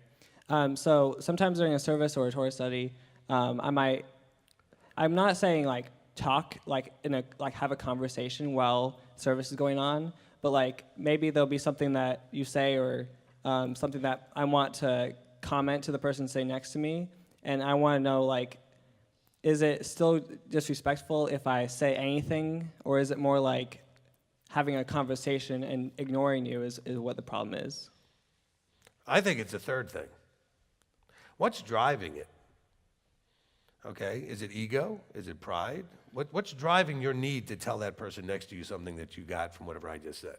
They're listening to me, you're listening to me. So what's driving your need to comment? I guess what I'm saying is when something it's not usually I'm explaining something to the other person, but it's more that was funny, and I say I don't know. It's just it's again, a two-word thing. You need to ask the question, why did you feel the need to comment? Because yes, the answer is it would be disrespectful. Nobody should be talking during the teaching. Okay? Even if you have an aha, have the aha, make a little note to yourself to tell your friend or your spouse later, or whatever it is that's going on, but you're supposed to be respectfully just paying attention to the teaching, okay, with no conversation happening. But if you want to understand what's really the bigger problem, is probably what may be underlying that. Why did you feel the need to comment? I don't know why. I'm not saying it was a terrible reason, but it just may have been a social reason or some other thing. But you felt a need to say something. So you may want to understand or analyze that a little bit, okay? Yeah. All Usually I justify it because I'm well, it's only a couple words or something. I say one word or two words, and I'm All right. Unless you're loud enough for me to hear you, I'm not going to care. So I'm not going to think it's terribly disrespectful. It doesn't make it not disrespectful, though. Okay, it could be distracting to the people around you. It could be distracting to the person you're talking to, who might be like, shut up, I'm listening. Why do you got to comment? Okay? And that's where I said some of it's ego and pride, because we think that the other person's going to get something out of what you're saying to them, when meanwhile they're trying to listen to the teacher. And so there may be a little bit of that driving in there, okay? So it takes away from the focus being on the teaching and the teacher and turns it now into a focus on you, at least for that few seconds, which is something you probably don't need to do. All right, but as far as from my point of view, as long as you're not doing anything that's distracting me from doing what I'm doing, I don't really care what you do. That's between you and you're messing each other up. And if you're not paying attention, only person losing out is you. Okay? All right. Because remember, I'm the one giving the teaching. I already know the information. So I'm not losing anything. But if you distract me and derail my line of thought or something because whatever you're doing actually gets my attention, that could affect the teaching. And we had that happen once or twice, and I've had to say, hey, I can see you back here or hear you back here. But mostly that doesn't happen. All right, Kathy? Thank you for a second one. Rabbi, the reason I came back up is because many times, I believe, I've heard you say this, and I just want to make sure I'm clear with it. When you talked about, when Miss Shira was up here, when you talked about, okay, we're growing and we've now heard, well done, good and trustworthy servant. Enter into your master's rest. So now we're with Yeshua at the very least, if the Father. But you mentioned there would still be pain and suffering, and from, that, from what I have understood in the past, we're going to hear that we're going to be changed. We're going to have his mind. We're going to see him and know him as he is. Why are we going to need pain to do the right thing at that point? Okay, so pain is not, at that point I don't think we're going to have physical pain if we're changed. It's just the emotional side of there's something that can be more, or something that can be fixed, or something that can be grown into. So it's that recognition of discomfort that makes you complacent and then ends up atrophying from there, that you're always growing because there's always this wanting and desiring to continue to go forward. And so not going forward is going to cause discomfort so that you will want to go forward. So it's more of that kind of thing than anything else. Look, the bottom line is, when you get to hear the words, well done, good and trusted servant, you know what it's like? It's like you just found out you graduated high school. Now you're ready to learn something. Now you got the basics down, and now I can work with you. So the work is just going to begin at that point. And you're still going to need something to motivate you, which pain is a motivator. Pain, not necessarily physical pain, but just not being satisfied and not getting complacent and wanting more of the right stuff. Look, you're driven because you want more of him, more of what he has. So it's the wanting more that drives you. If you get to the point where you don't want more, then there's no more drive. And so then you start, we're either growing or we're dying. I mean, it's one or the other, right?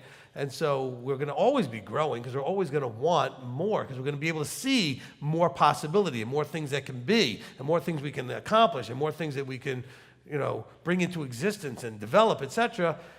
And so not doing should be still uncomfortable. Yeah, I'm not really referring to that. I'm referring to we see him, we know him as we've been known, and our eyes are blown, and now we're experiencing, and our motivation is greater than it's ever been because we're with him to go forward. I've always wanted to be on that page. No? Okay. No, we're not motivated because of that. We're motivated because now we can see what's the potential. We're not motivated, I'm with him, so I'm motivated now. No, we're motivated because now we really see what this could really be. Now we can see what we can really become. Now we can see, because now we'll see him as he is, 1 John, right? So that's what motivates us. We're like, I had no idea. Because it says man has not even conceived of what's available, right? So we're going to see him. We're going to be motivated like, that's what we get to do? That's what we get to become? That's the potential? All right, let's go. Okay? Okay. It's still a Christianized idea that we're going to be motivated just by being with him. Okay? Right now we're motivated to be with him. But then once they accomplish that, what's the motivation? Okay, so now we're with him. Yay. But it'll be a great moment. We'll be happy. But when our eyes are open, we'll see this is what he did all this for. This is the potential that we have. Now we get to really grow into that. Okay? I understand that. I just thought we were going to be of the Elohim species. We are. So we wouldn't be. We are, but we're going to be like whatever. Like, okay, it's kind of like when you were born and came out of the womb, you were a human being. But you couldn't do anything. Right. You couldn't take care of yourself. You couldn't do anything. You couldn't even move. Right? But you were of the species. Okay. So we will be that equivalent of an Elohim. We'll be this little newborn fledgling. Yes, we'll be of the Elohim stuff. Oh, you see, you didn't think of it that way. But we won't have any idea yet what we can do, because we'll have this brand new ability. Like the baby doesn't, all of a sudden it's like, that's mine? As his hand is moving around. It's like, I can make that move? I mean, all these great discoveries we're going to make just like a little baby, but we're going to be a baby Elohim, not a baby human being. Thank you so much for your welcome. patience. No problem. Look, if people keep asking the questions, eventually I'll understand where we're going and I'll be able to get the answer for you. And so that works out that way. But is that exciting? Okay? Stop thinking. Okay, Christianity has very sadly convinced you that the kingdom was an ending point. It was the goal. No, it's the beginning point. We're preparing to start. okay? But you're not in a right mind, spirit, body, and everything else yet to actually start. That's what this journey is about. Then we get there, it's the beginning of all of whatever it is we don't even have the idea about because he hasn't been able to show us yet. That's exciting. All right, Brandy. Good Shabbos, Rabbi. Good Shabbos. She just became Ashkenaz. Conjunctive to you too. I wanted to talk about feelings, emotions. Sorry. You and Mercy and your song connections. I love it. Did you go there too? Okay, good. I heard her. I'm here. Yeah. The staying vertically connected. That song was #1 forever too. It was terrible. All right, go ahead. Staying vertically connected on Shabbat with people who maybe don't have the, I'm not going to say don't have emotions, but it's, he said it, you do it. What's the big deal? I don't have to feel anything. You know, you didn't feel like going to work. You don't feel like doing a lot of things you have to do. You just get it done. So I understand the excitement, like you were just talking about with Kathy. That's going to be exciting. I'm super excited when you teach something, you're like, oh, that was just downloaded, and you've given me something new that I now know he has me doing it, right? Right. You're not going to have that every day. You're not going to have that moment every day. Right. But just staying connected on Shabbat, you always stay vertically aware throughout the week. On Shabbat, and I get it, trying not to let your mind wander. But how would you, if you're not the person that's, how would you stay vertically connected if you're not super emotional? All right, look, you are speaking from the red side, okay? Which I know, we've had these conversations, and we're both the same in a lot of ways when it comes to these kind of things. I don't have any idea what you guys are feeling during praise when you're up there like this and I'm not against it. I don't know what you're feeling, right? Because that's not me. I don't get, and you don't either, right? We're just not from that same, that's more of a blue thing. It's more where it's a relational thing and it's a feelings thing. So we have to understand that all of the different personality styles, no matter what way you do it, you can use anybody's test, it doesn't matter, have ways that work better or work differently in different situations. So for us, we have to recognize as a red, it's about understanding the logical result focus of the day, not what I feel about it. Okay, because I feel good knowing I'm doing what's right to do and it's functioning and it's what it's supposed to be. But I don't have an emotional driving side to it, right? Because that would be on the blue side if it was driving. And that's where you get into that relationship and you're feeling close. See, you guys are feeling close, I think. I don't know. I'm guessing it's like you feel close, you feel connected, and there's this joy. But just because you don't feel it doesn't mean that you're not doing it right. It's just that it's not you, it's not your color, it's not your personality, okay? And so, I've often wanted to go and tap someone's shoulder. Tell me, what is it? What is it? Because whatever you've got, I wish I had that, I guess. I don't know, what is it? Because I don't know that, right? But it's not because something's missing, it's just because I approach things differently. So when it comes to that day, and so for me, it's a great time to sit down, take what you're saying, right, make the connections. But that's the same thing throughout the week. So I feel like maybe, feel. There's nothing different on Shabbat because it's goal-oriented focus where when I hear you say it's a time of rest,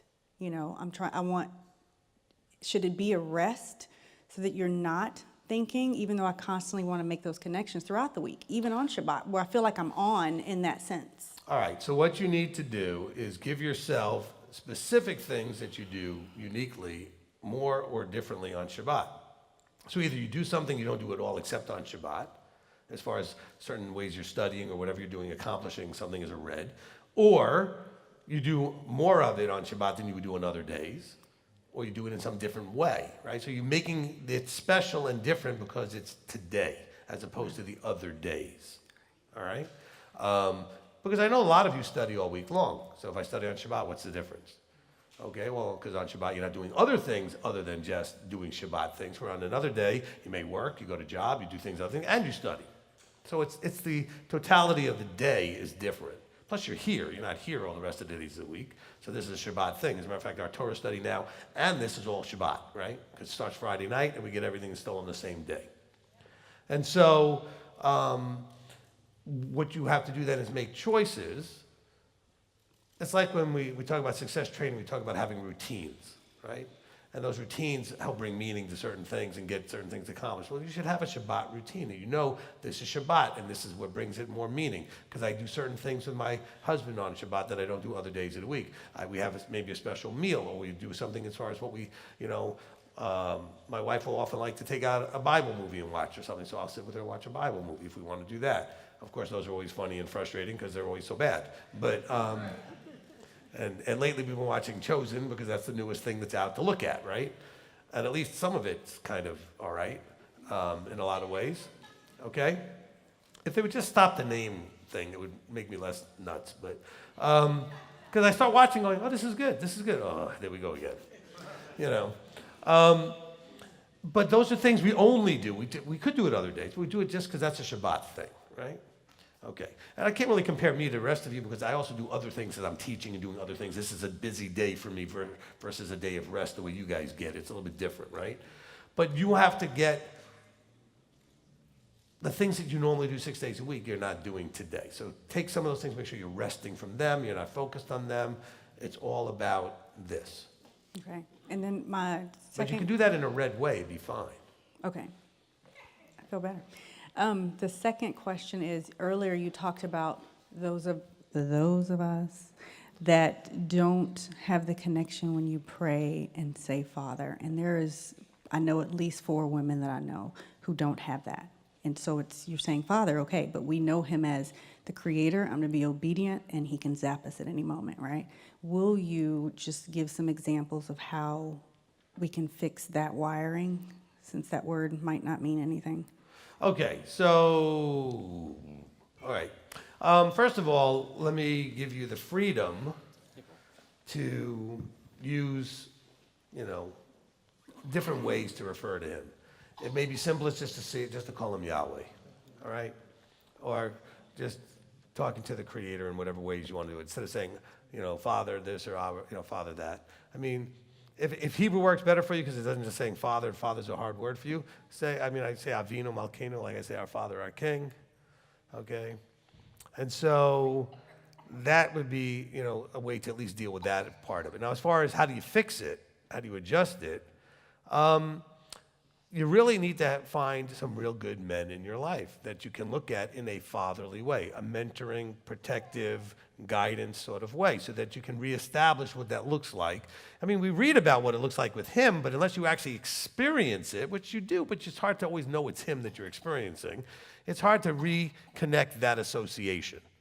And so it really is important to maybe find a man in your life that can be safe and take care of you and allow you to grow and talk to you straight and all the other things that you need a father to do. He does all that too, but you don't always know it's coming from him and you don't feel it the same, especially when you have a disconnect to the concept of father, okay? So if you want to rebuild that, you might have to actually rebuild that, which is why I've got so many daughters. I don't say that in any laughing way. I mean, that is why I have a whole bunch of ladies that they need to have that rebuilt, okay? For some of them, they've had to go to the level of referring to their birth father by first name and me as father now because it's the only way to disconnect that. And they recognize that the man who was part of their life was actually just a sperm donor. I hate to say it that way, but that's all they were. A lot of them didn't even spend that much time with them, and what time there was terrible. This is the person that you exist because they gave the sperm part. The role of father is not about giving the sperm, it's about the behavioral role, okay? It does not have to be the person that physically gave that part that added half the mix there to the egg, right? It's the role that comes afterwards. And so for these ladies, I would encourage them, and they can come talk to me and we can see what we could do. As a ministry, between myself and Elder and Rabbi Tom, we help a lot of the ladies learn that they can have men in their lives that they can trust and respect and who will not abuse them and neglect them and do whatever terrible things that have always happened to them. And they can start to rebuild that, okay? But I don't know any other way to do it, okay? Anyway, did that help? Okay, thank you, Brandy. Okay, Isaiah, and you get to be last. It's already 5:30. Thank you. I had a question about kashrut, but quick comment about that is that, I had a massive father wound that mostly I was able to get through and get over. And there was a lot of good, redeemable things that I experienced from my father, but didn't really know how to apply it or put into action a lot of that stuff until I had been in this community here. And I'd seen so many mature men that are following your example, being a father, not talking about it, but doing the things that a father does, providing a safe place to grow and be and all of that. So I'm really grateful because I've been able to not talk about or think about, but activate and do so much more. It took some motivation and some things going wrong because of past choices, but that's been so wonderful for me. So I'm really grateful for that. The Father's correction, because He set me straight on that. Good. Let me just throw in real quickly. There's a lot of men, at easily as much as with the women, that need this kind of stuff, but the ladies recognize they need it more than the men because it's built into them to need protection. I know some ladies go, I don't need protection. Yes, you do, okay? Because you need that safe place to grow and do the things that you do. That doesn't diminish you in any way. You were designed to need that. And so you when your father didn't do it, you went and sought it in all the wrong guys and went and sought it in all the wrong ways because you knew you needed it. Guys need it too. They're just not wired with their ego and pride is too high. So they're not wired to go and get it like they should. And so when I talk about this from the daughter's point of view so much, well, a lot of you guys, the men need this too because they did not have a father or a good father figure or any of that kind of stuff. So I just wanted to throw that out there because I don't want the ladies to think it's all just about them. The guys need it too. The guys did not have any better. Because some of you, when you grew up without the father, had a brother. He didn't have a father either. Okay? All of your brothers and sisters had the same problem you had, a father that was terrible. All right, so that means the men need it too. All right, go ahead. Amen. Well, I hope this isn't the blood spot in the egg, but there's been a lot about that, and so I guess a question and a comment, and then I'm going to walk away. I guess I'll make the comment and then ask the question. There's been so much concern about this blood spot in the egg. Like, I don't like it either, and I would probably discard it also. But it seems to me that my observation has been because also we need to tighten every area of our walk, every other area of the halakha. And that's another thing that you've given to me, right? But I've, in food, been very tight about that and tightening it up all the time. But we're so concerned about having blood in our food, whether it's kosher or not. You said in the heart of the matter that kashrut is about what is food and what is not food. That is the simplest way that you could put kosher, I think, into terms in this day and age where there's plastic and metal in our food.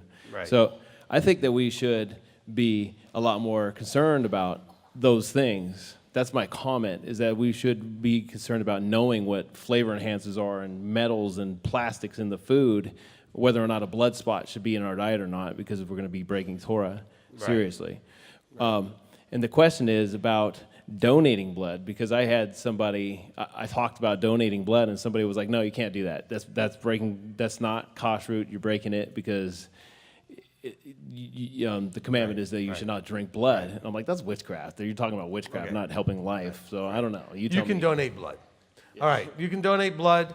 And so understand that there's a very big difference between eating blood. And the eating blood thing also had to do with the superstition that you would gain the power and strength of the animal because you would eat living blood. They would literally punch a hole in the animal, take a cup or a goblet or something, a bowl, and get the blood right fresh from the animal and then drink it. Living, warm blood. Okay? That's literally what the scripture is really not wanting you not to do. Okay? More than anything else. But Isaiah's comment about things that we eat a lot of stuff that we should not be going in our body. Okay, there's no doubt about it. And then it's funny because we will get obsessed about, well, there's L-cysteine in the bread. Good, you shouldn't eat that. But you know what? What about all the other junk that you're eating? Probably most of what's in that bread you shouldn't eat anyway. I mean, even the grains today that we eat aren't even like the grains that we should have been eating, and they're terrible for you. Okay? And so, I was watching, somebody, you guys might know Dr. Gundry, and Gundry's a heart specialist and a health specialist, and he was talking about the great lie about oats. He's like, oats are terrible for you. And everybody thinks, oh, I'm going to eat healthier. I'm going to eat oatmeal and oats. But who knew? I didn't know. I used to think it was the best thing in the world, and I would eat oatmeal all the time. But digestive-wise, not good. But how would you know? Well, you'd know if you actually cared to see whether or not what you're eating is actually good for you. Most of what goes wrong in your body is because you're missing things that you're not getting from your food, and you're putting things in that you shouldn't have in your food. So you can fix a lot of things with diet, okay? I was watching a TikTok, of all things, right? I do watch those. So I get a lot of ones for health and a lot of ones for business that I just seem to be getting them now because it's one of those algorithms they have, which is good. And one of the things the guy was saying was, you need to understand that you got the whole diet and exercise thing wrong, okay? If you eat wrong and work out 5 days a week, you can still be in terrible shape. If you eat right and never go to the gym, you can lose weight and get in shape. Okay? Your diet is the most important piece of this. Okay? And so people don't understand that. Look, when I lost the weight I lost, I did it not going to the gym. I just ate different. Okay, now I am starting to go to the gym. You know what I'm noticing? I'm putting some back on because now I'm getting a little bit of muscle. So now I got to readjust how I look at the scale because I'm looking better in the mirror, but the weight's not going down the way it was before. It's changing because I'm actually working out again. But the point is, the diet is the key. Now, we look at kashrut, don't eat this and you can eat that. It's got to go a lot further than that.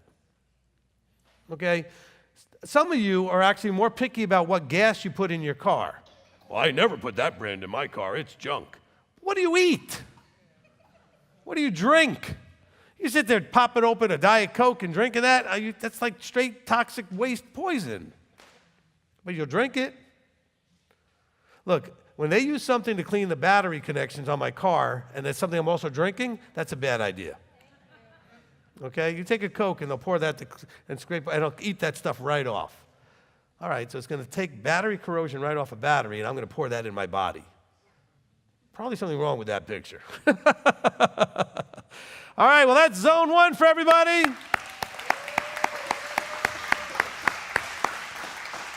All right, for all of you that are on the live stream, next month, which will be on the 4th, because it's 28 days in February, so it'll be the 4th also. So March 4th will be zone one for you guys on the live stream. That's U.S., Canada, Mexico, South and Central Americas, all of the time zones are kind of in that range, okay? You guys will all be next first Saturday of the month, okay? When we get to March, it'll be your turn, and then we'll have you have the questions. The rest of you, don't forget, we got Zone 2 next Saturday, and then Zone 3 the Friday after that. Come to these zone meetings. They're great. This one is the only one that's recorded that you can go ahead and watch. The other two are on Zoom, and they're not recorded. Anything I say was for everybody who was there. And so anything that comes up, if you weren't there, you missed it. So I would encourage you to be there. Because you never know when someone's going to ask the question you've always wanted an answer to, but you just didn't want to get the microphone, and you finally get that answer that you needed. Amen? Amen. All right, so I think, TJ, you're closing us, right? All right, all the kids are down here? Right, we're good? Okay, so if you all rise, we're going to go ahead and close in prayer. TJ's going to close us up. Just wait till you see yourself up here, then you know that you're on the camera. Avinu Makeno, our Father, our King, we all come before you, just praising you and thanking you for our Rabbi and how we can bring our questions before him and get them answered accurately. And I just want to thank you and praise you, and that's about it. Amen.